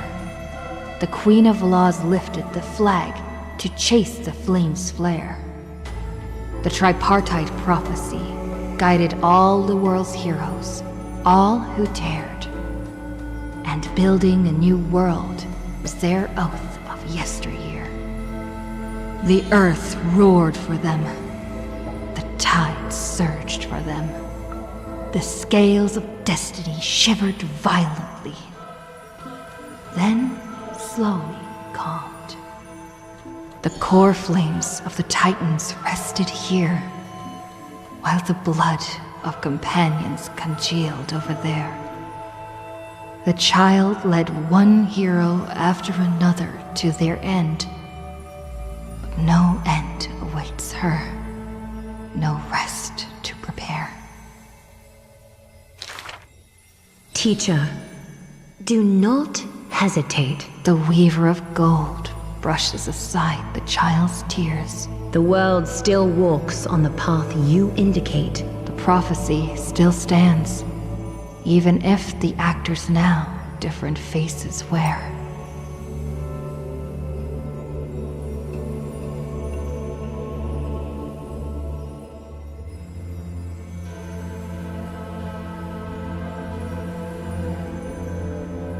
Restore the core flames, it declared. The solemn council is still filled with clamor. Future's destiny still whirls in discussions of candor. To stop right there and seek peace, or to continue a work still unfinished. None know the choice that would lead them to a place better. Stop! We only wish to live life as it is, no more. Cease! Our achievements already stand tall. Rest up! We only wish to live in peace and prosperity. The discussions today are the same as those in times past. Retreating now will forever deny us the future. The child has already conquered her confusion and fear. No longer before the mists of fate will she cower. Hearken to the sounds that the doors whisper.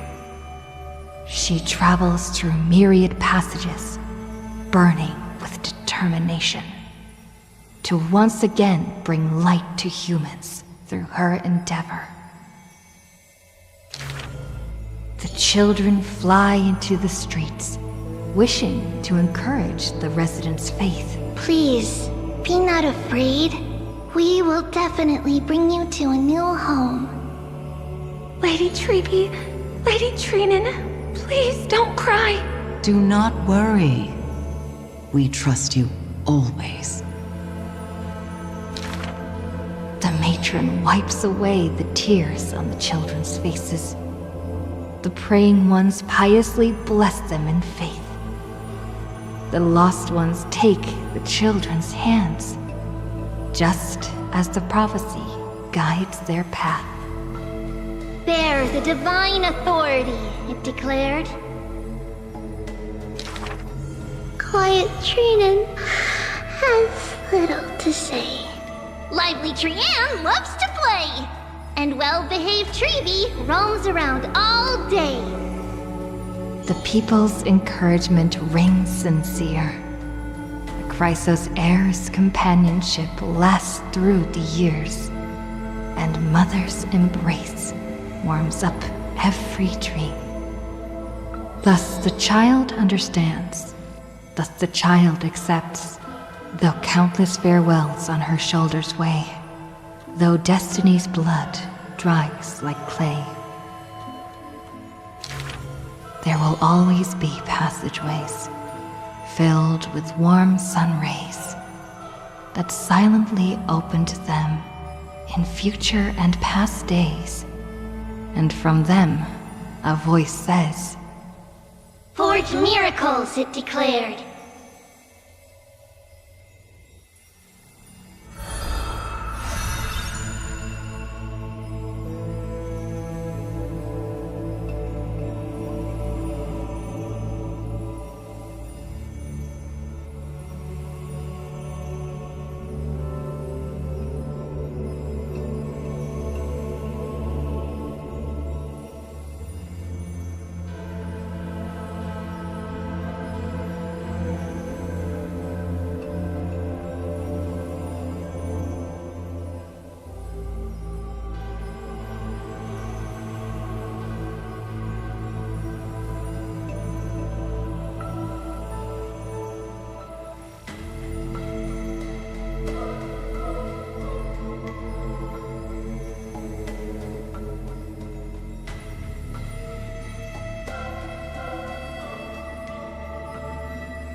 A good student, who often did stupid things. Was the assessment from the Litovchist sage.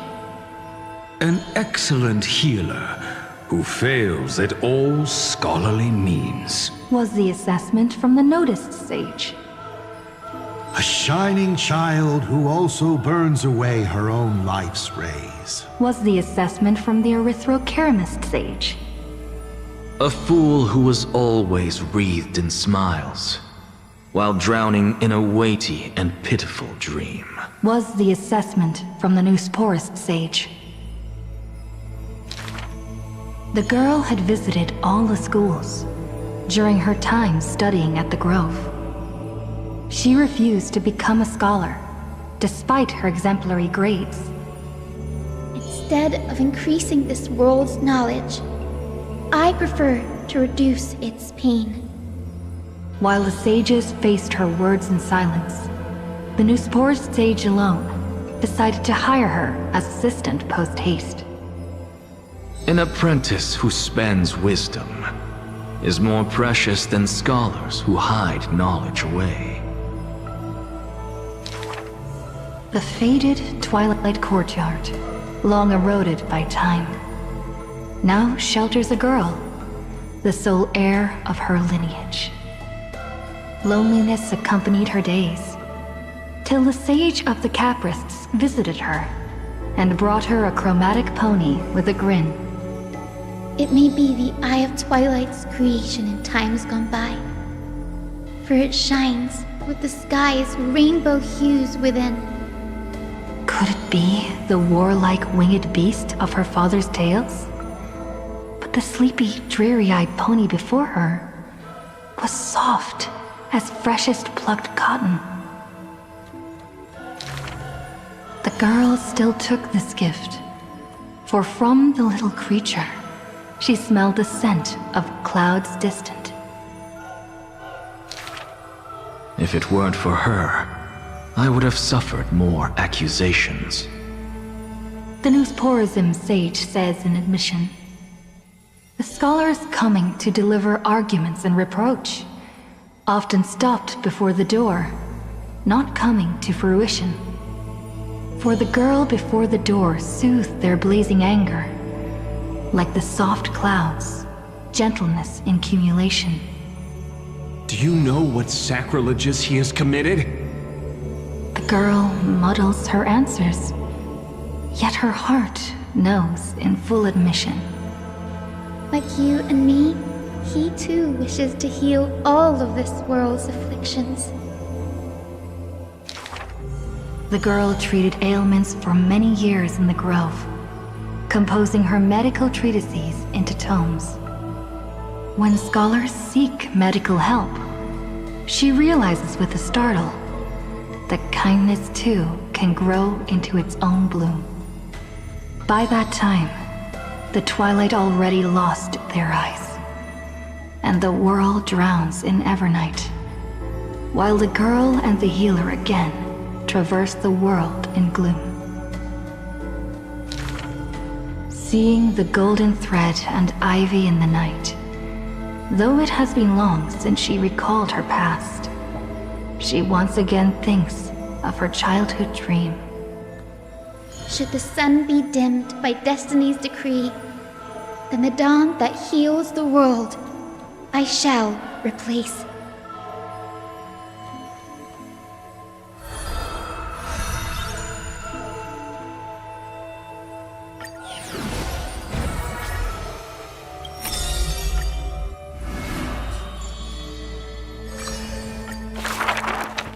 If every single scar equals a coin, then the girl, always pursued, would be worth her weight in gold.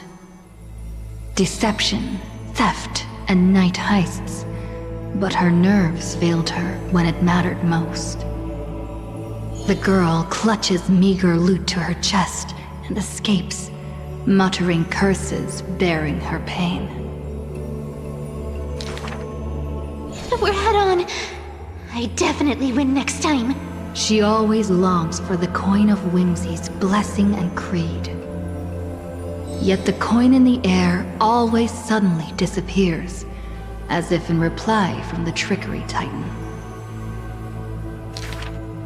Day and night flow, and the thief star makes circles across the sky, while time molds the girl into an adult. The cloak once used to conceal her entire body now only suffices as a hood that barely covers her fringe. No matter.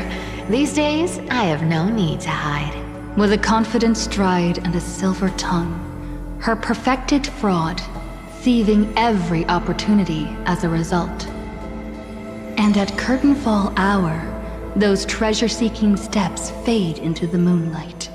When she appears again, her arms are laden with money's weight. What is the art of thieving? Stealing from the poor. Not enough loot. Stealing from the rich. That's a boring task to boot. The girl narrows her eyes of greed towards those called the Chrysos heirs.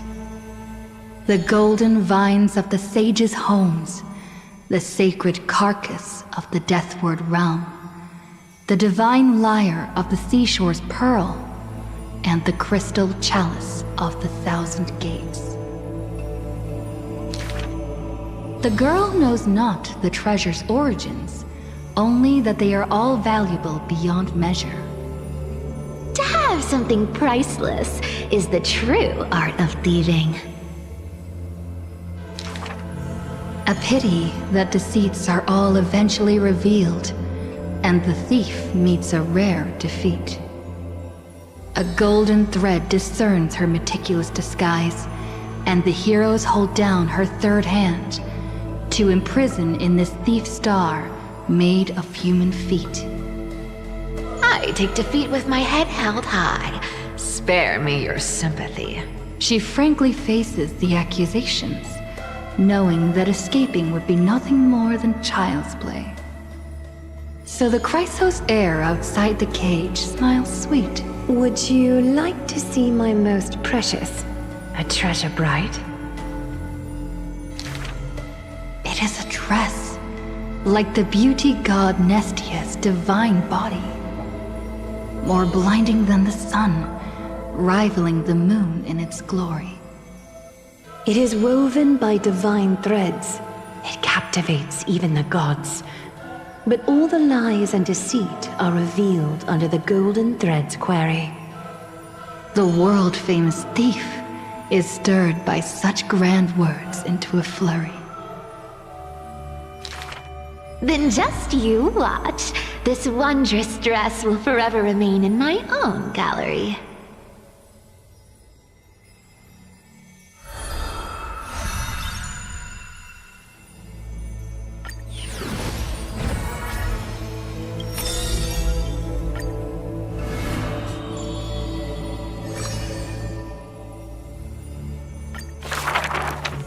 On the day that the grove fell, he accepted his defeat and demise, as if embracing truth and heresy.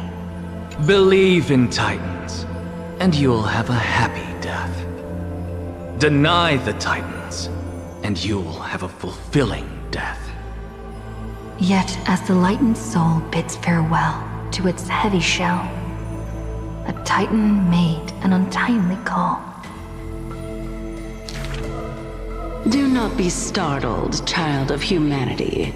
You have a final query in this world. You finally came. He does not seem shocked, and lets the core fling take over his shell. Be more punctual next time, if you will. Upon his first meeting with the Titan, the blasphemer is already on his best behavior.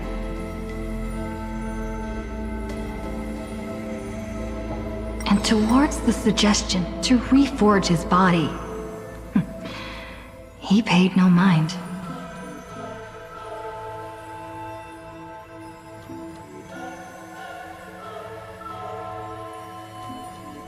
I have so kindly offered you the best body.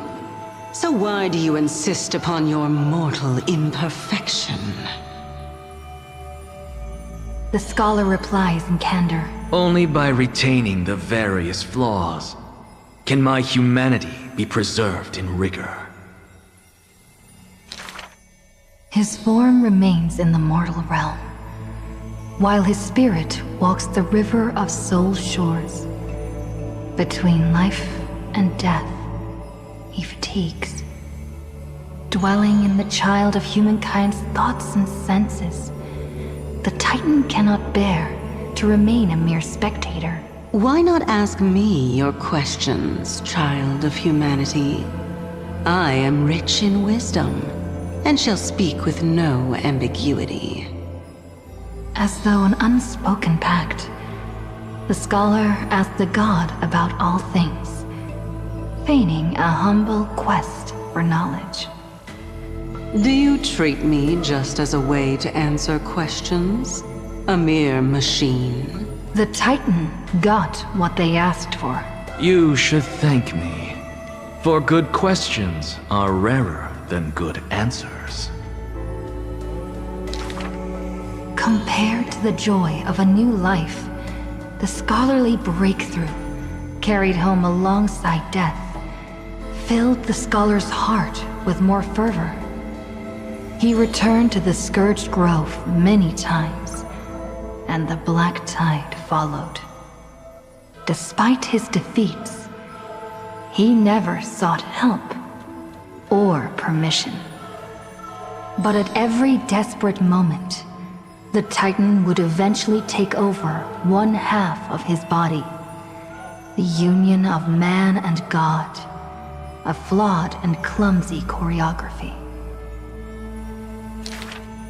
It happened but once, a perfect harmony. One man, one God, speaking in one breath. Stop stepping forward at the same time as me. The Titan once revealed the secrets of mixing life, a boon seemingly a blessing, but full of malice. What a tempting bait. But that's not my desired chalice. Divine power is within his reach, but the scholar is not moved by that essence. This long and abnormal temptation is also a trial of elevation. For the sage can achieve all things, but shortcuts alone he abhors with silence.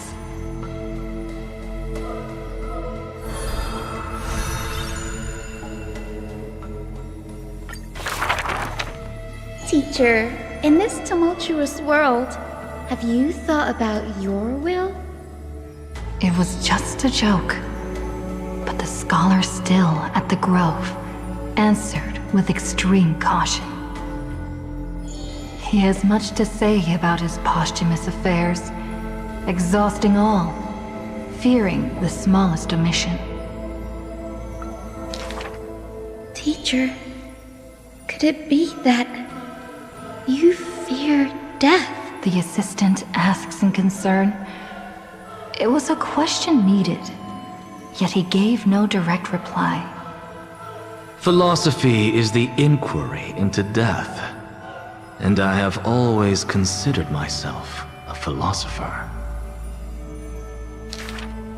The assistant recounts all the scholar's final wishes, each mighty as a mountain, asking what seemed impossible. The tombstone must be made of my treasured rare stones, carved with Dromus patterns. But that stone is a miracle of alchemy. Tough beyond measure, no chisel could have shaken. That's also his plan. The assistant softly reveals the hidden plot. He hopes that instead of shedding tears over his death, we will find it in us to smile, even in a moment of sorrow.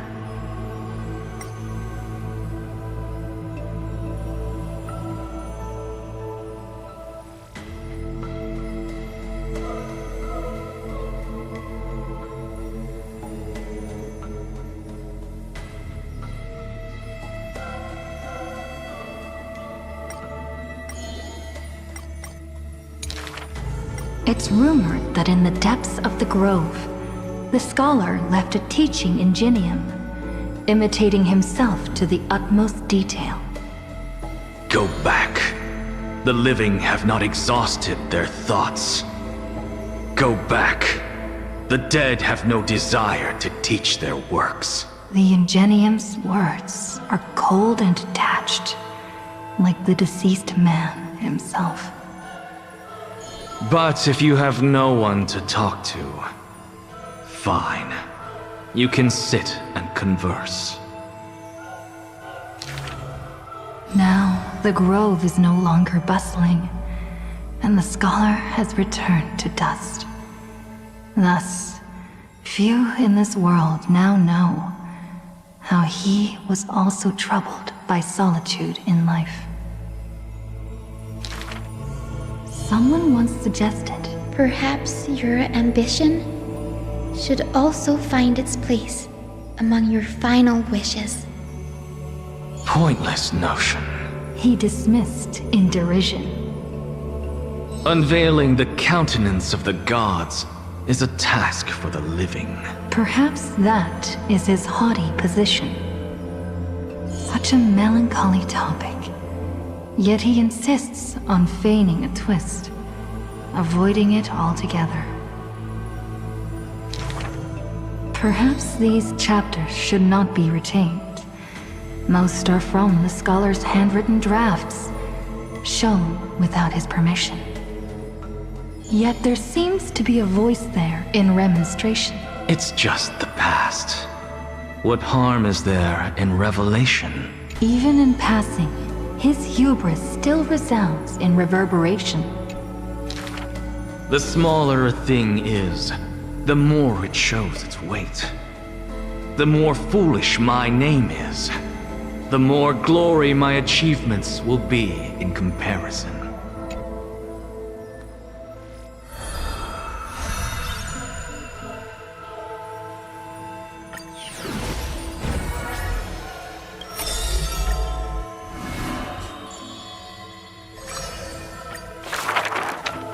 As always, to perceive the man's fury, one must do so 7,000 paces away.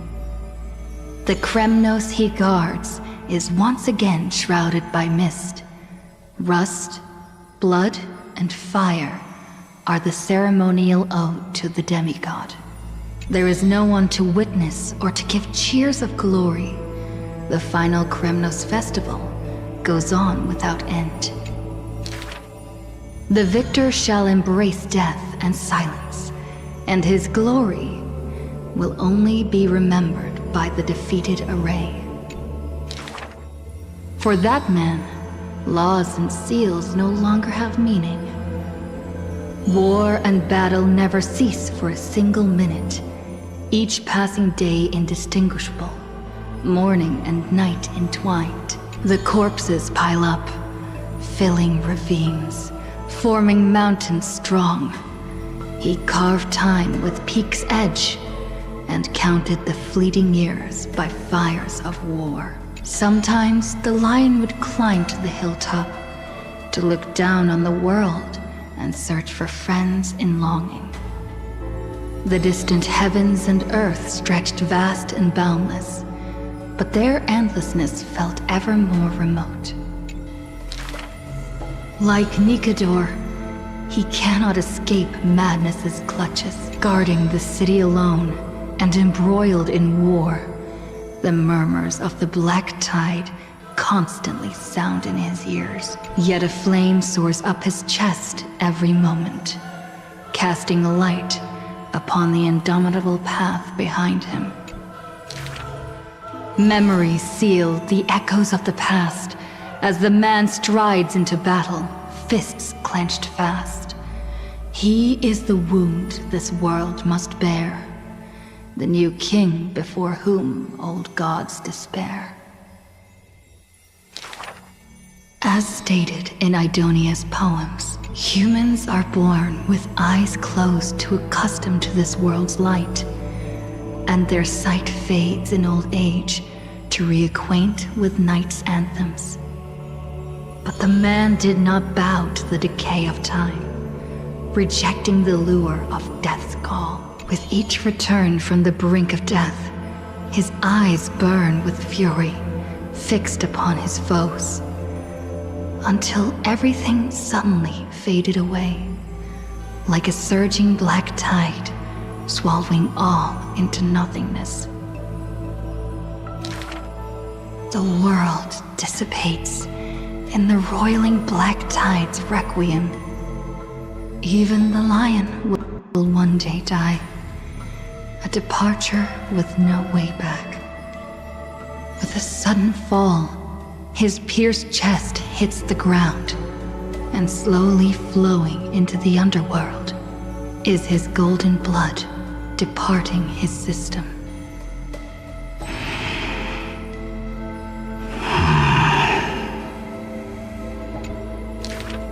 But that gaze, fierce as flame, never dimmed, not even in death. Looking beyond those flame-seeking figures, reaching far toward the endless horizon. In the morrow's sky, the stars will chant.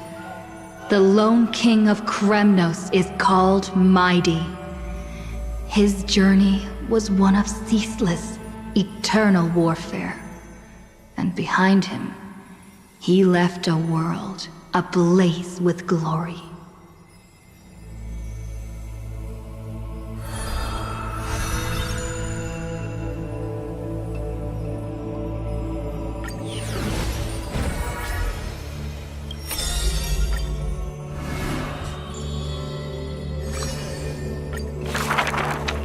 The two girls frolicked in the wheat fields, fleet as doe deer, making ripples in the shallow puddles and pools clear. As dusk approaches, the exhausted girls collapse over the wheat heaps, talking about their longings and dreams of literature, love, and a journey through a world dear. Oh, Sky, slow your closing gaze. How I want to keep this moment in my hands forevermore. On that day, the breeze was warm and gentle. At that time, death was soft and fair. The broken-winged butterfly falls by the window, bringing with it a scent of melancholy. The girl looks outside. The golden wheat fields rolled endlessly, stretching to the horizon. Holding to the chair, she tries to stand, only to find her legs trembling and feeble. Don't worry, Pelixia. Her older sister whispers beside her ear, and on her sister's shoulder, the girl weeps mournfully. And time thus becomes silent, painted with sighs only. When hearing the healer's diagnosis, the girl remained deathly still. Her eyes were already drained of tears, and her heart a wilted grave. Every time she has something on her mind, she would tilt her head and look outside. Her sister follows her gaze, seeing a barren field turned by wind into a desolate gray expanse. Till one day, when the girl looks outside, she sees a dash of dark blue, most brave. It's a flower my sister planted. Like the torrential river of life, it pours into the depths of her heart. The flower is called Antilla. Even in the Netherland, it's rumored to thrive. You are the quiet in my heart, amidst the chaotic choreography. That seems to be its floriography. When the days are warm, the sister would take the girl on long journeys, through the flower fields, gazing upon rivers, napping amongst the grove. A discussion hardy. After I die, I want to become an Antilla flower and become the quietness in your soul. A thoughtless word from the girl gains her a wrapping on her forehead most dainty. Do not speak of dusk when you have yet to see the dawn. Dew drops from the petals as wind pulls on the leaves, and the two of them sit in quietude. The girl asks for the means to tend the garden, and while her sister sounds concerned, her heart is relieved. But the concern is well-founded. The girl tripped and fell into a mire. She gazed directly into the eyes of death, in that dark pool bottom unperceived. I've been the weight upon my sister's wings. Let this be where it all comes to rest. The girl gives up her struggles, only to see a figure pierce through the water's surface. I won't allow you to walk through the dusk alone, or enter the night of no reprieve. Her sister sobs without end, and the girl has to gently hug her and softly relieve. And then, this distant memory turns bleary, difficult to retrieve.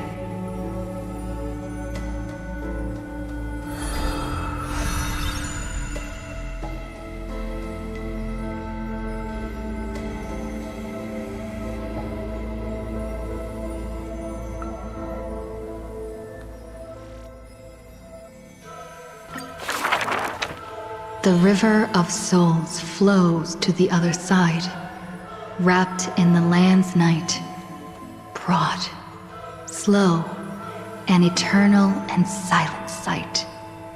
It belongs to all in this world that has life, all of which flows downstream, converging as one. The master of the nether realm, Thanatos, enshrouds themselves and the souls within the moon cocoon. The dragon, born from the cocoon, carries the girl, soaring upstream the river of souls, defying its eternal flow. Their connection flows tighter than blood, and the key that opens the netherworld's gates is the sisters' selfish plight. Back then, the boreal winds cut through to the bone. Back then, death was a bitter and stabbing fright. In the nether realm, without an earth or sky, a flower named Antilla blooms, its beauty witnessed by but one soul. You are the quiet in my heart, amidst the chaotic choreography. The younger sister scores through the blooming Antilla fields, never finding that promised dark blue sprig. She silently made up her mind. Death, leave Give all your dark nights to me, and save the dawns for her. The younger sister gazes at the moon cocoon high above and plans a trip to the mortal realm, a distant flurry. A bard once sung to musical notes. Do not turn back. Oh, do not turn back. The long hand of shadow will retain the dead behind their gates. The giant dragon born from the moon cocoon willingly offered itself as the enduring barge of the River of Souls. No need to turn back. Oh, no need to turn back. That price had long been paid for you by someone else. The dragon lowers its long neck and places the girl on its back. In slumber, she will unknowingly greet the dawn of her rebirth.